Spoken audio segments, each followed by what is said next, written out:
Let's call the meeting to order for the afternoon of February 25th. Tony, would you please call roll? Jimenez, Morales, Present. Here. Cohen. Cohen. Okay, you got me. Sorry. Yeah, I got you. Carrasco. Davis. Here. Esparza. Here. Arenas. Foley. Here. Mahan. Here. Jones. Present. Ricardo. Present. I'm going to go back to Cohen. Here. Roscoe. And Arenas. Okay, quorum. Great, thank you, Tony. All right, so we are here to discuss the city roadmap. And I know that there is a pretty extensive process that staff has laid out in a memorandum. Kip, would you like to first talk about the staff process, and then we can consider whether or not we want to change that process? I certainly can do that, Mayor. I've got about 9 slides that kind of lay out the context, and that might be Right. useful either way. Right.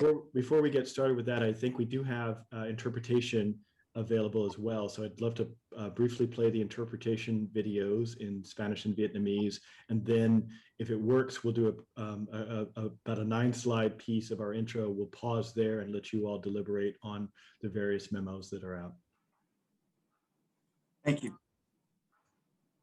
Okay, I believe we're going to start the video now. Hola y bienvenidos a esta reunión. Para acceder a la función de interpretación, haga clic en el icono del globo en la parte inferior de la ventana de Zoom y selecciona el idioma que desea.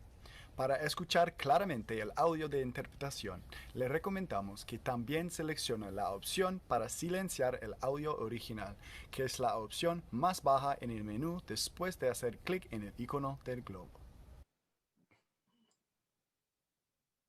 Xin chào và cảm ơn quý vị đã tham dự buổi họp ngày hôm nay. Để truy cập vào phần thông dịch của ứng dụng Zoom, xin nhấn vào biểu tượng hình quả địa cầu ở phía dưới của màn hình và chọn ngôn ngữ theo ý muốn của quý vị. Để nghe rõ lời phiên dịch, chúng tôi khuyến khích quý vị chọn chức năng tắt âm thanh gốc nằm ở phía cuối trong phần tùy chọn của biểu tượng quả địa cầu.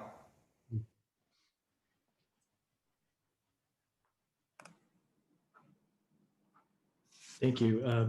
I forgot to introduce myself, Kip Harkness, Deputy City Manager, and I'll be the facilitator of this special meeting. Another question, Mayor, we did have public comment up front, so originally, but we can modify that if you wish. Should we do the intro, have the debate, and then do public comment? What would your preference be? Well, let's at least have staff presentation. And then perhaps we can describe some of the options that are before the council and then go to public comment. Would that be, that make sense? That will work fine.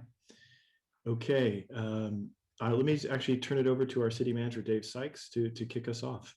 Yeah, thank you, Kip. And just wanted to start off by thanking the mayor and council for your willingness to kind of go through this process, recognizing it's hard work and messy. But it is, I think, an amazing opportunity for us to be able to work through this with you. And it may not sound like it, but we are excited about this. And hopefully at the end of the day, we're able to agree on really what our most important priorities are. That will, of course, help us focus and in turn help us serve the community better. As is kind of pretty well stated in our staff report, what we're discussing today are really major initiatives, major change initiatives, and it's not our base work and our core service work. Those things will continue on as always. It is also an opportunity for us, though, really to, and I've talked about this before, to integrate the kind of the COVID-related response and recovery work and in our equity work and into kind of our overall roadmap and work plan for our organization. And at the end of the day, once we have consensus around the roadmap, our commitment is that the work on the roadmap will get done. And so that's really, I think, what our objective is here. I did want to just thank Kip and the team for getting us here and designing the process, and specifically to Kip for leading this effort. All of us on my team and senior staff have had to kind of give in to the process somewhat, and it certainly has taken some adjustment. And I also just say that I don't think that what we've mapped out here is perfect. And so very open to adjustments here. And I think that's where we're going to go with this discussion to get it to a point where it works for everybody. And so very open to the council's input on the process here as we kick this off. So I'll bounce it back to you, Kip, and take us through it. Thank you very much, Dave. So let me share my screen here for a second and walk you through a couple of slides with a couple of other people who are going to join me as we talk about the roadmap concept and what we think it means, and then the process very briefly that we are proposing today. So if I've done it right, you can now see my screen. So a roadmap isn't very helpful if you don't know where you want to go. A roadmap needs a destination to provide direction, focus, and alignment of resources and effort. If you don't know where you're going, then any road will do. On February 5th, 2021, the Mayor and Council engaged in a community healing and economic recovery listening session that opened up with the voices of our community, centered us in approaches to community healing and economic recovery, and provide the opportunity to share and reflect on your visions and aspirations for our community. Through each of these 11 statements, though each of these 11 statements articulated a unique perspective in your own voice, and many of your statements and ideas resonated and overlapped with each other, creating some common ground and the beginning of what we hope will become our own shared vision for this next year and beyond. We feel that a shared vision for our community healing and economic recovery is in many ways the destination of our roadmap for this next year, providing needed direction, the end in mind toward which our priorities will focus, and a way to align our budget, staffing, and leadership resources. Here to share some of the themes that emerged from that day is Andrea Flores-Shelton, the director of our Community and Economic Recovery Task Force. Andrea? Thank you, Kip. Good afternoon, Council Mayor Andrea Flores-Shelton with PRNS and the EOC Community and Economic Recovery Director. As Kip said, and City Manager Sykes, your shared vision for the city of San Jose, our San Jose community, is a powerful tool as we continue our relief, from our relief into healing and recovery phase. From the outset of our recovery planning, the North Star has been and continues to focus on racial equity and the intersectionality among our community. So let me share with you that each of your vision statements held gold mines for us, and it led us to 3 overarching vision themes, which should not surprise most of you. Let me walk through the vision statement themes and highlight a few of your quotes that underscored those themes. San Jose is a connected and supportive community. Quote, where strong and bold action combined with an environment of trust, respect, and civility will create social progress and community healing. The second vision theme, San Jose is a livable and healthy community. Some of the quotes were, San Jose is, quote, a safe and diverse city where everyone can afford to live, find dignified work, and engage in community. San Jose, quote, creates a new norm focused on thriving, not just surviving. And the third vision theme, San Jose is a city of equitable and inclusive opportunities. Some of your quotes included that we would achieve this equitable and inclusive opportunities by, quote, radically rethinking economic development policies to address gender equity. By, quote, providing solutions to the root causes that created these hardships in the first place. and where zip codes, race, age, gender, or ability do not predict one's economic outcomes, education, access to information, or life expectancy. So you've all clearly understood and articulated what we know. Poverty, poor health, and premature death are all linked to past and present, and in some cases, unfair and unjust policies and practices.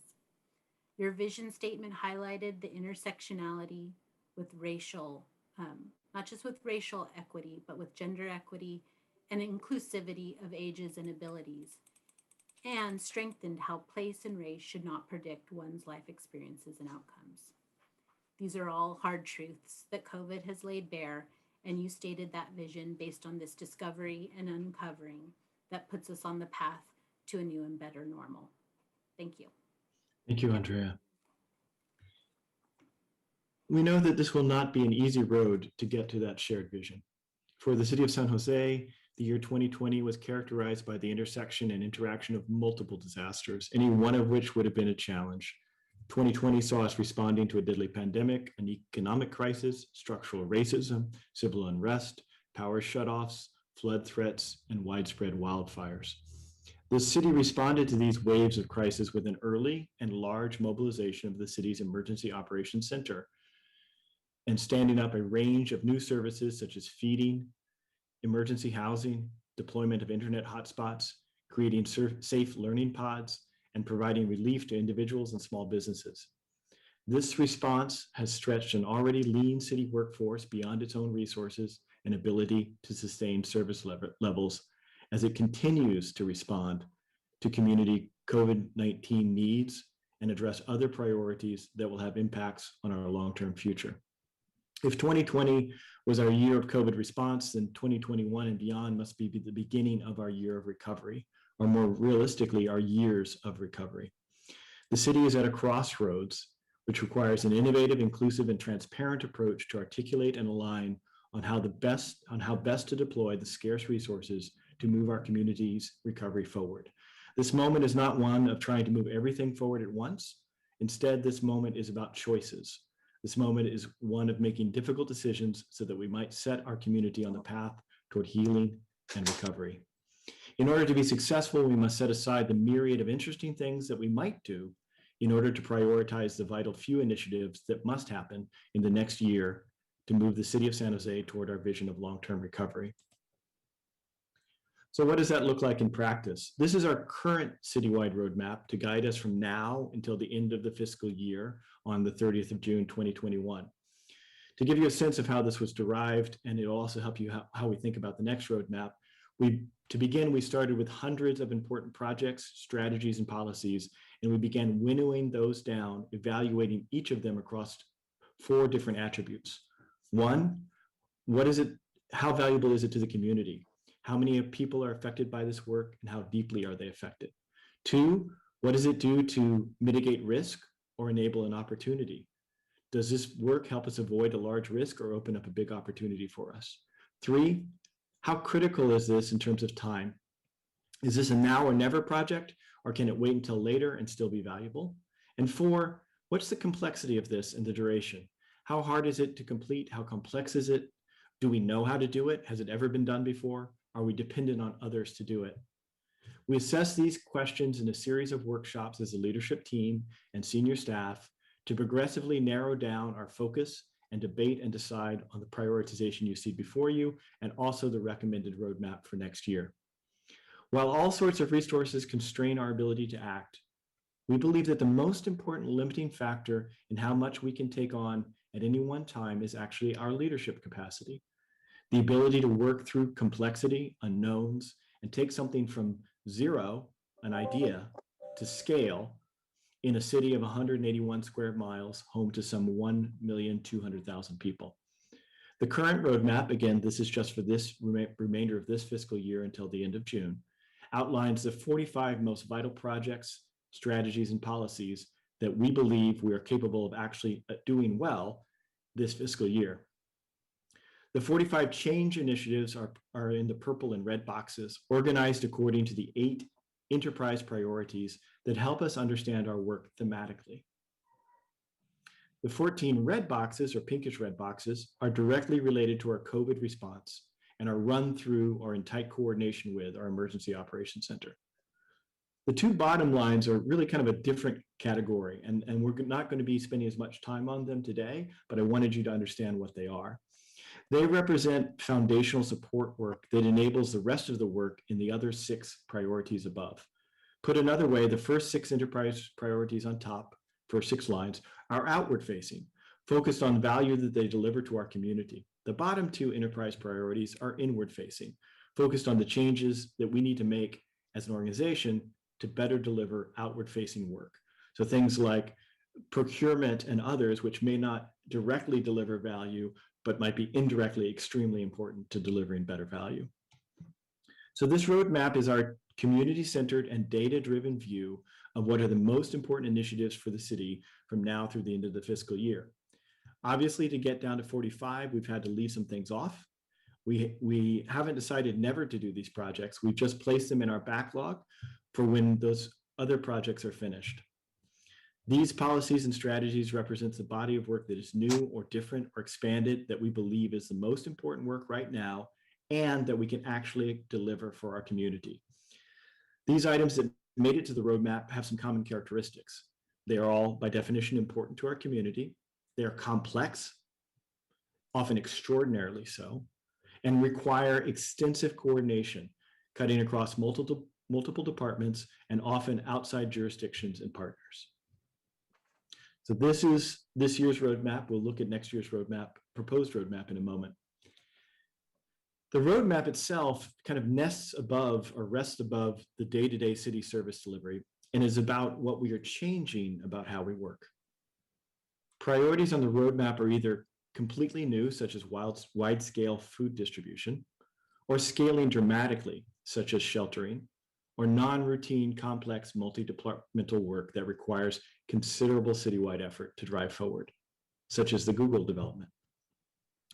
City service delivery continues on at a massive scale underneath the change-oriented work of the roadmap, and most city employees and most city dollars are invested in and engaged with the important work of day-to-day service delivery that can be understood in the business jargon as business as usual, though business is hardly usual these days.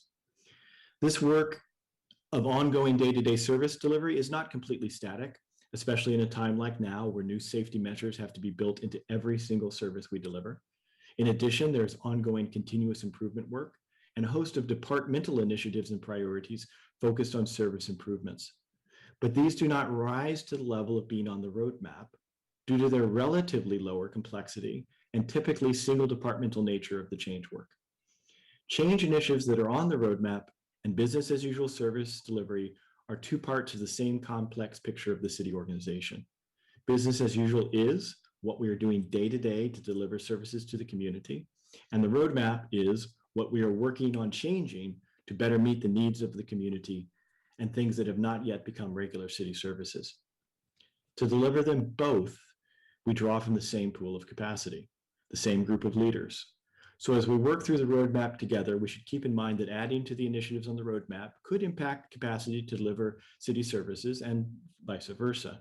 For today, we're focusing on first establishing the priority change initiatives in the form of a roadmap, and then later, through the budget process, to follow off with an understanding of what are the trade-offs between adequately resourcing these desired changes and the ongoing hard work of delivering our existing services well. Before we engage you in the process, I want to touch on 2 important concepts related to the roadmap. One is, how are we approaching embedding equity into all of the work that we are doing on the roadmap? And the second, which I'll actually start with, is the evolution of roadmap priorities. So I wanted to give you an example about how roadmap priorities might change over time.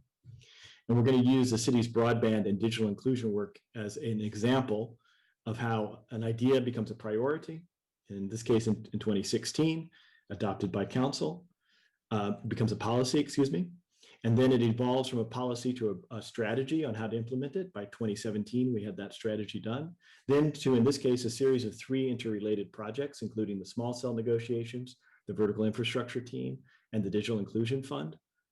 And then finally, by the time we got to 2020, it had actually become an ongoing service that was mostly part of business as usual for the city. In our experience, this approach is the best way to deliver value at scale. And we frequently miss expectations and underdeliver when we jump right into projects without having clear policy direction from council, the ability to develop a thoughtfully formulated strategy, and the time to pilot and learn through projects before we scale to citywide service. A downside is this takes time, and it can be understandably frustrating to both elected officials and community members who want and need results now. But it is a realistic framework to understand how change happens in a large city like ours. We have tremendously accelerated this process in the time of COVID.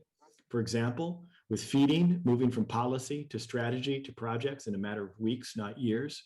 But nonetheless, this framework offers a useful way to understand how policy evolves into strategy, into projects, and ultimately business as usual in the city context. Now, I want to give you a better understanding of how we are approaching embedding equity into all of the change work we will be doing through the roadmap. For this, I'm joined by Solma Maciel, the director of our Office of Racial Equity. Solma, welcome. Thank you, Kip, and good afternoon, Mayor and City Council. I'm here to highlight the importance of incorporating an equity framework into the city roadmap and to briefly describe the principles that will guide the work. First, I want to express how encouraged I am by my colleagues from the leadership to various levels of the city organization in their willingness and desire to learn how to integrate explicit considerations of racial equity into decisions. And there's a recognition that centering equity in decision-making will help us avoid disproportionate negative impacts to communities that are already experiencing hardships. As you know, the data shows that Black, Indigenous, Latinx, and other people of color bear an unequal burden. And centering questions of race and equity on items on this roadmap will help our city take a meaningful step towards improving the conditions of well-being for the people most impacted by structural racism, the pandemic, and the struggling economy. And while race is a predominant predictor for inequity in outcomes, other factors such as income level, gender, sexual orientation, zip code, language ability can also contribute to disparities, and those will be considered. So the racial equity principles that we're applying are the following. Number one, a focus on impact. Essentially, consider how proposed solutions, policies, programs, and budgets impact the well-being of the community. Number two, leverage city data. Disaggregate and analyze existing data and gather evidence to support or guide decision-making. Number three, center community voices, meaning that to the extent feasible and possible, include the considerations of those for whom the resources or services are intended, especially Black and Brown communities. And number four, establish accountability, meaning that we use performance measures to assess progress, how much, how well, and the extent of which anyone is better off. And while we're developing the tool and eventually will offer trainings, we've already begun to apply this framework. In January, we invited departments to embed considerations of equity and use guided questions in developing department budgets. And it's a first step, and it's not perfect, but it's progress. And the Office of Racial Equity looks forward to continuing the dialogue, learning together, asking questions of each other, and finding ways to transform our work and systems to better serve Black and Brown communities in San Jose.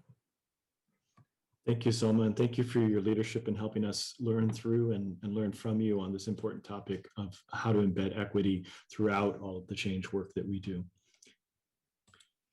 So what I'd like to do now is talk very briefly. I'm actually going to jump around on the slides a little bit. I'm just going to look at 2 slides and kind of toggle back and forth between them to give you a sense of our approach today in general. And then I'm going to pause, turn it back to the mayor, and then deal with the various memos that are out there.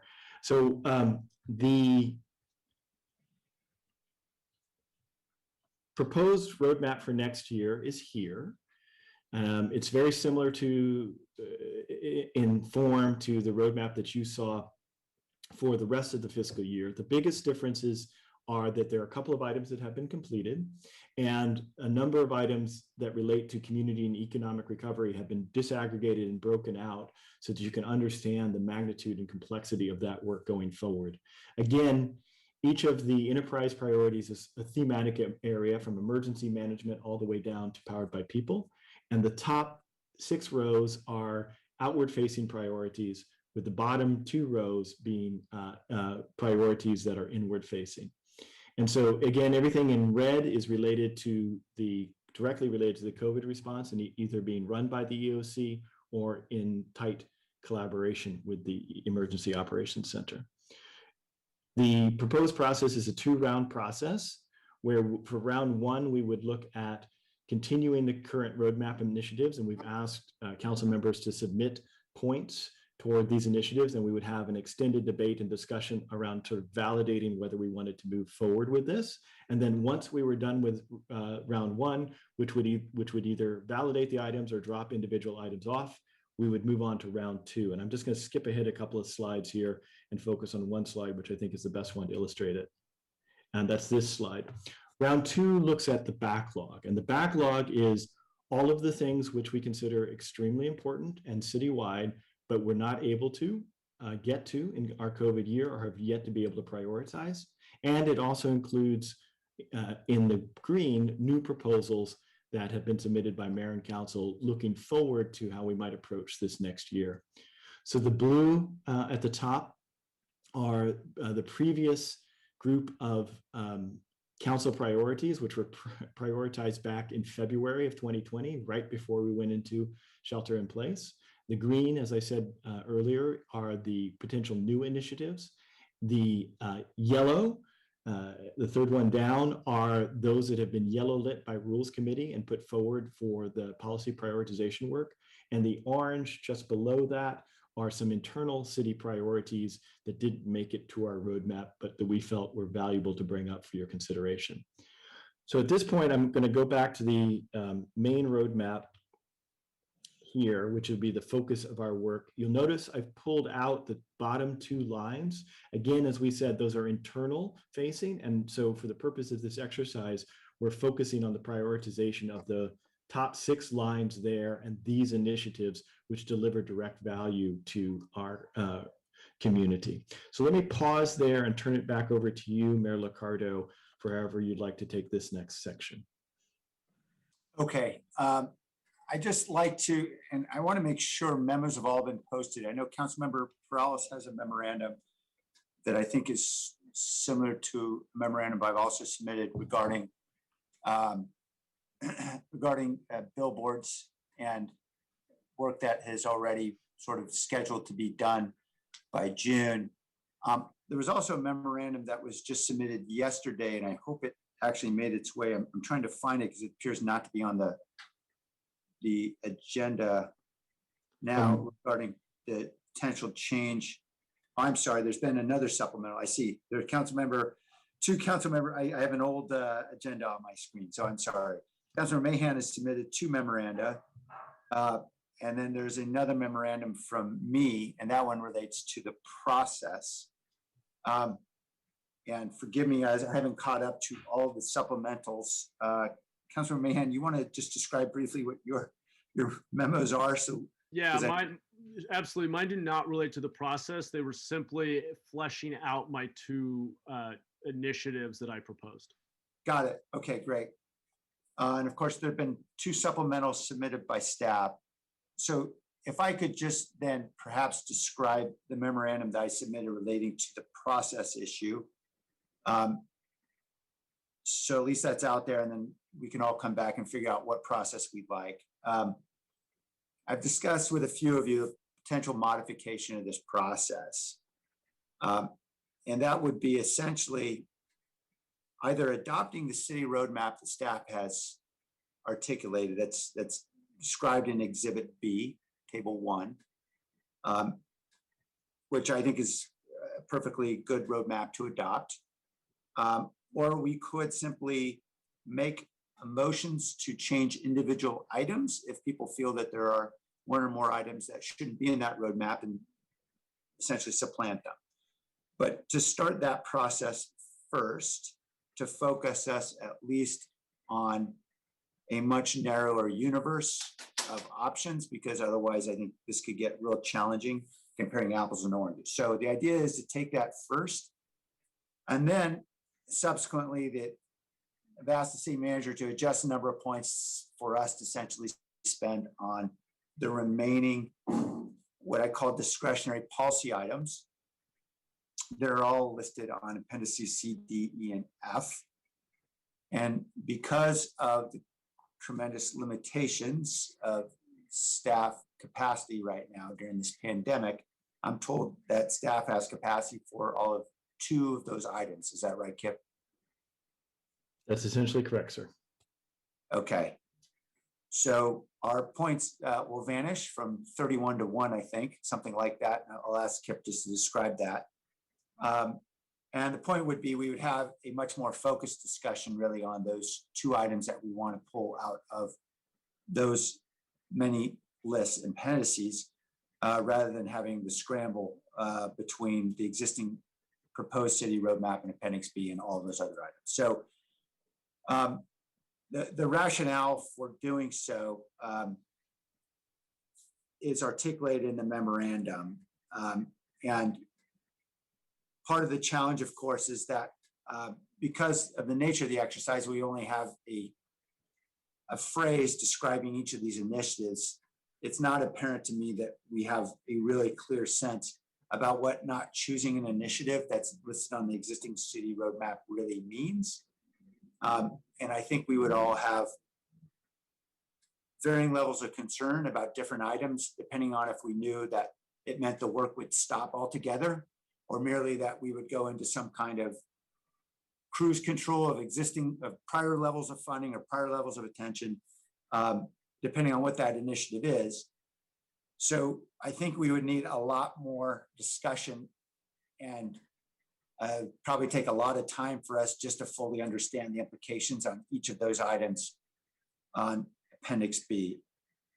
I'm also concerned because we do have an apples and oranges challenge, which is we've got some of those initiatives that are clearly have a source of funding, whether it's airport revenues or federal money or grant money, and they're simply not swappable.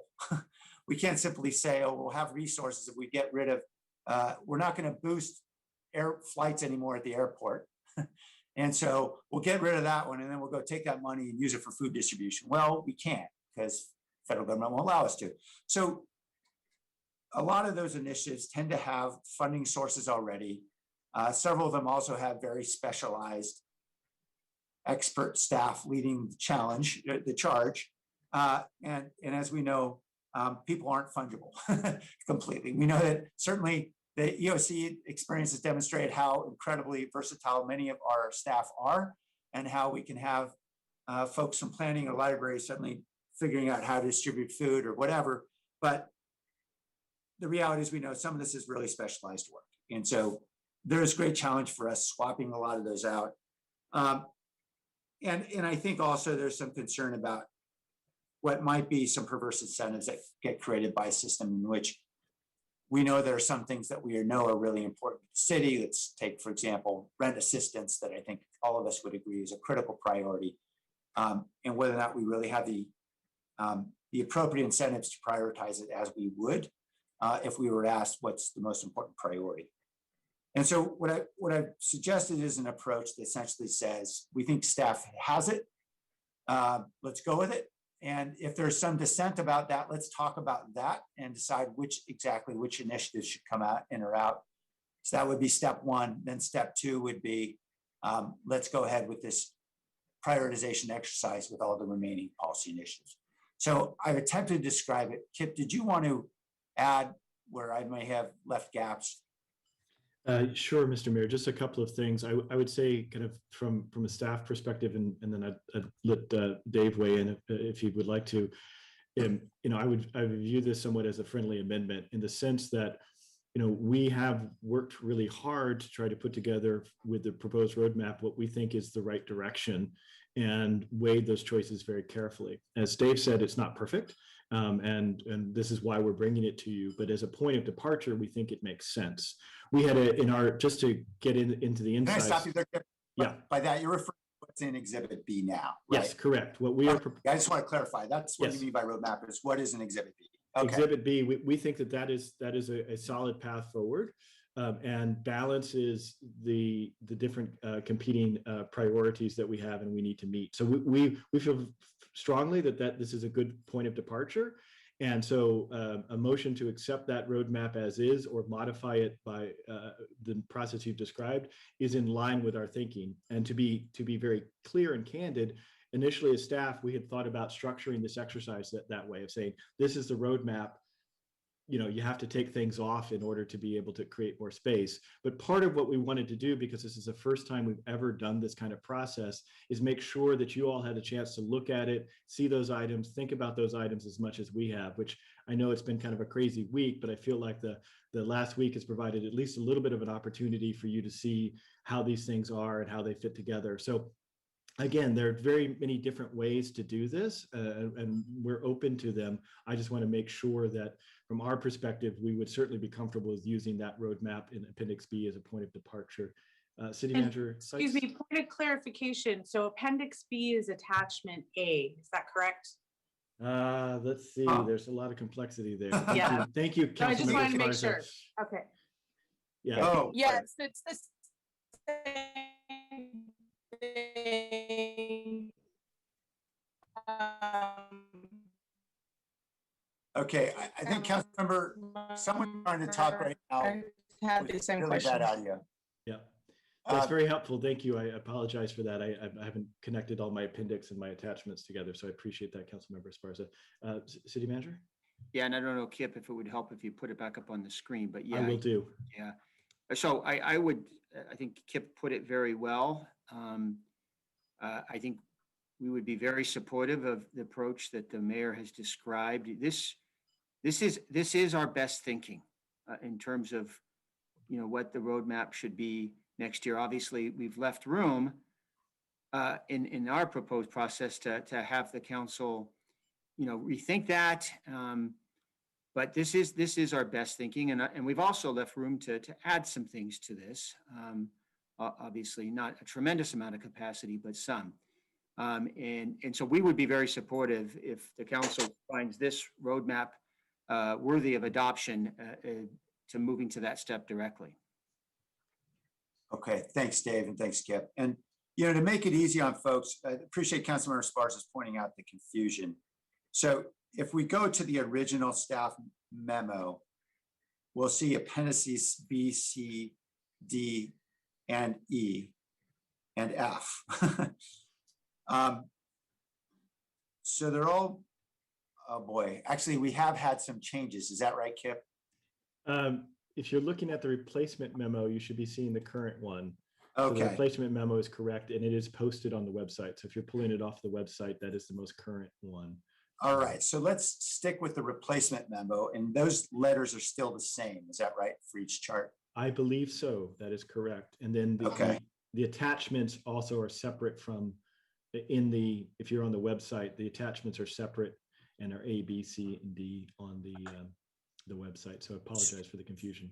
Yeah, so no worries. So given what Councilman Esparza has pointed out, why don't we stick with referring to those letters, starting with Appendix B and describing the various lists. That way we will all try to be on the same page about which items are on which list.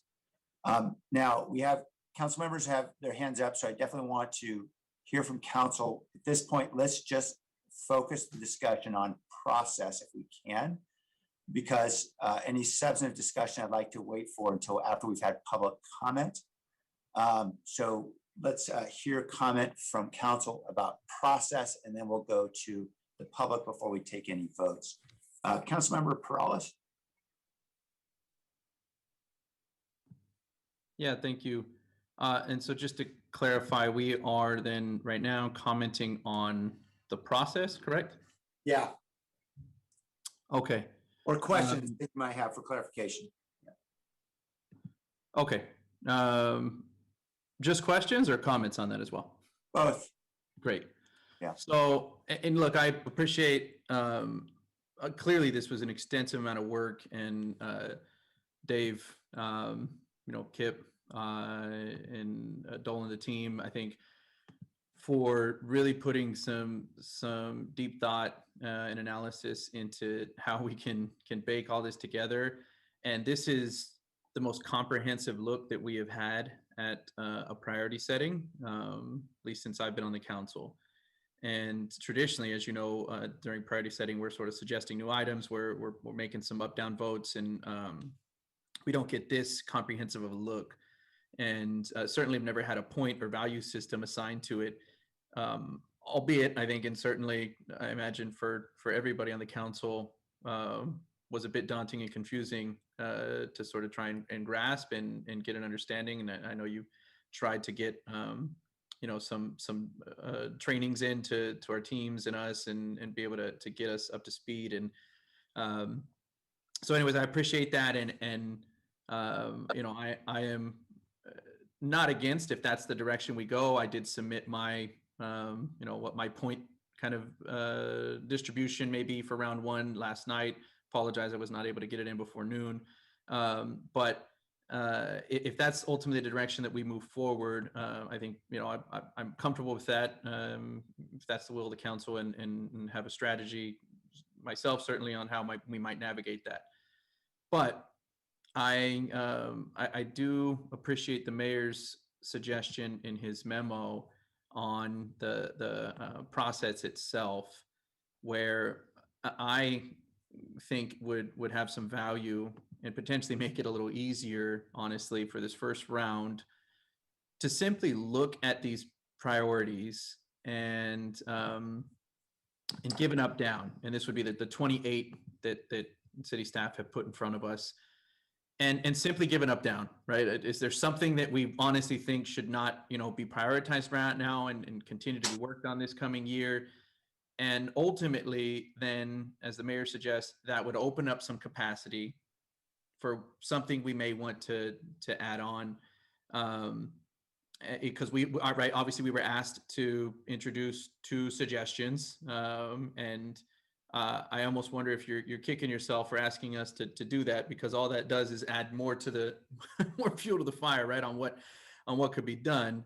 But appreciate that, obviously, because I think we're always kind of looking for ways to be able to see what other work can we do, what more can we add, where the priorities are. So I think I would prefer personally that direction. And again, happy to hear my colleagues' input on it. But I'm actually prepared to make a motion here, and we'll see if it garners any support. And then in my motion, I'm going to include, I put a memo, as the mayor stated, on the electric billboards phase 2 item. And I know that is work that is essentially, being stated that, hey, this is near completion for this June, and thus it was not included in the roadmap. But in recent conversations with Blage and her team, and Martina, who's doing the work, my understanding is it's actually still a pretty heavy lift. And this is a team that's working on things like the urban village, zoning changes, stuff that we've been, really proud of during this last year, like alfresco. And as far as I'm concerned, that work could be shelved. And in fact, Councilmember Foley brought this up at CED in December. And when she did, I made mention then that I agreed that in comparison to all the other pressing needs that we have in this coming year, the sign code should not take a priority amongst those.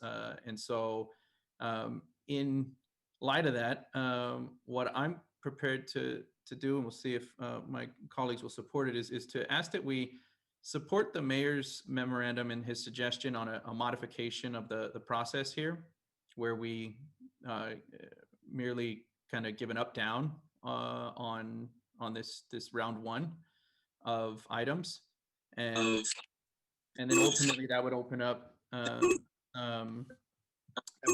some, I guess, points, if you will, or capacity, depending on how much we adopt or not. As the mayor pointed out, I think maybe, if we had decided to adopt them all, then we get one vote maybe in round 2. So, but if we decided to maybe not adopt some items, then we would get more. And that in addition to that, you support my memorandum, and that we also include the phase 2 work of the digital billboard item, and that be given a vote to not continue the work or to not be completed. So essentially being shelved, as my memo has stated. And so apologize for the wordiness of the motion, but that would be my motion. Second. Okay, thank you, Councilmember Perales. A second from Councilmember Arenas.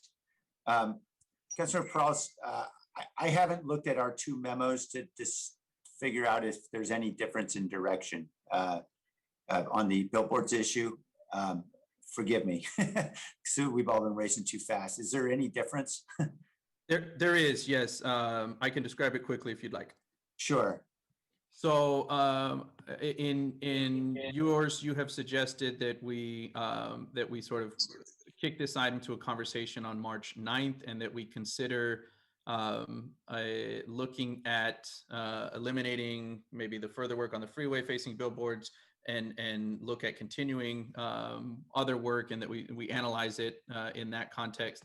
What I'm suggesting is that we don't wait till the 9th, and that we don't necessarily have a conversation on which items we want to move forward or not, and that we simply table the work, all of the work for now. Right. Again, clearly, all of this stuff can be re-vetted out next year, but that would be my suggestion. So that's what's in my motion, and that's how our memos differ. Okay, thank you. Appreciate that, Councilmember Perales. I'm certainly supportive of the idea of dropping the phase 2 work relating to citywide billboards. That was sort of the intent of the memo. But I think I was told that we may have a Brown Act issue because it wasn't actually agendized. So let me just ask Nora, can we just drop it, or do we have to set it for hearing before we drop it?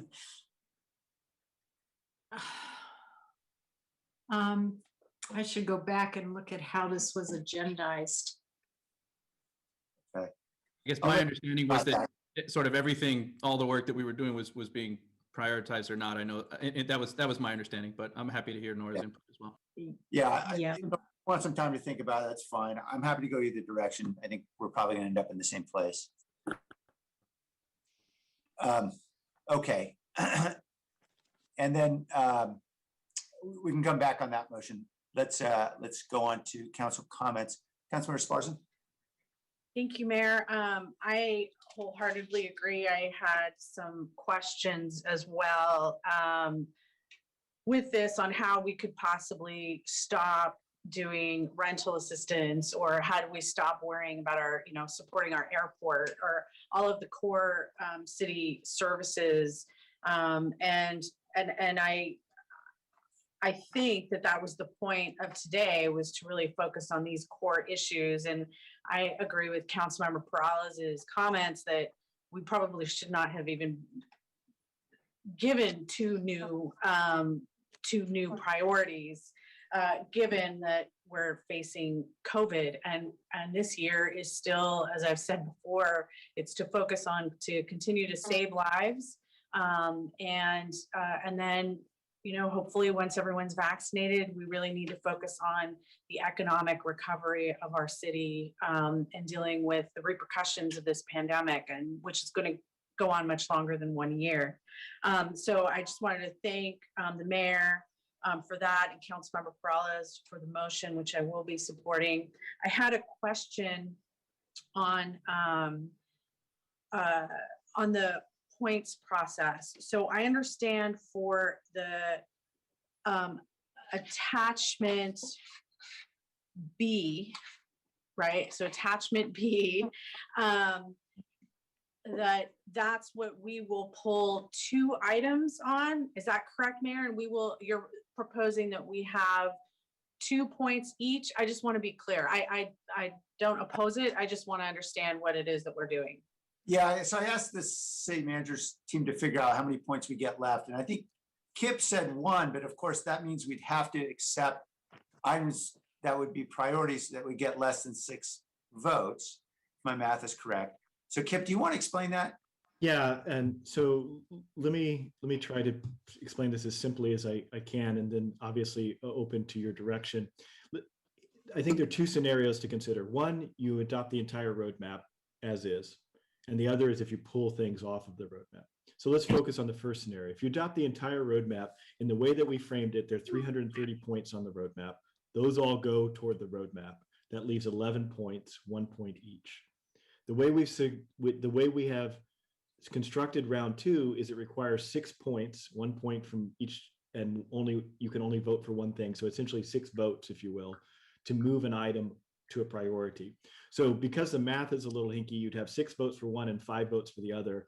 I would suggest in that scenario that 6 votes and 5 votes be essentially the same, and that you would advance two new priorities, and that would be it. If you liberate, if you will, other capacity by deprioritizing, we want to make sure that each council member and the mayor have an equal number of votes. We want to make sure there's an equitable distribution. So only every time you deprioritize something and it brought in at least 11 more points, we would give you 1 point in additional. So if you deprioritize an item that cost 11 points, we would give 1 point back to each council member, and now you would have 2 points. If you deprioritize an item that costs 22 points, we would give 2 points back to each council member. So it's really about freeing up capacity to do new things. And the one thing I would say is the way we frame the new things is the new things are not necessarily everything it takes to do that item. It's the initial policy work and the scoping and vetting work to understand what it is, to figure out how to approach it, and then perhaps come back and say, this is a series of strategies, this is a project, this is an initiative. But bottom line, if you adopt everything on the roadmap, you'd have space for, in the current structure, 1 and almost 2 priorities. And my recommendation kind of on the fly here would be that's sufficient for us to say that there would be 2 new things that you'd want to adopt, whatever gets 6 votes in the end and whatever gets 5 votes in the end, if that feels appropriate and fair to you all. Okay, that's, thank you. That was helpful. My preference, again, looking at small business recovery, Vision Zero, rental assistance, sheltering. We're not going to stop our airport or BART for this year. I think it's unrealistic. Looking at this list, I support the attachment A. So that's the list that you're showing right now. I support that list, adopting that list in its entirety. That's it for me. Thank you. Okay, and for those who are keeping track at home, attachment is Schedule B. Schedule B. Okay, Councilmember Foley. Oh my goodness. This is big. Mayor, first, I appreciate you working to simplify this process, because looking at attachment B, or what I'm referring to as the initial list we received, and most of those we considered were going to go forward anyway because of their importance, or I really appreciate the simplification of that. That's clear, and I support that roadmap and the motion. What is confusing to me and a little bit frustrating, and I'm not sure if this is the time to mention it or not, and I also support the billboard postponement or cancellation or whatever we're going to do, because I actually mentioned it, as Councilmember Perales mentioned in the CED meeting, that it's a lot of work and we're getting a lot of pushback on billboards. I'm not getting a single person in my community saying yes to the billboards on the highways. So I appreciate the clarification. The numbers that you just went through and the points, Kip, I'm trying to follow and I still don't get it, but I'm sure I will as time goes on and people start talking about how we're going to align the points or how we're going to vote. But my concern is not with the roadmap that or round one that that is the motion and that I support. It's the subsequent items that we're going to add.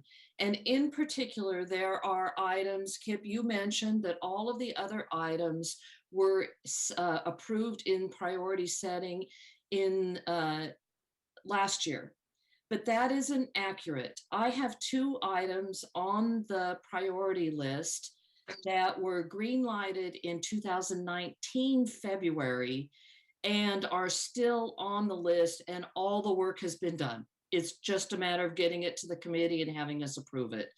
So I don't know if now's the time to mention that, which items those are, or when I get to lobby those. Go ahead, Councilmember Foley. Why don't you raise them so we can sort out? These are the 2 cannabis issues. We approved looking at zoning changes for cannabis dispensaries to increase licenses, number 1, so that we could have, that's an equity issue, increasing 5 for client or purchasers of licenses from an equity standpoint, and then dispersing where the dispensaries are allowed throughout the city and not condensing them in heavily condensed in District 7. That was green lighted by 9 votes at priority setting in February 2019, as was the Cannabis Equity Applicant Program. Those were both green lighted, and actually I'm surprised they're not merged here, but they were merged then as 2 important issues. And then so this is way pre-COVID. There was even a really substantial info memo by staff prepared on April 2020. So they're really, staff is really close. Of course, then we had COVID, but these 2 items are income producing, they're equity focused, and could really be approved easily, and we could move forward and start helping out some small businesses with the equity piece and generate some income from the city, which we desperately need, and spread the concentration of cannabis dispensaries from one location, 1 and 2, because there are some in 4, and there's 1 in District 10, but to across the city. So that's my frustration, is that there are some items here that were approved in 2019 and we're in 2021 now looking at them. So I don't know what to do unless you want me to include that in the motion and we approve those as well. Let's first ask staff if the work is done. I think that's an important threshold question. Yes, I'm going to hope that Kim Wallish can also join us on this one. We've actually went back and looked at this question a little bit. My understanding is that from a staff perspective, there is still substantial work to be done, and that all of those staff have been completely redeployed to the EOC, and that we've lost one of the key staff. So a substantial amount of work was done, but it is not 100% complete. And from at least what I'm hearing from the staff perspective is there is a sense that would require pivoting from the EOC work to resume that in a way that they feel is significant. But I'm hoping that Kim, who has led this work and knows it in more detail, can join me for a more comprehensive response. So maybe we can wait until she comes back and address your question then, and you have a chance to talk with her, a council member, fully, because I want to make sure we're getting the information from somebody who's a little more well-versed in it than I am. Okay, Kim is on, so let's. Oh, she is, great. Yeah, on both items, unfortunately, there is still a very substantial amount of work to do. You will recall at the CED committee last fall, we had to defer any progress reports on those to this spring because on the equity work, the staff that we had to be moved into the EOC. The good news is that we've received permission from the state to extend the grants at least till the end of 2021, but there's definitely more work to do on the equity study and the update and literally providing assistance to businesses. We haven't had much interest, very nominal, if any interest, in starting new businesses in these areas during the last year. Similarly, on the land use item, that requires not just PD staff, but community outreach staff and in PBCE. And so that work has not been able to be started yet. But similarly, there also has not been much, if any, interest from new businesses in starting, beyond even in the areas of cannabis that are currently allowed by our land use regulations. So unfortunately, Councilmember Foley, there's still very substantial work to do and staff that need to be identified, to do it from multiple departments. Okay, well, given that, Mayor, do you want to wait on this discussion or include it? Yeah, I think it would be good. I think, you've raised the issue. I know we'll probably come back to it. I just want to make sure we're kind of clear on the basic process, and then we can take up those individual items. Okay. Okay. As long as I'll have an opportunity to address it later. As long as you can raise your hand. Yep. Councilmember Cohen. Thank you. Yes, thank you, Mayor. And I'm glad that we had a chance to discuss this process, because as I was reading through this process earlier in the week, it was, I had the same concerns. Clearly, we weren't going to stop implementing Measure T, for example, just because none of us would vote for Measure T at this priority setting today. And I think that the staff's intention in this process, by giving us 341 total points to allocate and 330 effort points being on the original list, was that we would end up kind of allocating the points appropriately and getting all of these things back on the list. So this streamlines that. I just have a question now about the second part. I know that there's a room for 2 more items on the list, and I think the intention is that we would all kind of allocate our point, go back and then advocate to try to move the points so that 2 items end up with all the points at the end, so that those are the 2 items that get 6 and 5 votes, right? And then, but my question is, would we want to sort of rank maybe 4 or 5 items so that as the city maybe reaches a point of completion on other things, that we would then move other items off of the list and automatically onto the roadmap, rather than just stop with those 2. Yeah. So maybe we want to allocate more points and have a ranking in some way, so that we don't have to come back and say, what are we going to do next, and already have that ranking in our head. Because, some of these things, yes, we're going to be recovering for a long time from COVID, but we don't really know. I mean, we're talking about all the way until June of 2022. We don't really know where things are going to stand on this roadmap and what things will be happening by January of 2022. And so perhaps we want to do more than just choose the next 2. We want to choose the next 5, for example, so that we can seamlessly move things onto the roadmap as times change. Councilmember, I think that's an excellent suggestion. I don't know that we'll be able to do it perfectly this time, but we can at least use the initial votes as, here are the things that are prioritized above the others. But I think to your point, having a prioritized backlog of not just here's 120 things we might do, but here are the top 10 next things that we should consider, can simplify and clarify the process going forward.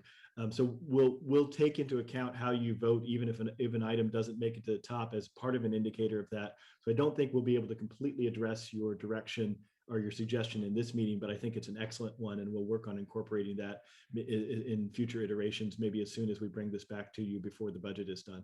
Yeah, I mean, the only concern I have is if we each have 1 point, and we only, for example, we have 8 people each voting 1 point on something, that doesn't necessarily give us an indication of what council's top priorities are. And that's why I'm suggesting we have a few more points to work with on round 2, so that we get a sense of really what the group's priorities are on this as we vote initially, and then we settle on the top 2 and additional priorities. Because I know that we'll all have a tendency to pick maybe our one thing that we submitted or something in that first round, and that won't really help us decide collectively what our rankings are. That's why I'm thinking the process might be a little different than just give us 1 point. Councilor Cohen, I think you raise a good point. And I think you're right. We're probably going to end up with 11 different priorities identified in the first round of voting, which won't be the greatest telltale. So why don't we take up the question of just how many votes we get when we get to the second round?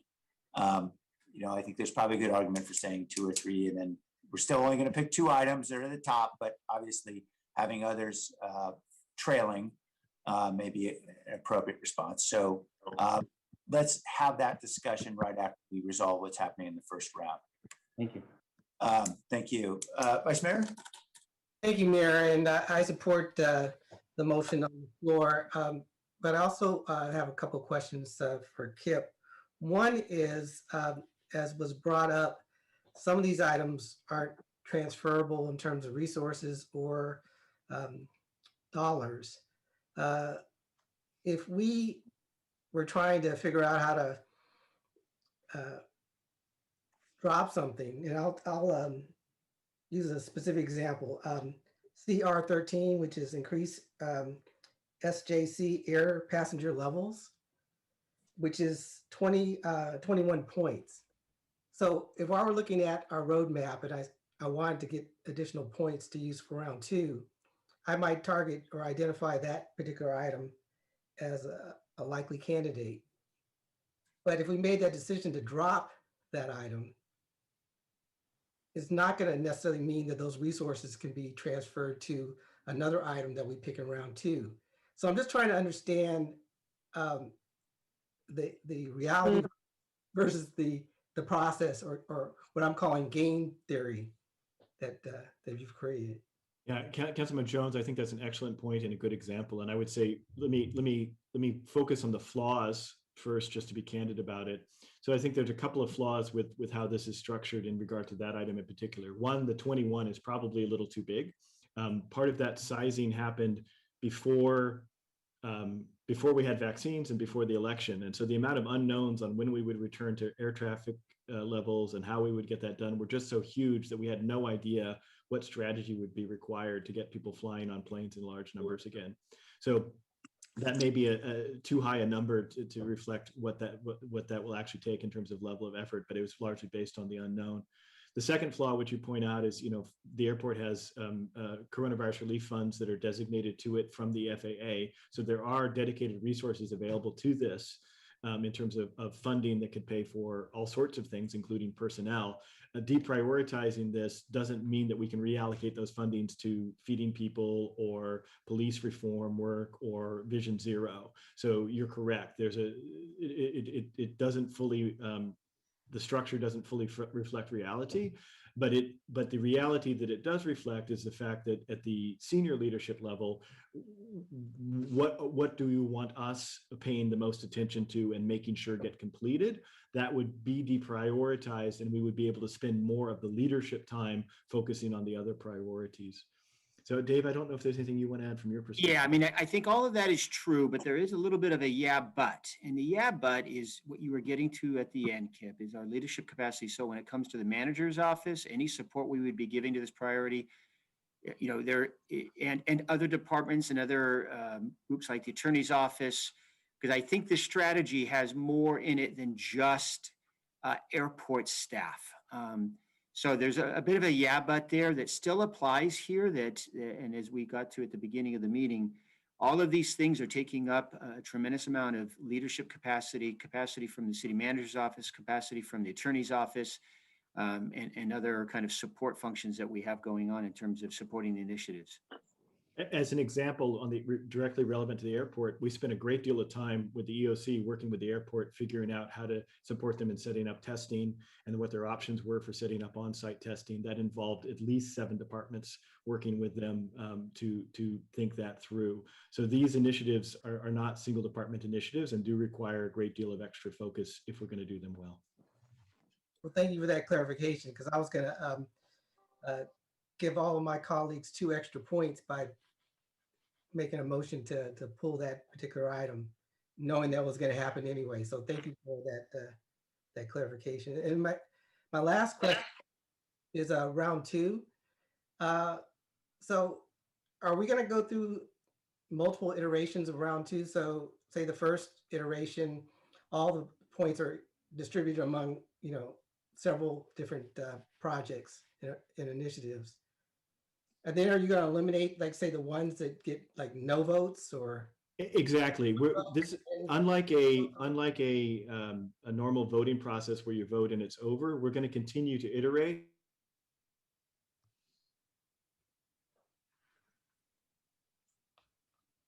Their points until either we've So Kip, we've lost, you were, Yeah. Oh, am I back? Can you hear me Yeah. now? I'm Yeah, sorry we about can hear that. you now. So we Yeah. will, unlike a normal voting process where you vote once and that's it, this is going to be an iterative, essentially dialogue, and we will keep iterating and allowing people to adjust their points until either we've purchased everything that can be purchased or people are no longer willing to move their points around. And so your first vote is just that, your first vote, and can be modified as we go to express preference and build consensus around the top priorities. So we're voting Chicago style. Okay, thank you, Kip. Okay. Just keep voting till we get to the result we want. Here we go. Any other questions or comments about process? And then we'll, if there aren't any, we'll go to the public. Councilmember Arenas?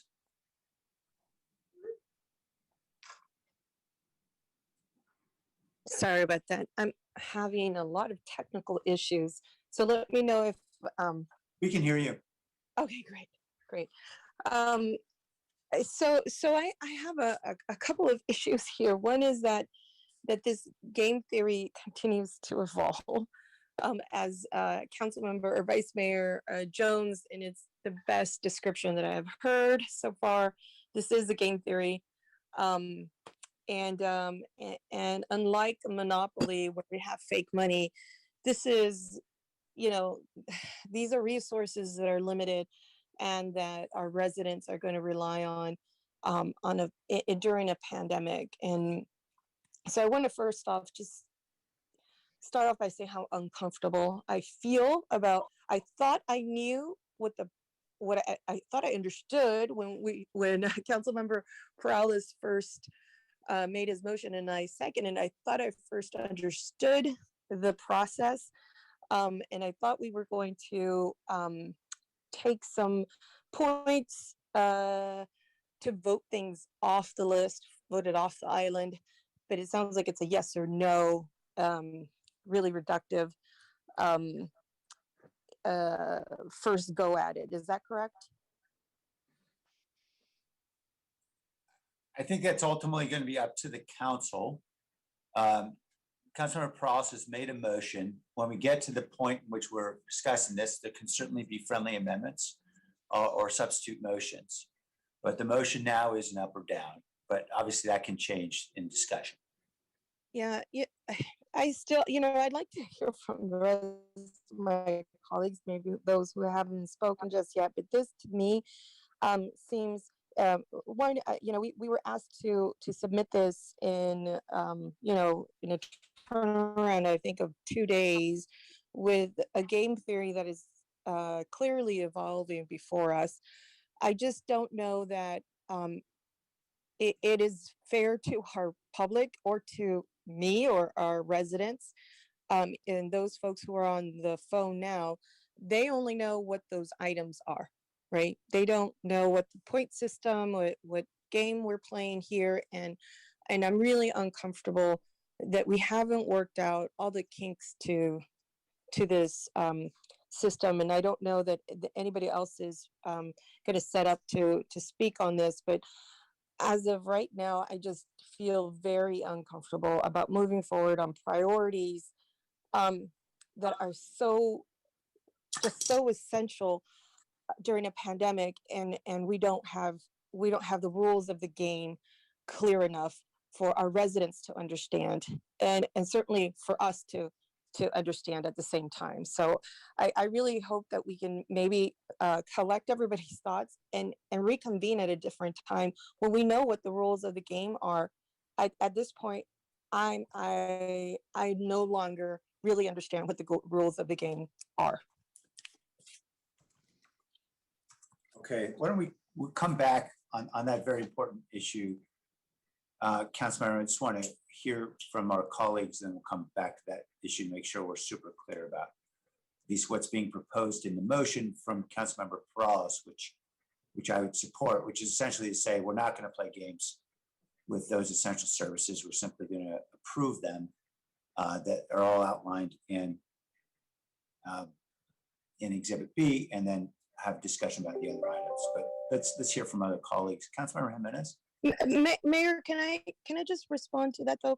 Yes. Because the Appendix B or Attachment A, whatever, Appendix B, those, yeah. that roadmap, yeah, Appendix B, that is a list of not necessarily, I think, what we would see or what we have agreed as everybody has agreed in terms of what the roadmap is and how we should vote these things down.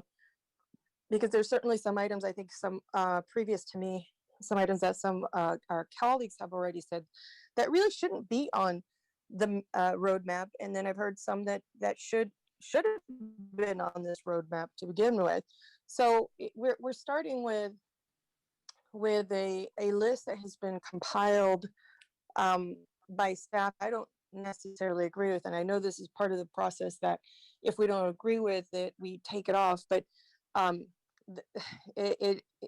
think you made the distinction between it being essential and something that's that we want added. So I think at this point, what I would feel comfortable is if maybe, and Councilmember Perales, if you're open to it, really make a motion to either clear this, to figure out the rules of the game first before we continue to play this. And I hate to say even use that language because this is not a game and we are not playing a game. And I know the people on the phone certainly will not take it this way. And so anyways, if maybe Councilmember Perales could respond to me. Yeah, look, and honestly, that was part of my reasoning for I think this has been confusing for us. Clearly, it's going to be confusing for our community members, but that was my reasoning for why I wanted to go with the mayor's memorandum. But I am comfortable with not just necessarily maybe as the mayor suggested in his memo, a full adoption up or down, but actually looking at these individual 28 items and then determining is there some of them that we would also individually go up or down on. And that way it would be more resembling our, sort of our previous priority setting. And we can decide, is there anything within this list of 28 that we would like to table now? And then, that could open up more opportunities for us to add in a couple new priorities. Because as we're talking about right now, if we just adopted all 28 of these, then we would maybe be able to add, one more item to the list, and we'd be sitting there voting however many times, and trying to get to that. I think to get to what we may add.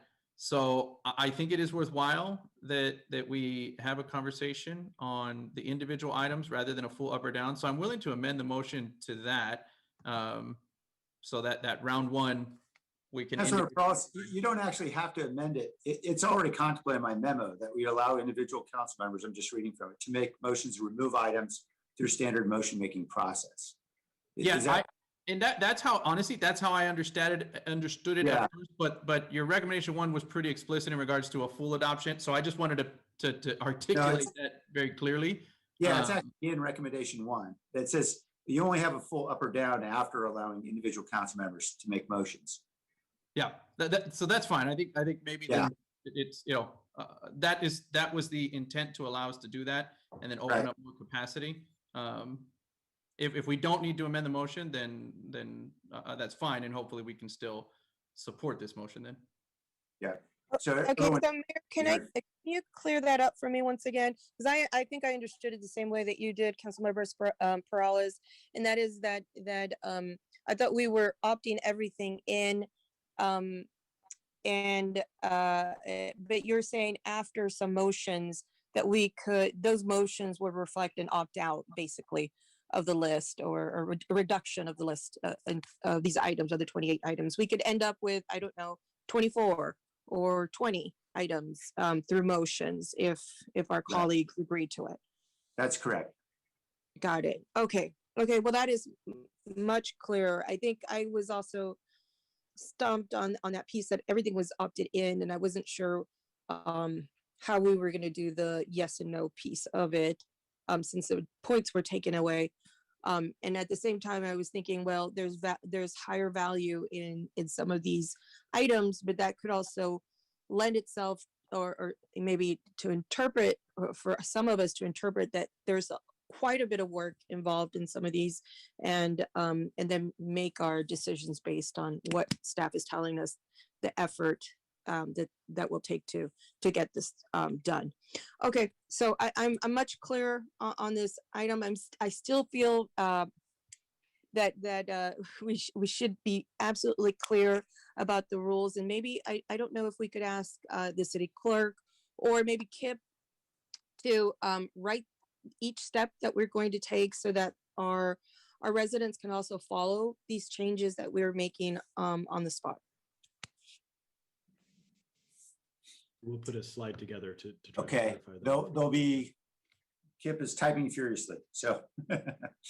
Okay, and so just to clarify, the recommendation says in paragraph 1 is to modify this exercise to enable council to vote up or down on full adoption of the city roadmap initiatives described as Appendix B, after allowing individual council members to make motions or remove any items through standard motion-making process.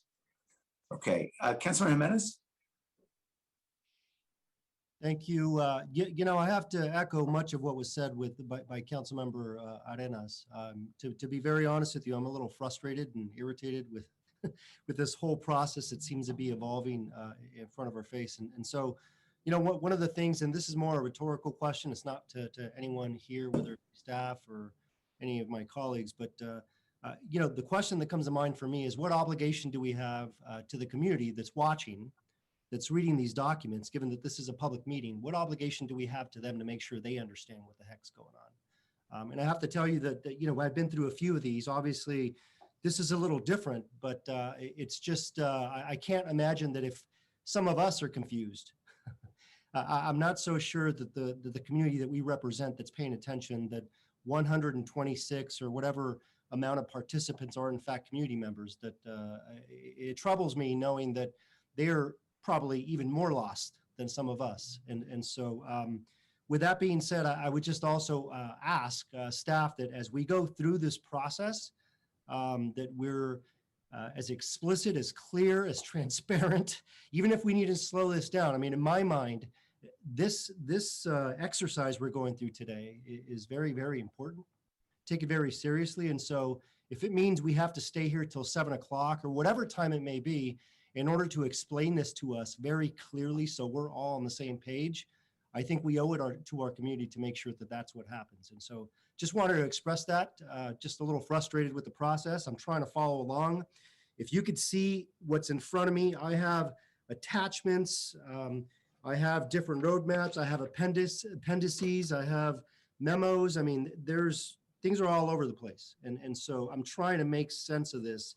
And I just think that, you know, certainly I wasn't part of the discussion in putting this together, but I think it's quite possible in my mind that we've overcomplicated this. So that's just my feedback. I hope that as we move forward, that things are as clear as they can be both for us, for me, as well as to the community that's watching, whether on television or on Zoom. Thank you. Yeah, if I could, Councilmember, I appreciate the comments that are coming in. You know, I'll say a couple of things. You know, I think my first words out of my mouth were, when we started this, is that we recognize this was going to be hard and messy. And the last words out of my mouth were, this process is not perfect, and we're very much open to adjustment. So obviously, both those statements have come true. And if we need to make adjustments in terms of the timeline here, we can do that. I'll go back to another thing I said. I do think the reason that we maybe overcomplicated this is because we were opening the door really wide for you all. And I do think the mayor's proposal greatly simplifies what we're trying to do here. But I totally get, you know, how this is hard to track, especially in the public. And so whatever we need to do at the end of the day that works for you all, that's what we're going to do.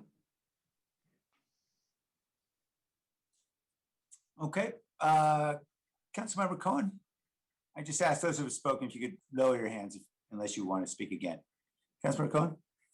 Yeah, just quickly, I think we're getting close to a process that could work for round one. I mean, I think it makes sense for us to take motions to potentially remove items from the roadmap that's been presented, and then take a vote on round one. If we can, on that basic roadmap, if we can leave today with that part finished, I think that'd be great. And then perhaps refine the process and figure out how we're going to do round two. I think I agree that we're starting to get a little confused about how we're going to do round two, and maybe figure out that process, because if we're going to try to leave here with maybe the top 5 or the top whatever number ranked, and we all have to think about how we're going to allocate our votes on which are the top priorities to rank them, and how many points we're going to have to work with, that might feel a little rushed to some of us to now readjust how we're thinking about all the remaining, because there's like, I don't know, 40 items to choose our top few from.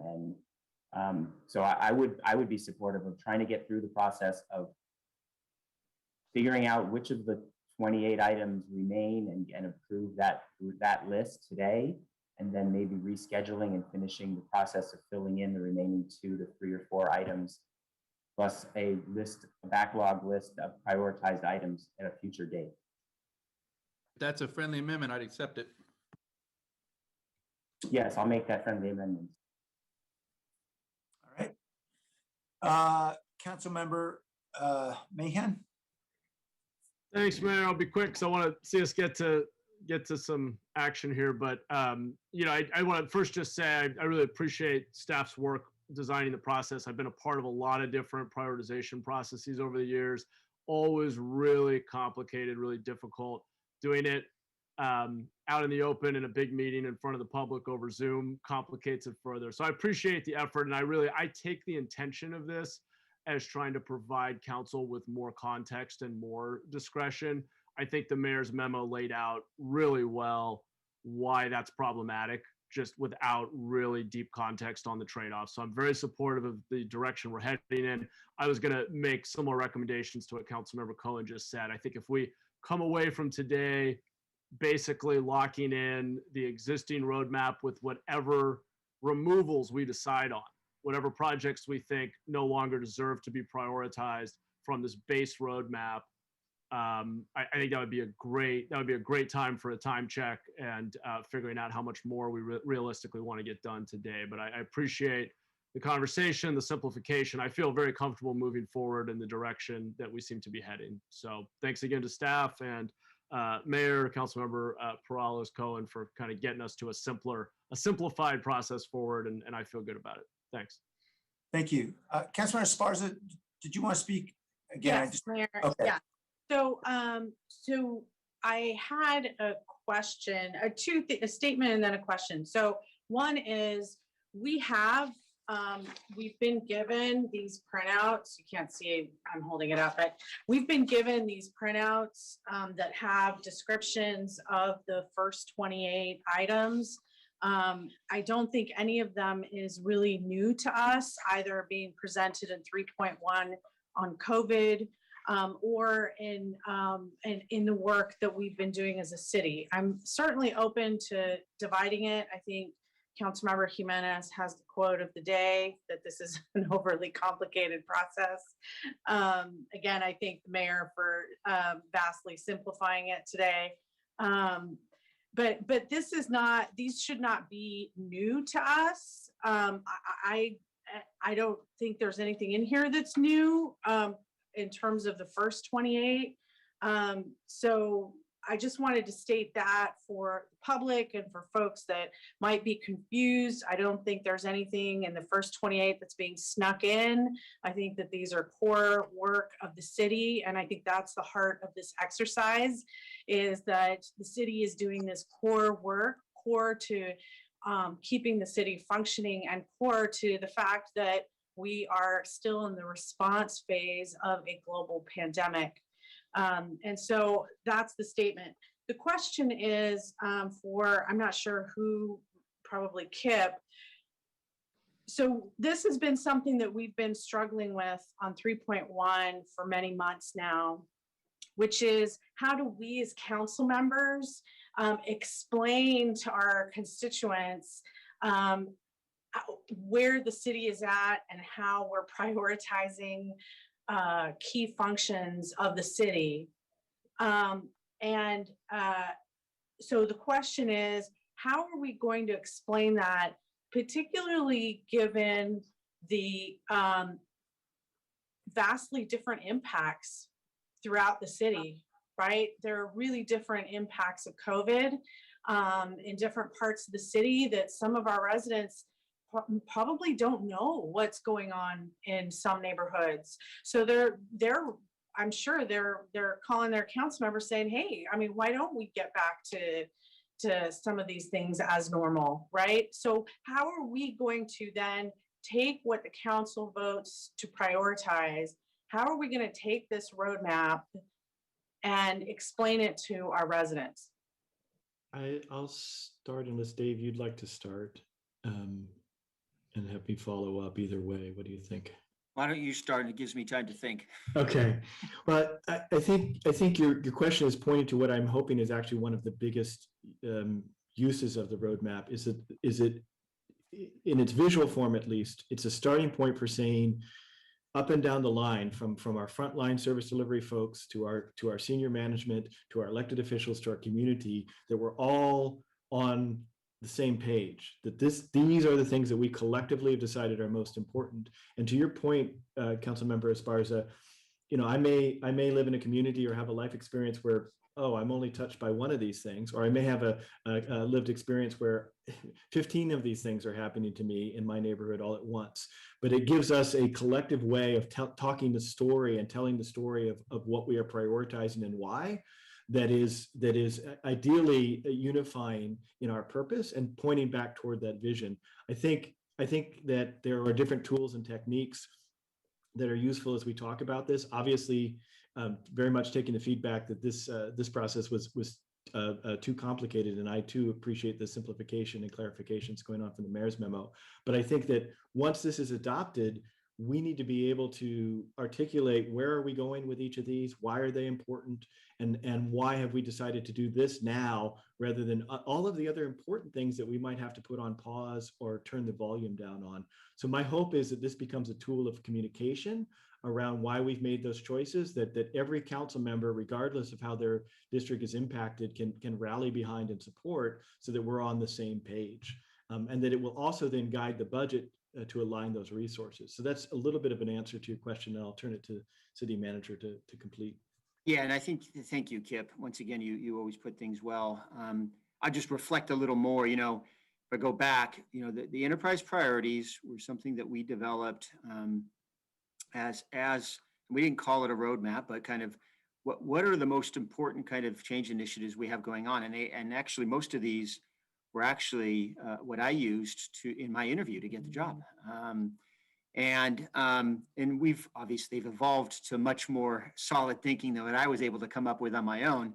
But we were on course to develop a work plan around each one of these enterprise priorities. And interestingly enough, some of the things that are mentioned in Council Member Mahan's memo around key performance indicators, that was the path we were on. And it was going to be a tool that we were going to use to drive work and communicate the work with all of you and with the community. Then COVID comes along, and obviously everything gets derailed. And we've, through COVID, have taken pretty significant liberties with adjusting work that we normally would never do without council authorization and working everything through the council. But we've had to take these liberties, but it is obviously for the last several months, we've been very committed to kind of getting things back to the council decision-making process. And our decision here was to integrate the COVID-related items and our equity work into the enterprise priorities and develop this roadmap. So I think your points, council member, are right on. This will be a tool for us to communicate within the organization about what our priorities are. And it will be a tool to communicate with our community about what we're focused on and what we're not focused on. Obviously, the community always has a right to question that and scrutinize that, but at least for the first time, they would actually be in position to scrutinize that, and it won't. And we're trying to take some of the black box mystery stuff out of it. So those are the goals here. They're lofty goals, and like I said, recognizing it's messy and hard work, but we do appreciate the discussion that's going on right now. Okay, thank you. Thank you. Councilmember Perales?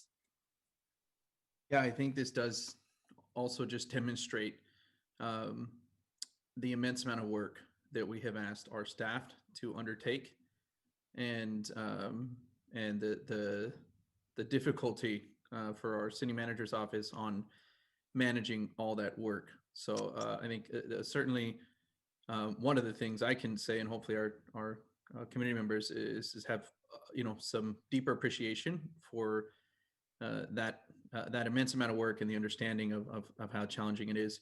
I just wanted to clarify, I don't believe the seconder of the motion accepted that amendment from Councilmember Cohen. So just wanted to clarify that before we get to a vote. Thank you for doing that. Councilmember Reyes, I believe, is the seconder. Is that right? Yes.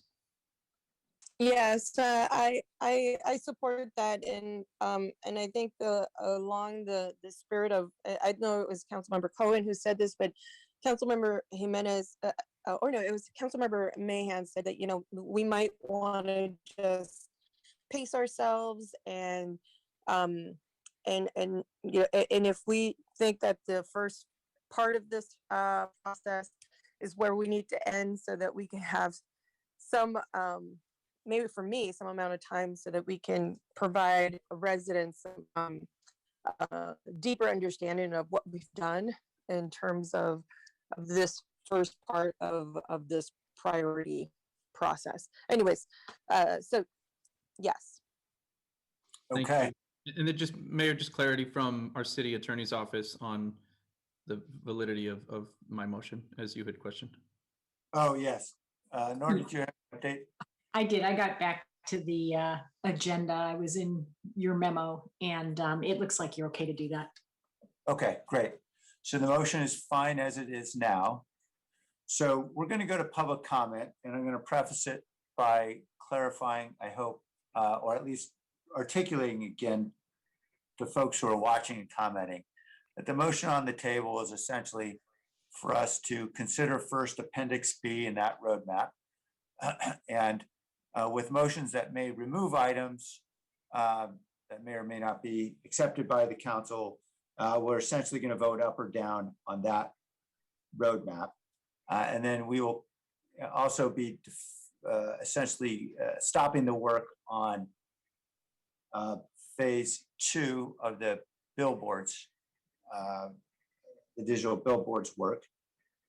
And then we would come back on another day to consider what additional change initiatives or discretionary policy related items we might add after we've resolved what we're doing in this first round. So that's the motion. So everyone, I hope, understands what we're doing. And the only thing I would add, just to clarify, is I think on the staff side, we would of course put out a hopefully a simpler and clearer memo on what the process would be for round 2 prior to that process actually taking place, so that you have some time to understand it, that the public can absorb it, and that it's not quite so Byzantine as what you were about to go through today. Sounds good. Okay. So that's that will be work on another day. So we'll go now to members of the community, starting with Dave Pochon.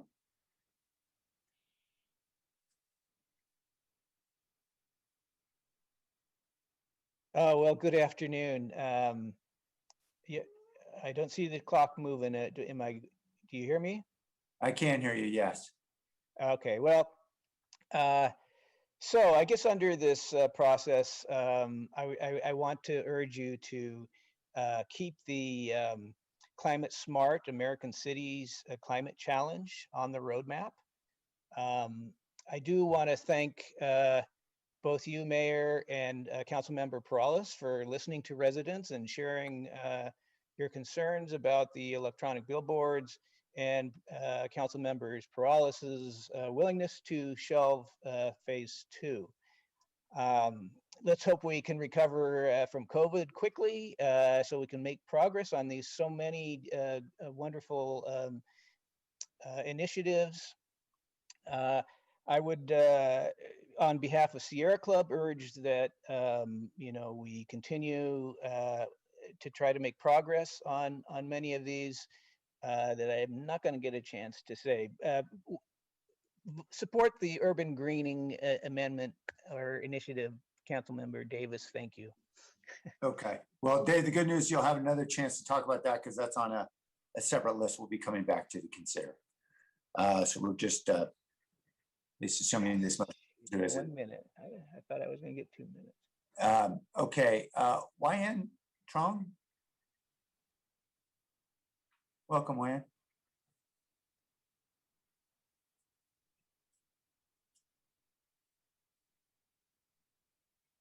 YN, we're not able to hear you right now because your device appears to be muted. I was also hoping for 2 minutes. I'm from B3 and Mothers Out Front, mobilizing for a livable climate with over 2,000 local supporters. We ask that you prioritize both economic recovery and reaching our climate goals. Bear in mind, there is a 30-year lag between the time greenhouse gases are emitted and when their climate effects are felt. We must take bold and visionary steps to preserve a livable climate for all children.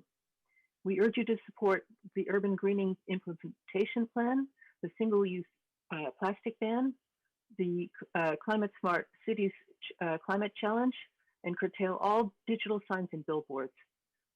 One digital billboard can consume up to 30 times the energy of an average American home.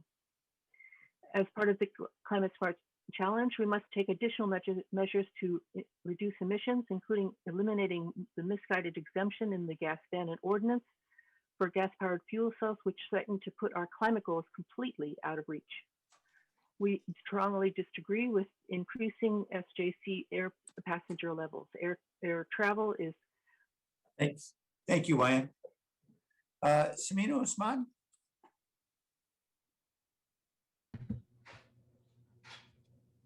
Samina? Hi, are you giving me more time? No, I was calling for Samina Usman. Yes, I was trying to unmute myself.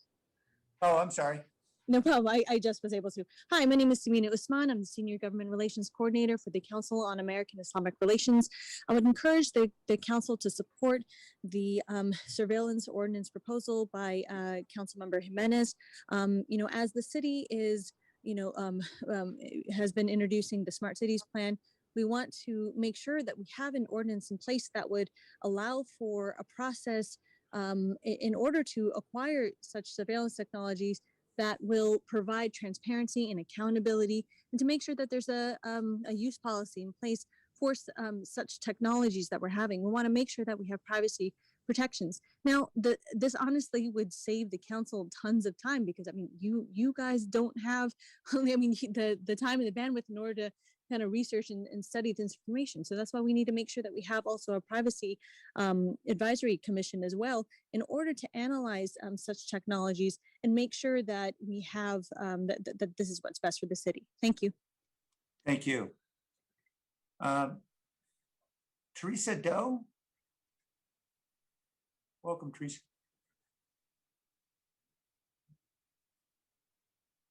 Oh, Teresa, I think we lost you. You still there? Hi, can you hear me? Okay, yes, we can. Welcome, Teresa. Hi, okay, thank you. Good afternoon, Mayor and Council members. My name is Teresa Doe, and I'm the Programs Coordinator for Walk San Jose with California Walks. Thank you for the opportunity to comment today. I want to express my strong support for Councilmember Davis's urban greening policy. This policy will support a more holistic approach to addressing environmental, health, and safety issues on our streets. Urban greening is necessary for San Jose to meet our environmental and traffic safety goals set out by Climate Smart and Vision Zero. Last year, despite lower traffic, the city still had 49 people die on our streets. In the past year, amidst a global crisis, we have seen extreme heat in an atmospheric river that posed a threat of flooding. This proposed policy meets the urgency of traffic safety, urban heat islands, and flood management. I urge you to support the urban greening policy. Thank you again for the opportunity to comment. Thank you. Paul Soto? Yes, Mayor, I'd just like you to state on the record why you're bringing this down to 1 minute. Okay, I need that stated on the record, number one. Number two is that I really want to thank Councilwoman Arenas, Esparza, and Jimenez, especially what you had said, Jimenez. Look at what happened on all of that complexity, and I'm only getting 1 minute as a citizen, okay, to decipher that information and to articulate it in 1 minute. No, that ain't gonna be happening no more, Ricardo. You really need to start checking yourself and quit depriving me of the ability of my First Amendment right. I have a constitutionally protected right in order to articulate the context in which I exist and the laws that you guys make. Okay, now with respect to equity, thank you for the racial equity office being inserted in this dialogue, in this conversation with respect to process, because we're talking about three different things: people, places, and property. People should always take precedent over property and places. Thank you. Thank you. And for the record, I had not articulated, but the reason why I consented to 1 minute is that we had at the start, I believe, more than 90 attendees who I assume wanted to speak. We're now at we were past 3 o'clock at the time, and it's important for me to ensure that we can get our work done today.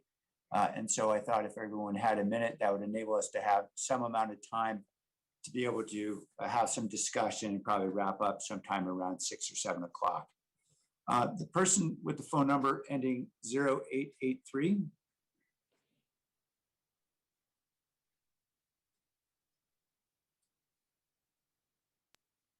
You're still muted. No, 0883. Your phone appears to be muted. I think you need to dial. Hello, can you hear me? Welcome. Hi, I apologize. Hello, my name is Karen Rosenberg, and I'm speaking on behalf of Greenbelt Alliance. This past year has demonstrated that the long-predicted impacts of climate change are already becoming our daily reality. Nature-based solutions like urban greening, including rain gardens, swales, and native urban tree canopy, help manage stormwater and improve water quality in the Bay. They also provide a host of climate adaptation benefits that are urgently needed.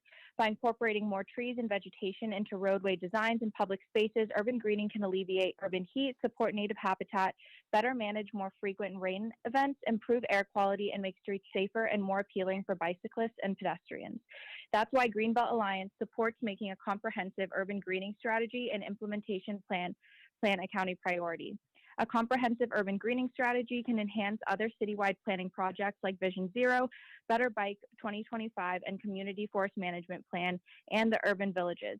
And since climate impacts are not distributed equitably, this approach would ensure that the areas of San Jose that are already being impacted disproportionately by a changing climate benefit from these resilient strategies. Prioritizing urban.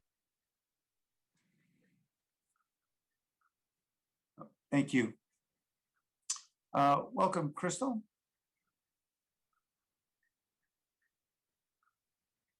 Hi, this is Crystal Campisi. I'd like to strongly advocate for one of the backlog initiatives. If you'd give me a moment, you may be aware this is the cannabis, exempting the cannabis business tax for medical patients based on a memo from Johnny Camus and Pam Foley back in October to waive this fee, this 10% fee. These are patients, these are using medicine for cancer and other chronic illnesses, shouldn't be paying tax on their prescriptions. I'd like to make 2 points. It was yellow lit because it was over 40 hours of staff work. I do not believe this to be true. The county already issues the MMIC card. All we have to do is show that, and then you can exempt us from the tax. It's also a low hit to the budget. $13,000 to $15,000. It's nothing for the safety of our seniors and chronically ill trying to buy medicine because they throw up when they go for chemo treatments, and we have a 10% business tax that should be being paid by the businesses. Thank you for your attention. Oh, and it's RR3. RR3. Thank you. Blair Bakeman. Hi, excuse me, my voice is a little off today. Thank you. I'll be hopeful you'll be talking about issues of how to actually deal with COVID in their next items. How do we talk about the relationship between the city and the school districts, things like that.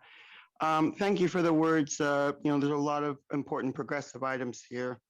The ideas of a privacy commission, I've mentioned that a few times recently. That's an important concept. I think it's a better idea than just relying on Measure T oversight, public oversight.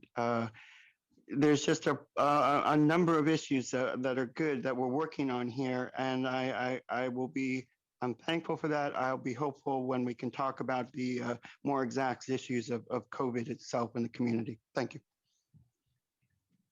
Thank you. Aditya Nair, please forgive me, Aditya. Hello, City Council leaders. Thank you for the opportunity to speak at this meeting. My name is Aditya Nair, and I'm a sophomore at Burnham High School. I'm also an active member in Troop 286 Boy Scouts. As your team spearheads the COVID relief effort, I understand the shortage of resources and staffing, so I wanted to advocate for a sustainable youth involvement framework for non-priority discretionary projects and avenues to help amplify your efforts. Also, as homelessness in the San Jose area seems to have greatly increased, given the shortage of resources and staff, what is your opinion on integrating the youth, including school districts, in many of these programs? Thank you. Thank you. Thank you for advocacy. Todd Williams.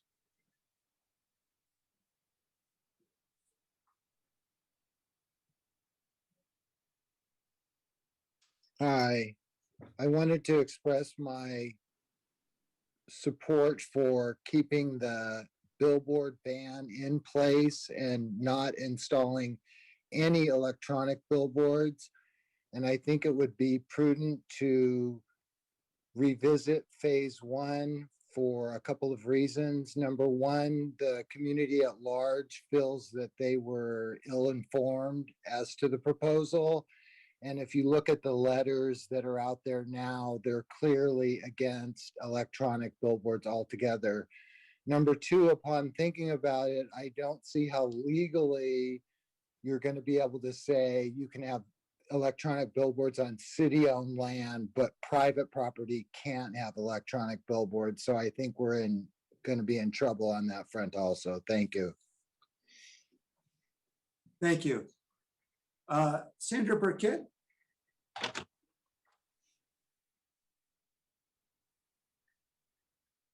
Can you hear me? Yes, we can. Okay, thank you. Thank you for allowing me to participate in the public comment portion of this meeting.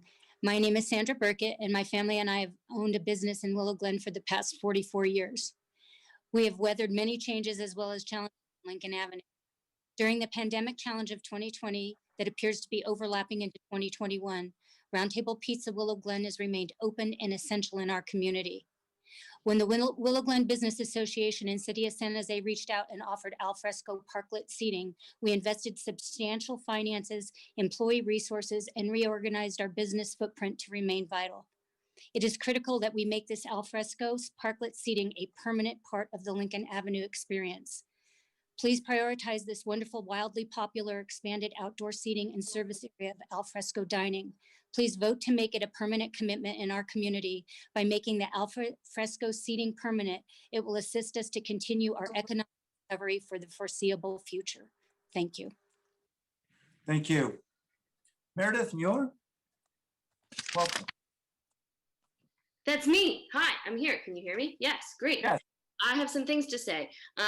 One is that I really appreciate the move towards making equity a part of the city council and planning staff's mission.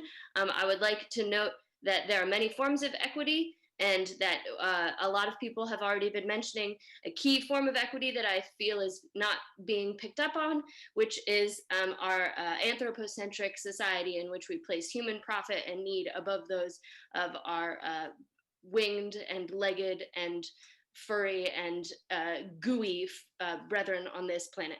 In that vein, I would like to advocate for CP22 and CP19, NP11, NP15, RR5, and EP6.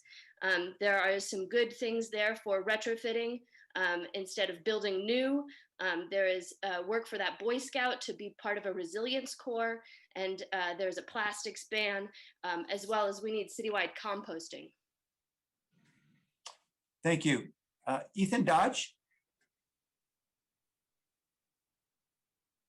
Yes, hi, my name is Ethan Dodge. I'm from the Citizens Privacy Coalition of Santa Clara County, and I'm here to urge you to vote in favor of Councilman Jimenez's surveillance proposal.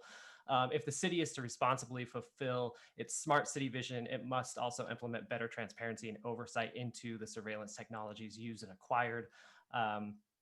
It will be a very small uplift on part of the city council as we can convert the already existing privacy task force into a citizen privacy commission to review these technologies as they come in and before they're implemented. It would also prevent another situation like we had in I think it was 2014, maybe 2015, when a drone was acquired without community input, and there was quite a few folks upset about that.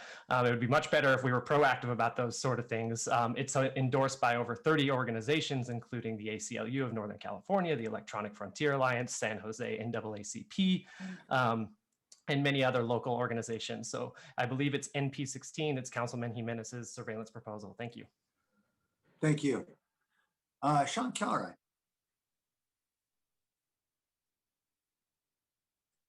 Good afternoon, Mayor and Council. Sean Kellery, founder of Silicon Valley Cannabis Alliance and Jackson and Maine.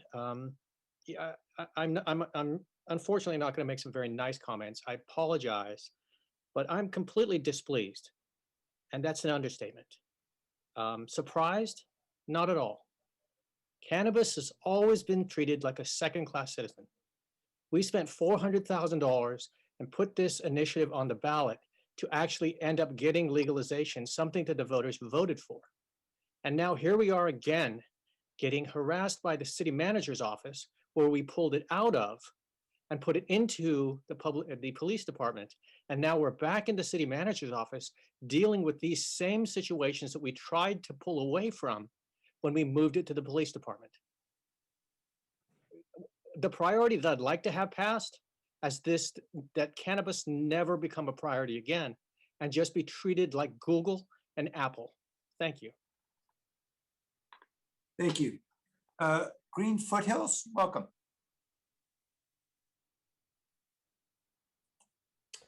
Hi, thank you, Mayor and Council members. Alice Kaufman, Legislative Advocacy Director for Green Foothills. I'd just like to say first, thank you to Councilmember Perales for including in the motion halting work on the electronic billboards policy, and thanks to Mayor Liccardo and the other council members who have expressed support for that. We really appreciate your being willing to consider that and to vote on that today.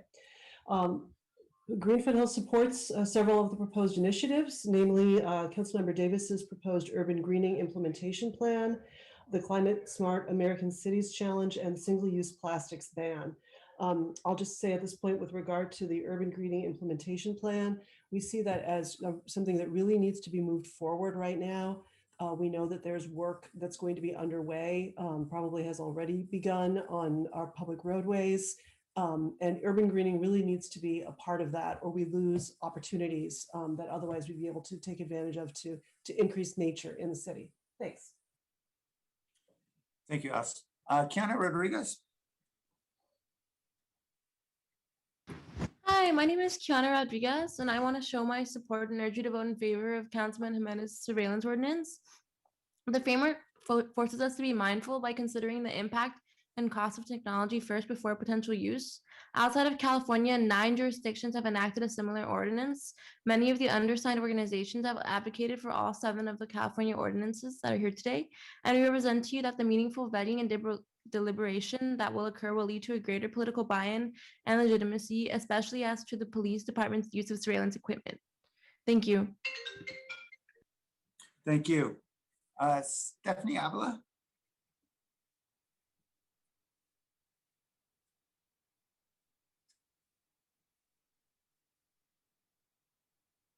I'm sorry. Okay, well, let's go to Jeffrey Buchanan. Thank I'm you sorry, very no, much for the help on unmuting. Thank you. I would also like to be here in support of Jimenez and the concentration on ordinances over surveillance. I think one of the biggest importance here that we really need to consider is San Jose is looking to be a leader in this city technology. And as we do that, as we go to set up our fundamentals behind it, we're creating a stamp that's essentially going to be used across the country as we go. So especially incorporating equity into our protections of our citizens, and that is incredibly important because the nation's going to be following us. I also really am with the council on that. The beginning of this meeting was a bit of a mess. I did try to follow through, but I am with y'all on that should have been discussed much more before bringing it to the public, as well as I'm very concerned with some of the framework behind, there's talking about the studies looking in to be able to best do the job best. But I hear things like census with houses aren't going to happen. So how are you going to know to best address an issue if you don't have all of the information? Two concerns. Thank you. Thank you. Jeffrey Buchanan. Thank you, Mayor and Council. First, just would like to extend my sincere gratitude to all the city workers that make the enormous amount of work that we're looking here possible, and for all the preparation that went into today's discussion.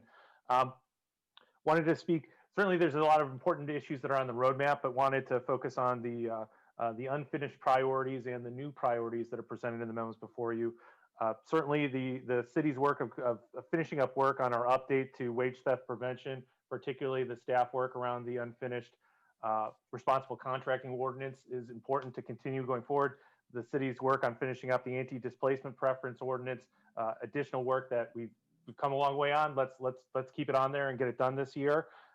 In terms of new work, appreciate the priorities from Councilmember Perales on the creation of an economic recovery task force, from Councilmember Foley around the public lands and affordable housing, and certainly Councilmember Esparza around staffing analysis.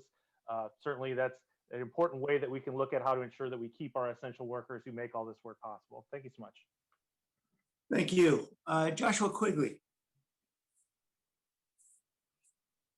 Thank you. On behalf of Save the Bay, I'm here to urge you to support item RR5, the Urban Greening Implementation Plan.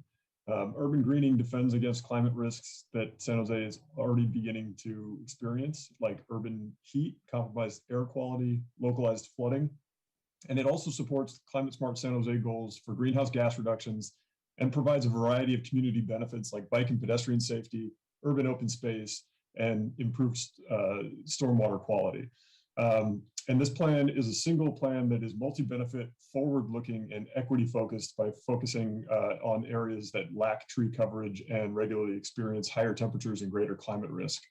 Streets designed to draw people in and create community rather than just move cars through will support San Jose's small business and economic recovery. And San Jose needs to act now to make sure that projects are ready to be competitive for federal, state, and regional funding. So thank you very much for Councilmember Davis putting this forward, and I urge the council to support it. Thank you. L. Thank you. Les Levitt. I just wanted to touch on the billboard issue to say that I'm encouraged by the moves to immediately stop all work on digital billboards so the city can get back on track, tackling the serious problems that should be addressed.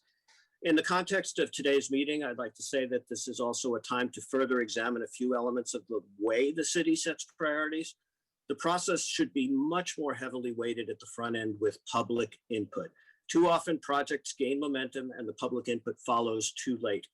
The other aspects of setting priorities that should carry more weight are cost and resources. All of the presentation materials today are what I call flat, meaning it's a list of ideas. Every item should have a specific cost, resource requirement, and duration. Unless you have this multidimensional description, I don't know how you can make meaningful decisions. And too often the public perceives that the city is not acting in their best interest and as if there's an unlimited budget and unlimited resources. And I think it's up to all of you to counter that. We still have much more to talk about on the billboard issue, but good luck on priorities today. Thank you, Les. Mike McGee.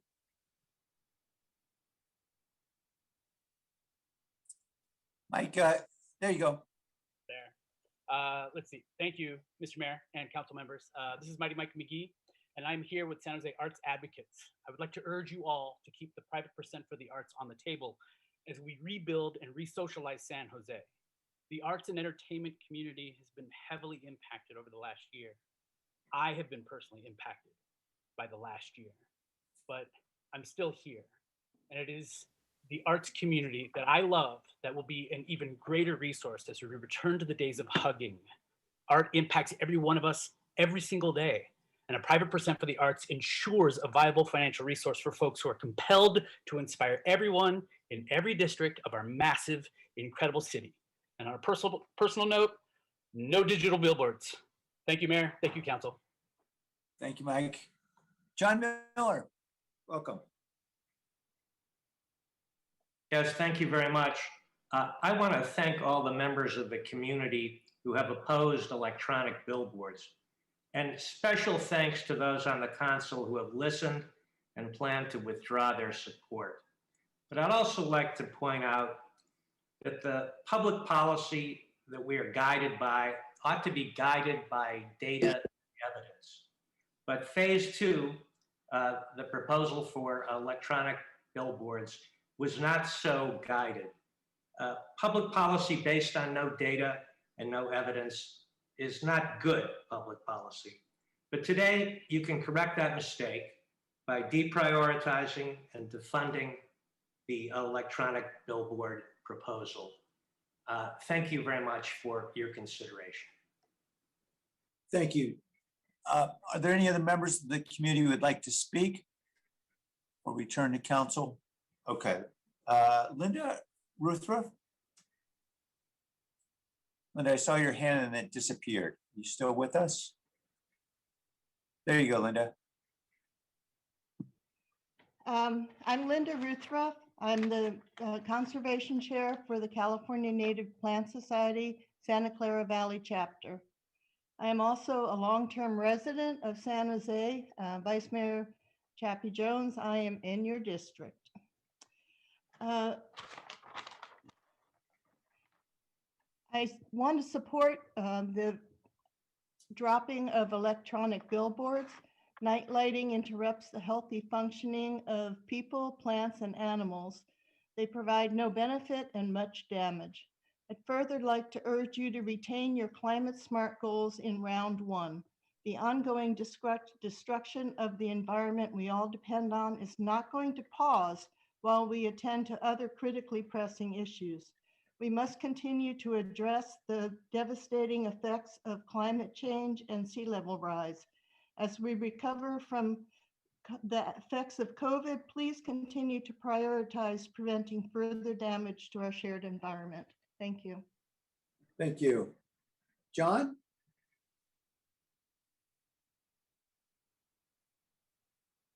Unmute. Can you hear me now? Yes, we can. I've listened to you, everybody talk about this canopies, the green, the greenness, the green that to improve our city.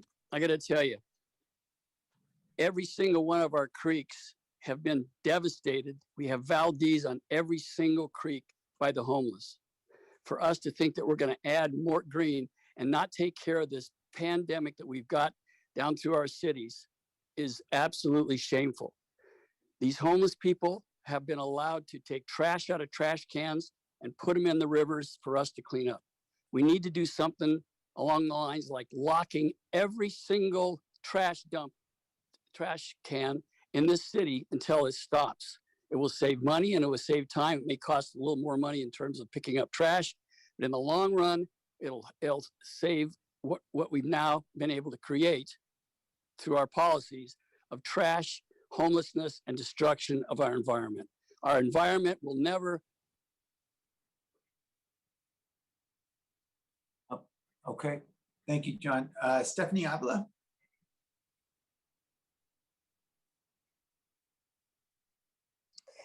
Hi, sorry, I am back. I just wanted to address something that actually came up in your most recent interview, Mr. Mayor, and I'm hoping you can make it further into City Council. You said that you really wanted to create more of an open dialogue with the community on how to solve some of these problems, although you addressed that you wanted to address the people who were kind of in between the polarity of decisions, in your words, that didn't want an insertion on the Capitol, but also didn't want to burn a police building down.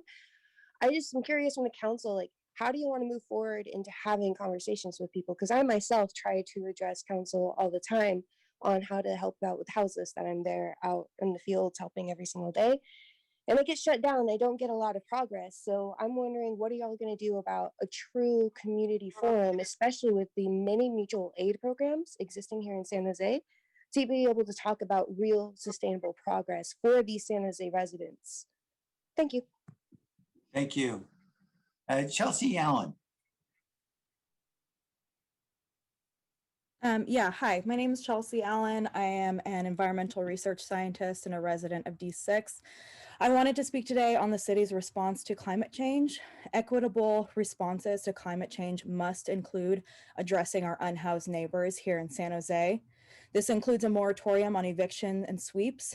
It means providing encampments with essential services such as garbage removal and access to clean water.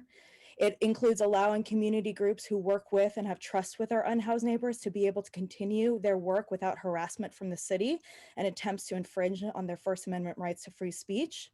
It includes allowances for autonomous encampments that are safe from sweeps and other genocidal tactics employed by the city and the county. And importantly, in this next steps, it includes conducting and not postponing the census of our unhoused neighbors. So that's step one. If you care about the people of the city, it's imperative that you work to address the problems faced by our most vulnerable neighbors, especially given climate change and things like the sale of downtown to Google. And this starts with a census. Thank you. All right, thank you, Chelsea. Meredith Mueller, I know we've called you before. If there's someone else in your household that seeks to speak, you can certainly hear from them, but Yeah, I Meredith? just thought that since that other person got to ride the ride 2 times, maybe you can sign up twice. I wanted to say that it's very No, that would have been a mistake on my part. So I'm sorry, I wasn't aware that the other woman had spoken once before. Timothy Clausen. Thank you for giving us this forum to speak to you today. I want to make it clear that everyone realizes that phase 1 of the billboards is still moving forward. Please revisit this decision and follow city staff recommendations to keep the original ban in place. Listen to the voters. Thank you. Thank you. All right, are there any other members of the committee who have not yet spoken who'd like to speak? Okay, let's return then to the council. I know we'll be entertaining motions now to amend Councilmember Peralez's motion. I would just ask, with every identified priority, after the motion or the issues raised, if we could hear from staff as to what exactly it means if we are deprioritizing, because I know in some cases it means work may stop. In other cases, maybe the work takes a different form or a different level. So it would just be helpful to understand from staff what exactly it means if we're taking something off the list. And Mayor, can we hear the motion again, please? Oh, there it is. Okay. The mayor's motion or Councilmember Peralez's motion? This is Councilmember Peralez's motion. I apologize. We're sort of doing this real time. So this is actually Councilmember Peralez's motion.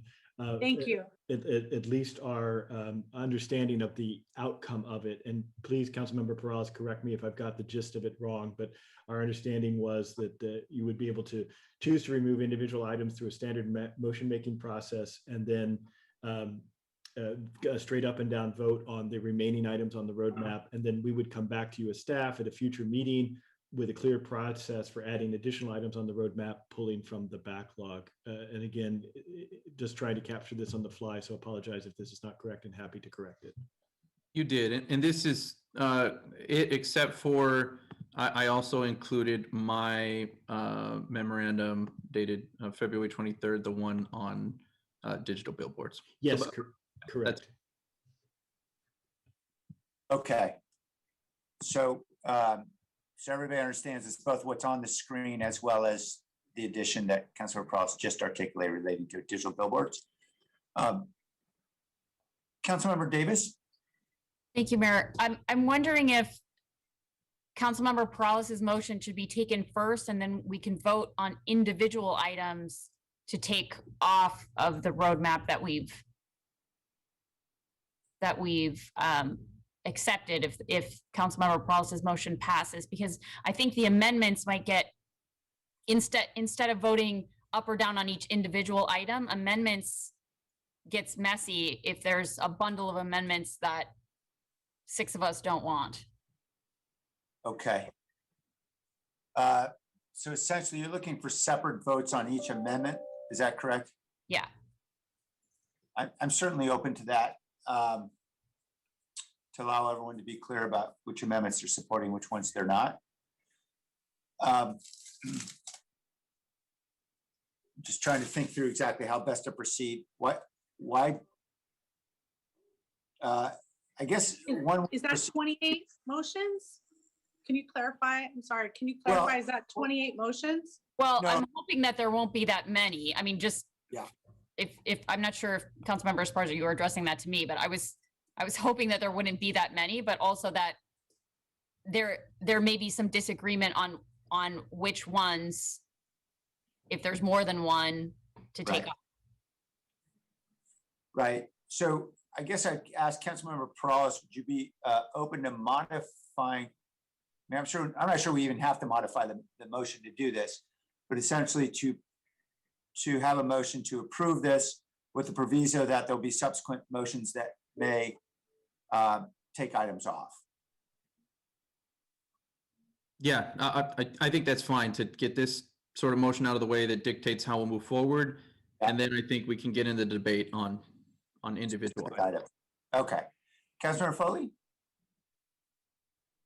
Okay, not to complicate things, but I was going to move that we bifurcate the billboard item and address it first, and then have the discussion on the other items.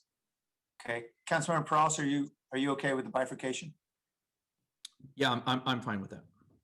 Okay, so let's take, as Councilmember Foley suggested, the billboard item first. Let me also ask Councilmember Arenas, you're okay with that bifurcation? Yes. Okay. I'm okay on both of them. Thank you. There seems to be a continued problem with the audio coming from your device, Councilmember Arenas. Can you hear me now? Yes, we can hear you now. Yeah. Oh, okay. Yeah, I'm okay with both. I'm okay with both of those amendments. Okay, great. All right. So then there would be a bifurcated motion that we could vote on now, first with regard to the billboards. And I do have a question about the billboards issue. My understanding is we would still move forward with phase 1, which is largely, I understand, is the works is largely, or if not entirely, been completed, and that just relates to what happens downtown. Is that right? If this motion's granted? Are you asking me or city staff? Well, I guess I was asking city staff, but I'm certainly open. I can clarify. Phase 1 relates to public sites. Right. Phase 2 relates to private sites. So with the public sites, most are downtown, but there are some outside of downtown that are freeway facing. Okay, thank you. And then Kim, also I understand that part of phase 2 initially was wayfinding in downtown, which I understand does not require any environmental work. And so the question is, and that's just the small signs, I guess, kiosks and things like that, that would be downtown. Yeah, phase 2 is mostly about private sites, but you're right, Mayor. It also includes public right of way downtown. Right. The opportunity to have advertising on street furniture. So things like toilets and newspaper racks. Right. And it does require some environmental work, but it's much more limited. It's much more focused. It's much less impactful. Okay. So I guess I wanted to ask Councilman Peralez, given the fact that I believe the community's concern, and certainly my concern, was around digital billboards citywide, and I was not concerned about work moving forward on those smaller wayfinding kiosks and so forth in the downtown, that your motion would only be to halt the phase 2 work relating to the citywide billboards. My motion was all of it collectively, but I'm happy to hear from staff if they think that there's pieces of this work that actually doesn't take significant time or energy. I will say, even with the wayfinding, I wouldn't specifically prioritize that over anything necessarily that we have on the list. I don't think anybody's going to argue that wayfinding is somehow more important than the list that we're looking at right now, or even the suggestions that our colleagues have brought up. And additionally, in CED committee, we just heard that it's going to need significant more funds and take from reserves within our parking fund to continue some of that work. And so, more than just necessarily even the work, there's also budget implications. I know that it's not just the wayfinding. There's also other signage within the downtown sign intensification. So I'm happy to hear from staff their input on that. My suggestion was to keep it simple and just table it all for now. Yeah, it's obviously the will of the council that matters most, but you will recall staff's original recommendation was a year and a half ago to first complete phase 1 and see how the community experiences the advertising on public sites. So that would be one option, to complete phase 1.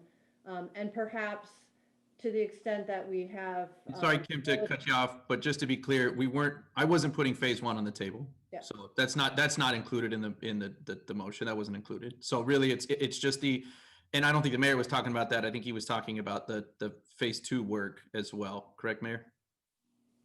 Yes.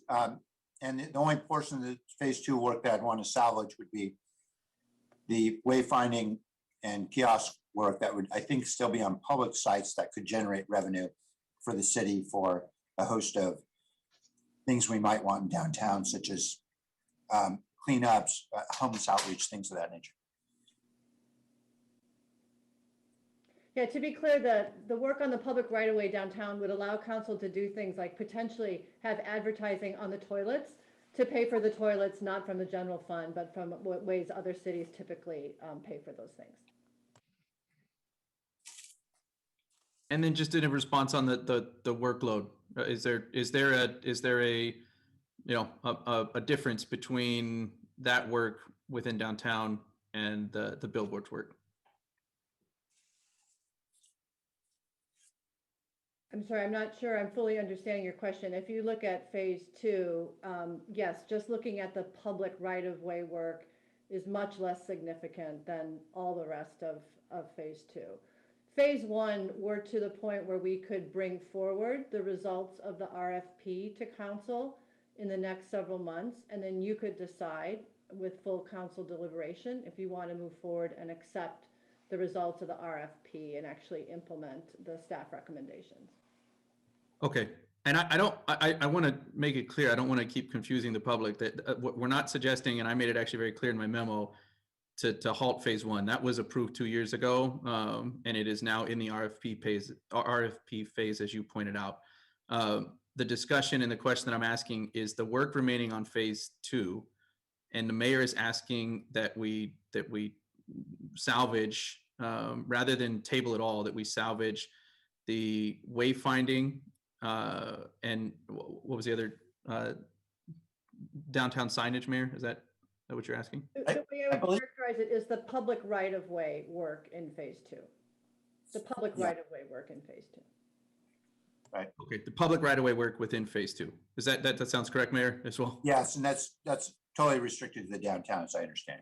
So that's what I'm asking about, Kim, is there a major distinction between that work and then the private property where the billboards are being suggested? Because I know it's all wrapped up into one right now. Yes, there is a major distinction, and the public right-of-way work could be pulled out.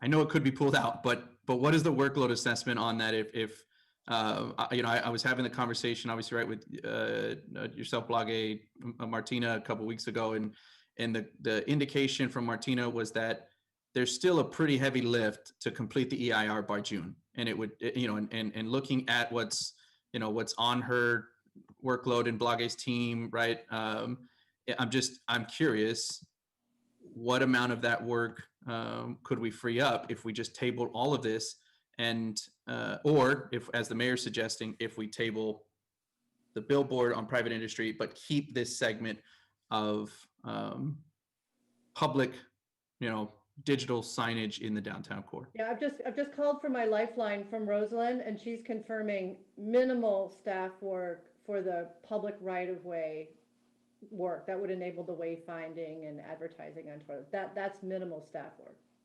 Okay, that's it. That answers the question. And in that case, Mayor, yes, I'm fine. Okay. Is that okay with the seconder then? The Councilmember Arenas? Yes. Okay. All right, the motion's then modified. So to summarize, the motion is to kill the phase 2 work relating to private billboards citywide. Okay, any questions on that motion before we vote? And then we'll take this next part of the motion. Okay, let's vote on that portion. Jimenez, Aye.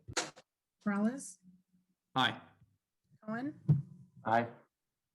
Roscoe, Aye. Davis, Aye. Esparza, Yes. Arenas, Yes. Foley, Aye. Mahan, Aye. Jones, Aye. Ricardo. Aye. Okay, now we're taking on the larger portion of the motion, and that relates to approving Appendix B, or also known as Attachment A. This is Appendix B, which is the basic roadmap. And then after this vote, if this is approved, we'll then take separate motions to take items off of that list. I got that right, Councilmember Prowse? Sorry, yes, yeah, that's right. Okay.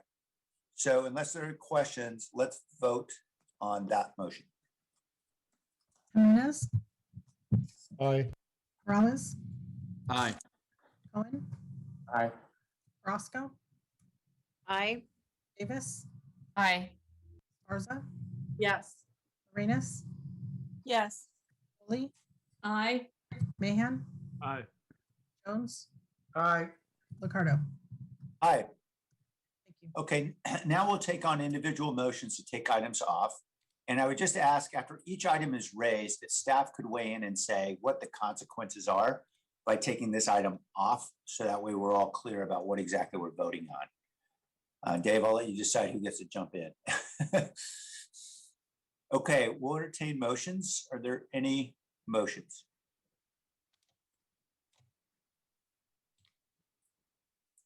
Okay, sounds like an endorsement of the staff set of recommendations. Councilman Prowse? All right.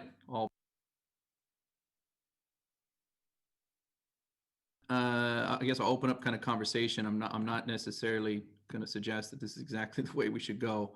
But in looking at the list and what I think may be worthy of a discussion, I am looking at items like CR1, the align the zoning with the general plan. Looking at items like CR7, the electrical service for major development. CR13, increase the San Jose Airport air passenger levels. CR14, lowering PG&E and market costs for clean energy. Those are 4 at the moment that I think are worthy of discussion, that they could be. And again, I want to make it clear, much like the last item, as I put in my memo, that they should be tabled. I'm not necessarily saying you kill this work forever, and I think staff gets that. But I want to make that clear with the community that this doesn't mean that the work we've done goes away. This means it gets put aside. It's no longer a priority. But those would be the 4 that I would suggest. And so I'm not going to make a motion at the moment, but I'll open it up for discussion to hopefully make it lively. Okay, maybe Sorry, can you repeat those? That's CR1, CR7, CR13, and CR14. And perhaps maybe we'll get them up on the screen so we can see exactly which they are. If Tony, are you able to do that by any chance? I've got it. I'll get it just a second. You got it? Thanks, Kip. Mhm. So maybe what we'll ask now is if staff could describe the consequences of us taking those items off, because in some cases we know the work will continue, but perhaps in a different form or a different level. Sure. So if we're going to take CR1, I'm going to ask Rosalind to jump in, or Kim. Yeah, I'm sorry, we really need Rosalind, but she doesn't have a link. So I've just advised her to call in and then she can be promoted. So maybe we can go to another one and then she'll be there. Okay, so CR1 is zoning, CR7 is electrical service for major development. I suspect Rosalind will be needed for that too, or is that something Nancy or you could take on, Kim? Hi, this is Tony, City Clerk. I just sent an invite to Rosalind. Okay. If she checks her email, she can just click the link. Okay. Kim, would you or Nancy feel comfortable responding to electrical service for major development? That's CR7 that Councilmember Peralta identified. Yeah, I believe this is the district utilities work and the potential formation of a municipal utility to allow for resilience and other approaches to energy in certain districts of the city over time. Okay. So do you want to describe what happens if this gets pulled off the list? We ultimately don't approve it as a priority. What happens next? The consequences of this would be significant for development in the Dearborn Station area and the district utilities system that's anticipated to be there, which will be the subject of a study session on March 25th. Okay. Okay. Then does that include both the development as well as the transit service in that Dearborn area?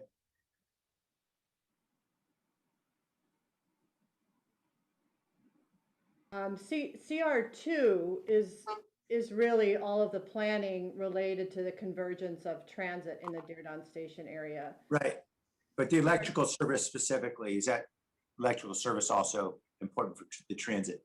I don't believe so. It's really for the development that's there.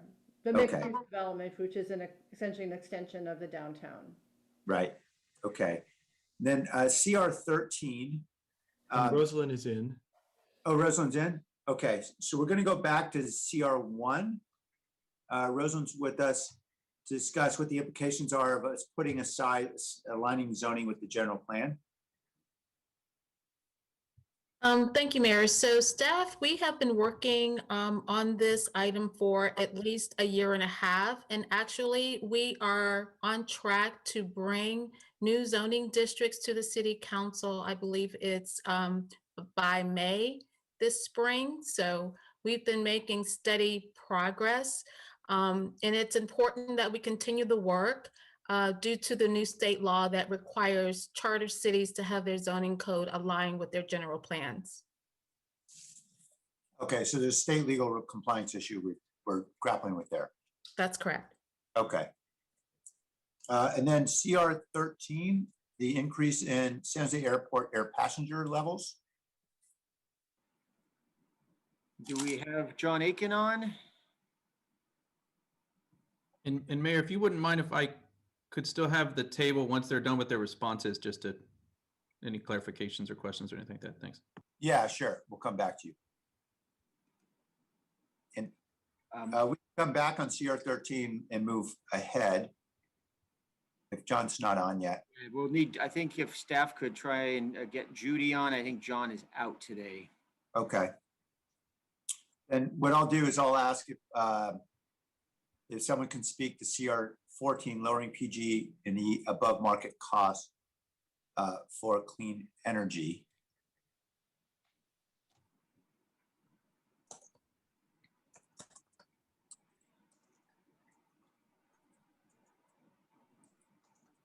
Do we have any senior staff who can speak to that? Lori or? Is Lori on?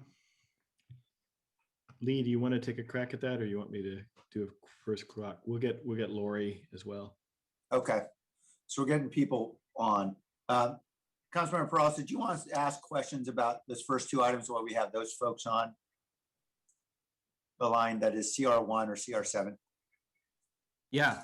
So, and just to, and look, I imagine a response from staff on each and every one of these items is going to be advocacy to keep it. So I don't, I don't think we're expecting slightly, different answers than that. But I think to be clear, as what Kip and Dave had lined up for us, tell me if I'm wrong, if some of these items had received no votes, the answer that you'd given us previously is that that's it, the work would cease to continue. So I think that's what we're now saying is, hey, look, what would be the implications? I think there's advocacy to want to keep it, but just to be clear on that, I don't think we're going to hear anybody come up and say, from city staff, say, yeah, this would be great to stop working on. And so in regards to what I heard on the align the zoning with the general plan, Rosalind, tell me if I'm wrong. Sounds like this seems similar to what we heard with some other items that are going to be completed this year, maybe even soon. Did you mention May or June? So that is just one component of the work plan. So we've created 6 new zoning districts, mixed use zoning districts and urban village zoning districts. So that's one portion of the work plan. The larger portion is actually doing the rezoning of parcels throughout the city that are not in compliance and in conformance with the general plan. And again, this effort's important for us to comply with state law. And so it sounds like this first part, maybe a little bit easier, will be done. Could that second part of it, and could we still remain within state law if we were to table that work and then come back to that next year? Well, we would continue to be out of compliance with state law if we did not continue the work. So we're out of compliance now, then, you're saying? Yes, and we're trying to get into compliance. We haven't heard from the state in terms of a hard deadline wherein all of the charter cities have to be in compliance. But due to the magnitude of parcels throughout the city that don't conform to our general plan, we really do want to work on completing this effort. And when we devised the work program around this, we knew it would be a multi-year effort. And so we're probably about halfway through. Okay. Is it feasible to get, again, as you describe what sounds like one phase of this done within the next couple months, and then to hit the pause on additional work? Is that feasible?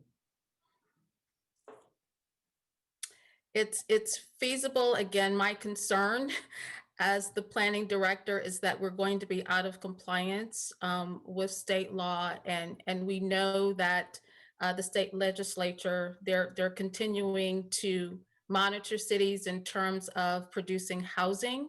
I would also note that we're about to start on our new housing element. We have a new RENA number allocation. So making sure our zoning is alignment with the general plan, it's just very important work. Okay. The other thing I would add is, and Rosalind, please check me on this, I think part of the rationale for including it in the roadmap is it actually creates efficiencies in the sense that because it deals with all of the properties and makes them all of this work by right, it cuts down on the number of things that have to come through the arduous approval process. And so ultimately it saves us staff time. And so it's deemed to be an investment that reduces the amount of time in the very near future of a large number of staff. So I may not have that right, Rosalind, so please correct me if I've got the rationale wrong on that, but I remember that as being part of the reasoning. That is absolutely correct, Kip. Thank you. I believe Lori is logging on now for the electrical, the PG&E question. Okay. Maybe if I can complete my comments on this, the Sure. zoning one, Mayor, and then actually I'm happy if you wanted to open it up for our colleagues if they wanted to. Maybe we focus on this one now that we have all the right city staff here. I'm fine if maybe we focus our comments around this because I'd love to hear from my colleagues on it. Okay. So the just from what I'm hearing, in summary, Rosen, it sounds like we can kind of complete this current phase of work that we're in. We could table it. The concern you have, as you laid out, one of them being not in compliance with state law, which we're not today, and there's no deadline. I don't think that would be a major implication because we're already not in compliance today, and I don't think we would be saying we're never going to get there. We're clearly making progress. I think that if we could hit pause, that I would like to. So I'm not convinced necessarily on salvaging this one based on what I've heard. I would be convinced in saying allow you to finish this current phase you're in over the next couple months, and then hit the pause button. And then again, going back to the whole reason we're having this discussion is because when we look at the list of items that have been placed on round 2, there are a number of items that personally I would like to support, and I know probably on my colleagues, things that have been there for quite some time, as we've already heard.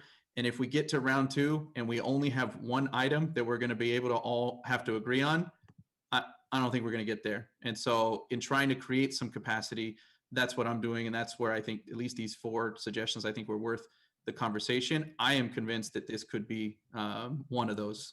And so, but I'm happy to hear from my colleagues now. Thanks, Mayor. Okay, thanks, Councilor Cross. And it would be 2 items theoretically we'd be able to move forward, but the point's well taken. Rosalind, could I just ask a question? My understanding is this was actually also on the housing work plan because it had a lot to do with reducing delay and cost for housing development. Is that right? Well, I don't think it's actually on the housing department's work plan, but you're No, right. I'm sorry. I meant in the, I guess I shouldn't have said work plan. I should have said about 3 years ago, or 4 years ago, I guess, when I launched a memo talking about 25,000 units of housing and all of that, I believe this was one of the elements that we included to try to make it easier, wasn't it? Yes, Mayor, that is correct. And, Okay. and to your point, this work is tied to the city being able to produce more housing. Yes. Okay. And that's because unlike other cities, we've got a 2-step process everyone's got to go through, and this would consolidate all that to 1 step, which would reduce a lot of delay and costs, I assume. Yes, that's correct. Okay, so it would save staff a lot of time, it would save housing builders time, and that's in addition to the fact that the state's mandating it. That's why it's on your work plan now. Yes. Okay, let's go to questions from the council just about this one, CR1, because we'll go on to other items shortly. Councilmember Arenas on CR1 zoning. Wait, so we're going to talk about each and every one of them? I thought that we were going to make motions about any one of them and then bifurcate whatever motion ends up. We certainly could, but I think what Councilmember Prowls was trying to do is do the service of not having us have to vote on every time he's got a question about him. So he wanted to raise issues about 4 of these, which makes sense. And we may end up hearing a motion from him shortly, it sounds like, but I think he wanted to have inquiry on some specific ones. So why don't we just proceed in the order in which council members identify items for inquiry, and then they can decide to make a motion. Okay, so that at this point, you want me only to comment on what council member Perales has already identified, which is CR1, CR7, CR13. I'm suggesting, I think Councilmember Perales suggested. I can't remember which one's the last one. Yeah, Councilmember Perales suggested. CR14. Councilmember Perales suggested, and I agreed, that it made sense for us to be even more restrictive. Let's just take one item at a time so we can resolve questions, get a motion on the floor. So, okay, well, I was in the line to actually contribute my own. So I will come back as soon as we're done with. Okay, well then let me just mention one thing about CR1. And I'm going to look at this in the way that this has been proposed to us in terms of effort. And that is only 3 points. I know, and it sounds like it's important for us to continue to be in compliance with the state on this. So I would be supportive of I wouldn't be supportive of eliminating this. Okay. then if I could please get myself back into the I into the will loop come for back comment. and yes, we'll come back. Councilmember Mahan on CR1.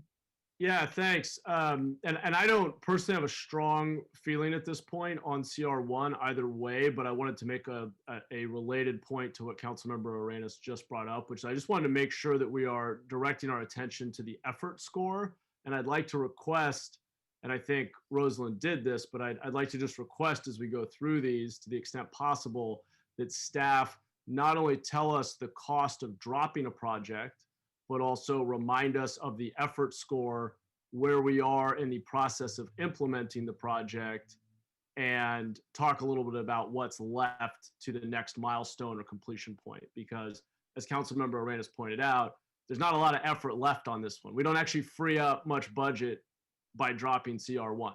It might make sense to do, but I think it would be helpful to not just understand, to understand the cost more fully and kind of where we are in the status of the work and how much effort is really left at this point. Therefore, how much staff time we really would be freeing up by dropping a project. Thank you. Okay, thank you. Councilmember Cohen.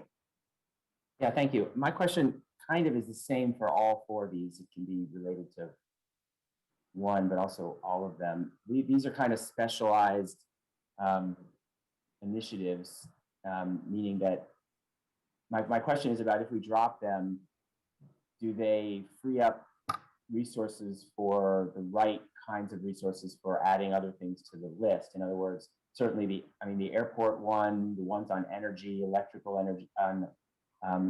service, even the zoning one, do they free up resources that allow us to put on, for example, urban greening or transportation? Do they free up general resources, or how do they help us in terms of adding things to the roadmap? That's kind of my question. And then on CR1 specifically, it sounds like there was a statement about, doing this is saving us time. Is it saving us time later after it's done, or is it saving us time as we go along now? And I kind of ask that question because I wonder, we're saying that doing this is actually a time saver for staff. The effort is low, but we actually it may be an effort reducer in some sense, right? So I'm just wondering about that. I mean, is the idea that at some point in the future, there's a negative effort score after it's complete, or is it almost like a net zero effort now because we end up with a net savings because of the work that's being done? So I guess those are two questions. One about. Rosen, do you want to respond? Well, I guess Dave may want to respond to the question whether it really frees up resources for unrelated items, or Dave or Kip or somebody on your Yeah, team. I understand the question. Yeah, so each one of these, I probably best to take maybe the airport example. So if we deprioritize the airport item, and maybe Kim can weigh in a little bit here, my guess what would happen is that airport would kind of be on their own. Whatever they can do to move this, within their own staff, the capacity that would be freed up is that we wouldn't be having kind of a holistic citywide approach. OED and CMO and others that are typically involved with this work would not be involved. I don't know if I kind of put that in the right context, Kim? Yeah, that sounds right. We put this on the list out of concern about the financial health of the airport, and out of the need that we see to work together with support from the city manager's office and the Office of Economic Development with the airport to ensure we get our air service back. But if we don't have that support, the airport would continue to make some progress on their own. I think that's a follow-up question on the airport one, then, just while we're on that subject. Yeah. If I could, Councilmember, so I think the little bit of a flaw in our scale here is that the 21 represents the overall effort. Well, and maybe Kip's in position. I'm not in a position to say. So if we deprioritize that, are we putting now 21 points on the back on the board? Because I'm going to own that. That's just a mistake in the way that we did the calcs, and it doesn't reflect reality. It's an important effort, but it's not at the same scale as the others. So in terms of an effort piece, it's probably more of a 5 or a 6, and that we would just to use our calibration. So I think we miscalibrated that one. But it does require multi-department effort to do as well as we would want to. Okay. Yeah, I mean, so that's kind of what I was wondering, because much of that effort comes from airport staff that will remain airport staff regardless of whether it remains a city priority. But having said that, I kind of wonder on this one. I mean, a lot of the airport air passenger level drops and gains will be based on the progress of the pandemic and people's comfort with travel, and a lot of things that will recover kind of naturally. And so whether we put city resources into trying to rebuild airport traffic is a question for the council. Do we want non-airport resources put into that, or do we expect that we will probably likely rebuild to an organically back to a level that will bring traffic to San Jose Airport, regardless of whether we spend 5 or 6 effort points citywide that could be spent on one of these other important initiatives. That's my view on that one. Anyway, so go. I'm trying to reel back to item 1 because I know we got there because the I know, I'm sorry, but I was asking about all of them together because I didn't want to I understood. ask questions every time on each one of them. Yeah, I get it. All right, go back item 1. I guess my question on that one. Rosalind? Rosalind, do you remember the question that was asked? Now we can have David. I think I do. So in regards to what we get out of completing this effort, what we get out of it, number one is we'll have zoning that conforms to our general plan, which means we comply with state law. Number two, it means that it will take staff less time to evaluate projects because the rezoning step will be eliminated because the zoning will align with the general plan. Secondly, and then thirdly, it saves our development community time and money. It means that they will be able to get their projects entitled through the city's process quicker. So I think that may answer your question, council member. And I guess what I'm asking is that the savings on the staff side obviously only come after it's complete. We're not getting savings in the meantime. I mean, so in other words, I was hearing that there's a benefit to staff in doing this, but there is an effort in the meantime with getting this done before the savings begin to materialize. Right? Yes, that's correct. Okay, thank you. But if I could, so Rose, the effort, there's an effort here. The bang for our buck is massive. Yeah. I would say maybe the most significant thing we've ever done in terms of transforming the process for development services. Thank you. Well, that and Amanda 7. I put this above Amanda 7. You're absolutely right. The bang for the buck on this is tremendous. I mean, just to give you a sense, when this non-conforming status between the general plan and zoning just creates a huge spaghetti wheel of complexity for everybody involved, from the onesies, twosies of individual developers to the big folks. And frankly, a lot of money goes into swinging the zoning stuff around, and a lot of complexity that's immediately simplified, clarified, and becomes standard operating procedure once this change takes place across the city.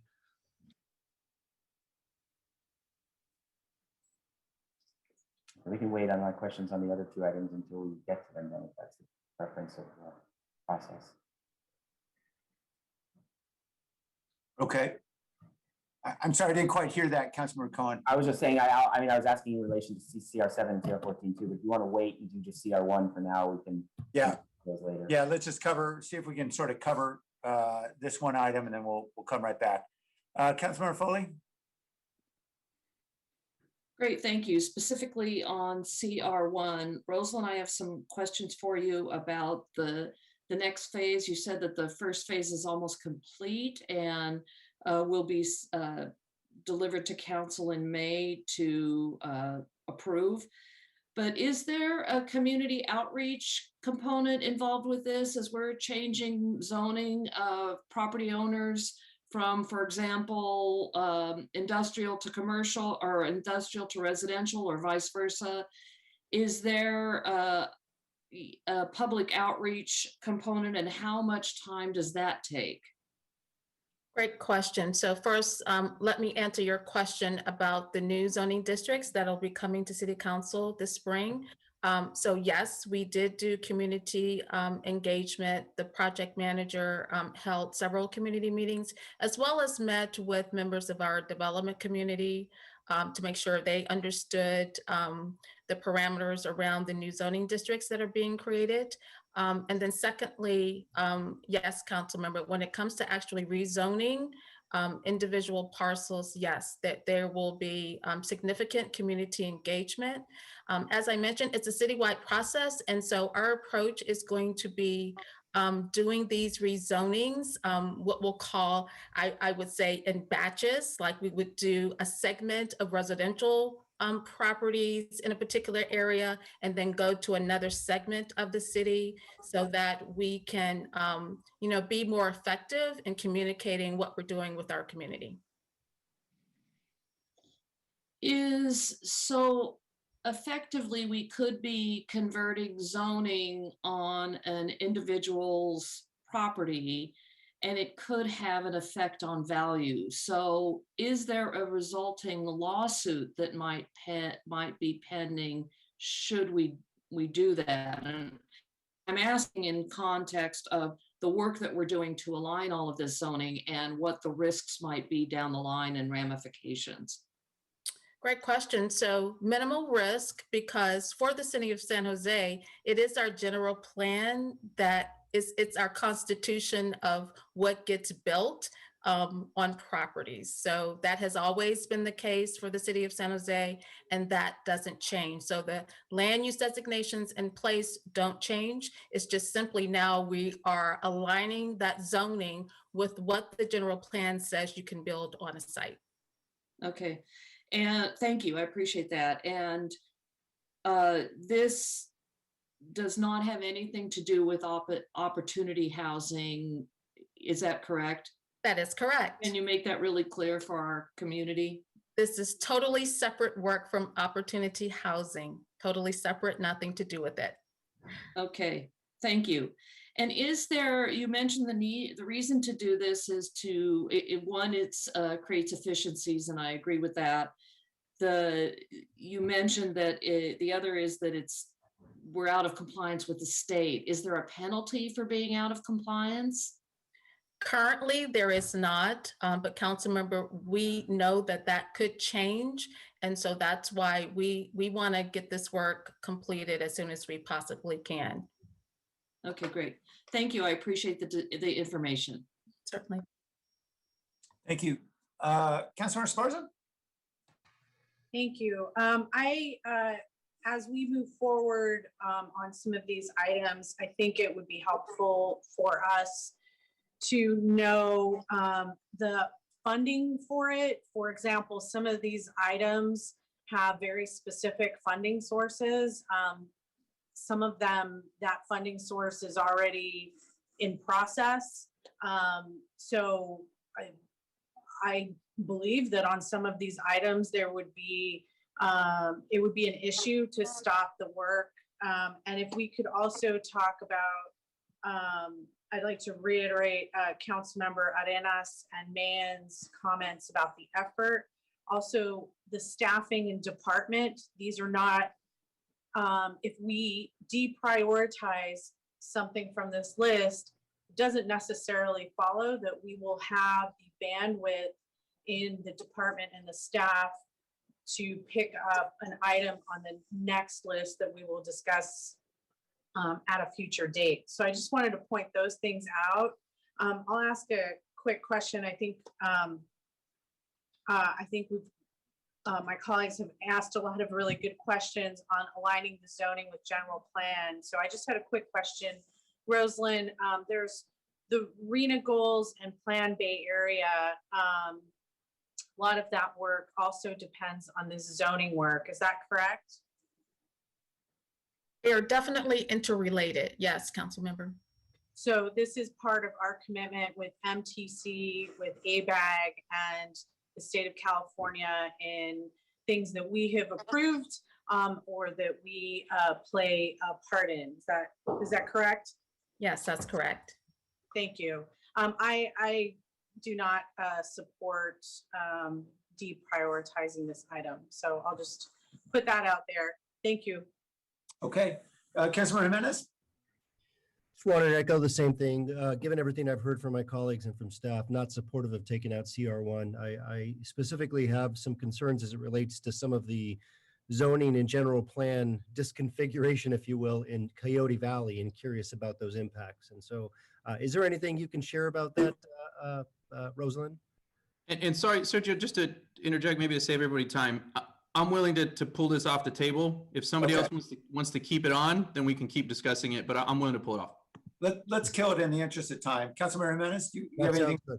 No, that sounds good. I just, the only thing is just, Rosalind, if there's anything you think we should know about that, feel free to share, but otherwise it's coming off, or staying on, I should say. Thanks.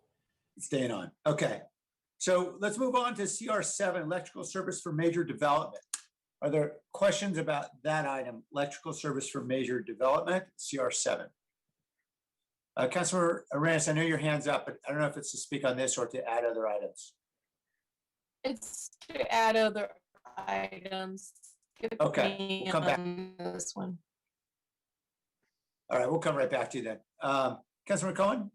I just, the same question I had before, it hadn't been answered yet about, you know, what staff would be freed up. If it's is it specialized staff? Is it general staff? I mean, how would this help us, you know, right, or add other priorities? Lori, do you want to tackle that? I think it's a pretty specialized staff, but if you could give us a sense of what this effort is and if we deprioritize it, what that might mean.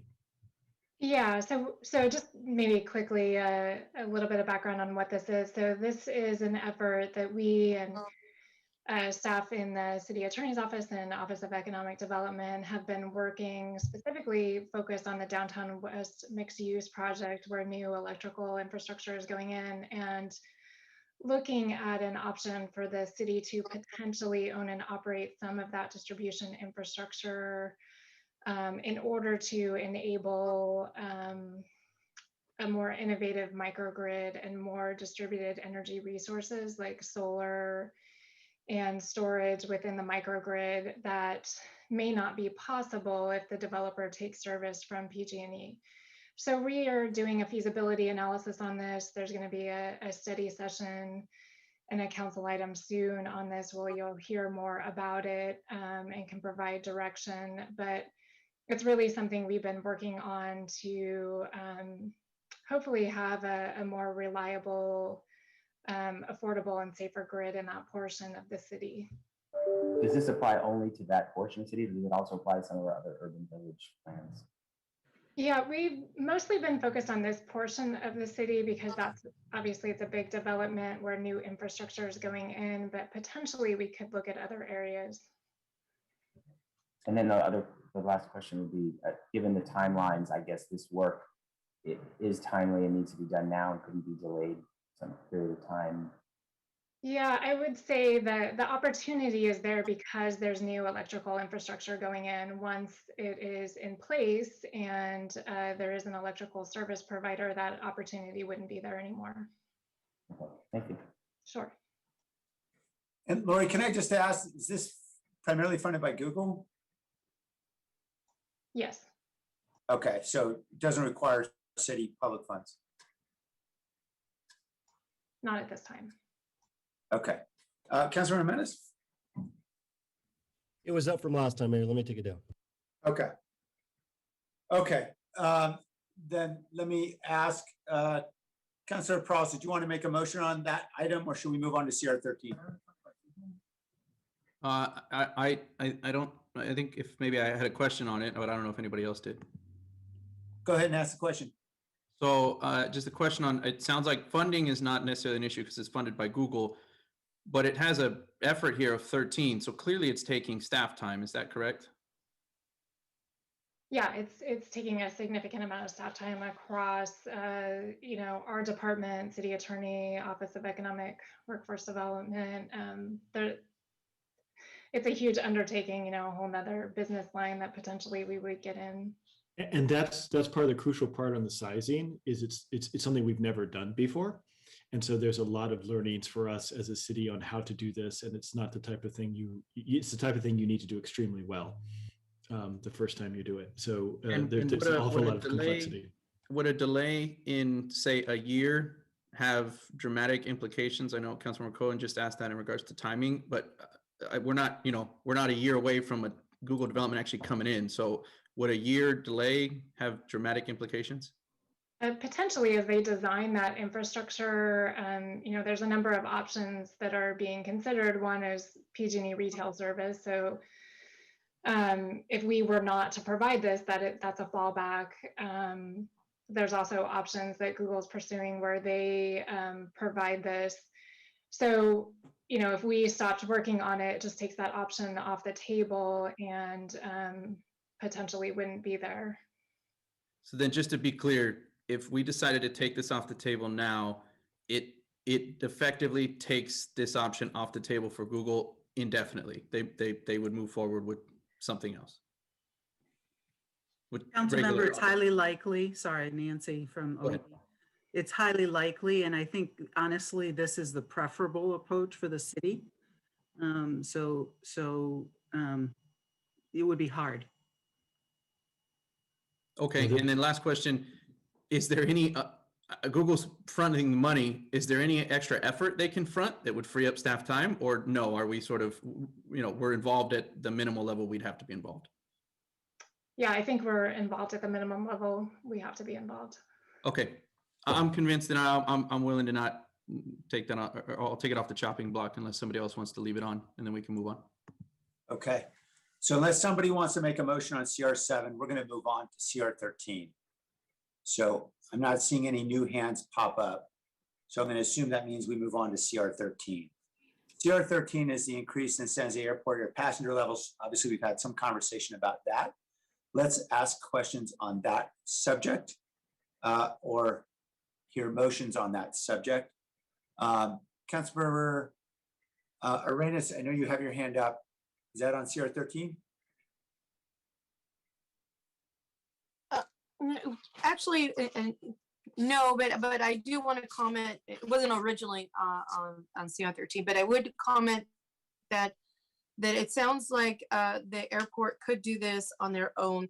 From comments earlier, it just means that they would be on their own and without OED's support. And so I guess my question would be how fruitful would it be for what would be, I guess, what would be the difference if OED was involved? What is their level of yeah, good question. Kim, can you take that for us? Yeah, I mean, we have a partnership and we're on call and we provide data and support, but I do think, the airport has said they would continue to make progress on their own. So that is one option here. So I guess, so why would it be 21? Is it 21? I'm assuming because of OED combination, or? I'll own this. I think this one is misscored. So I think that, when we originally scored this was back before we had vaccines, back before the election, and we just said we had no idea how and when we were going to be able to increase passenger supply. To Councilmember Cohen's point, there is a natural link between this and the ebbing of the pandemic overall. So I think that score is incorrect and is too high. I would say it's more of a 5 or an 8 in our language. Would be more realistic. So I'll own that. I should have caught that as an error, but I think it's incorrectly scored is part of the confusion. Well, I think if they can do this on their own, then without offending them, I think we could take this off the list. I would be supportive of taking this off. And I'll make it clear. I'll make that motion. I'm convinced on this one. So second. Okay, there's a motion. Was it a second from Councilmember Cohen? Yes. So, yeah. Okay, Councilmember Cohen, you're up next. I was just doing that to make a motion, so I'll take my hand down. Okay, Councilmember Sparson. Yes, I had a question. So there's still on the airport, are there still partnerships being negotiated, and does the airport do that separately from OED? Yeah, the airport has an air service lead and a team. In the beginning, 10 years ago, OED airport, we were all working together. But yeah, they have the capacity. They're constantly in dialogue with all of the airlines. Okay. Okay, thank you. Okay. Kim, I think there have been really good questions asked. I just wanted to pose one more, and it's really along the lines of what Councilmember Rance was asking, because, you know, we do have a good team over at the airport. Mark, I think, is still leading the air service effort. Is that right? Yes. And yeah, and they certainly have been successful in past years. And it just seems to me this is one of those areas where the pandemic is going to dictate our success probably substantially more than our efforts will. Can you persuade me otherwise? Yeah, you know, I think it's true. You know, we've got such good fundamentals at the airport. We've got lots of relationships, lots of credibility.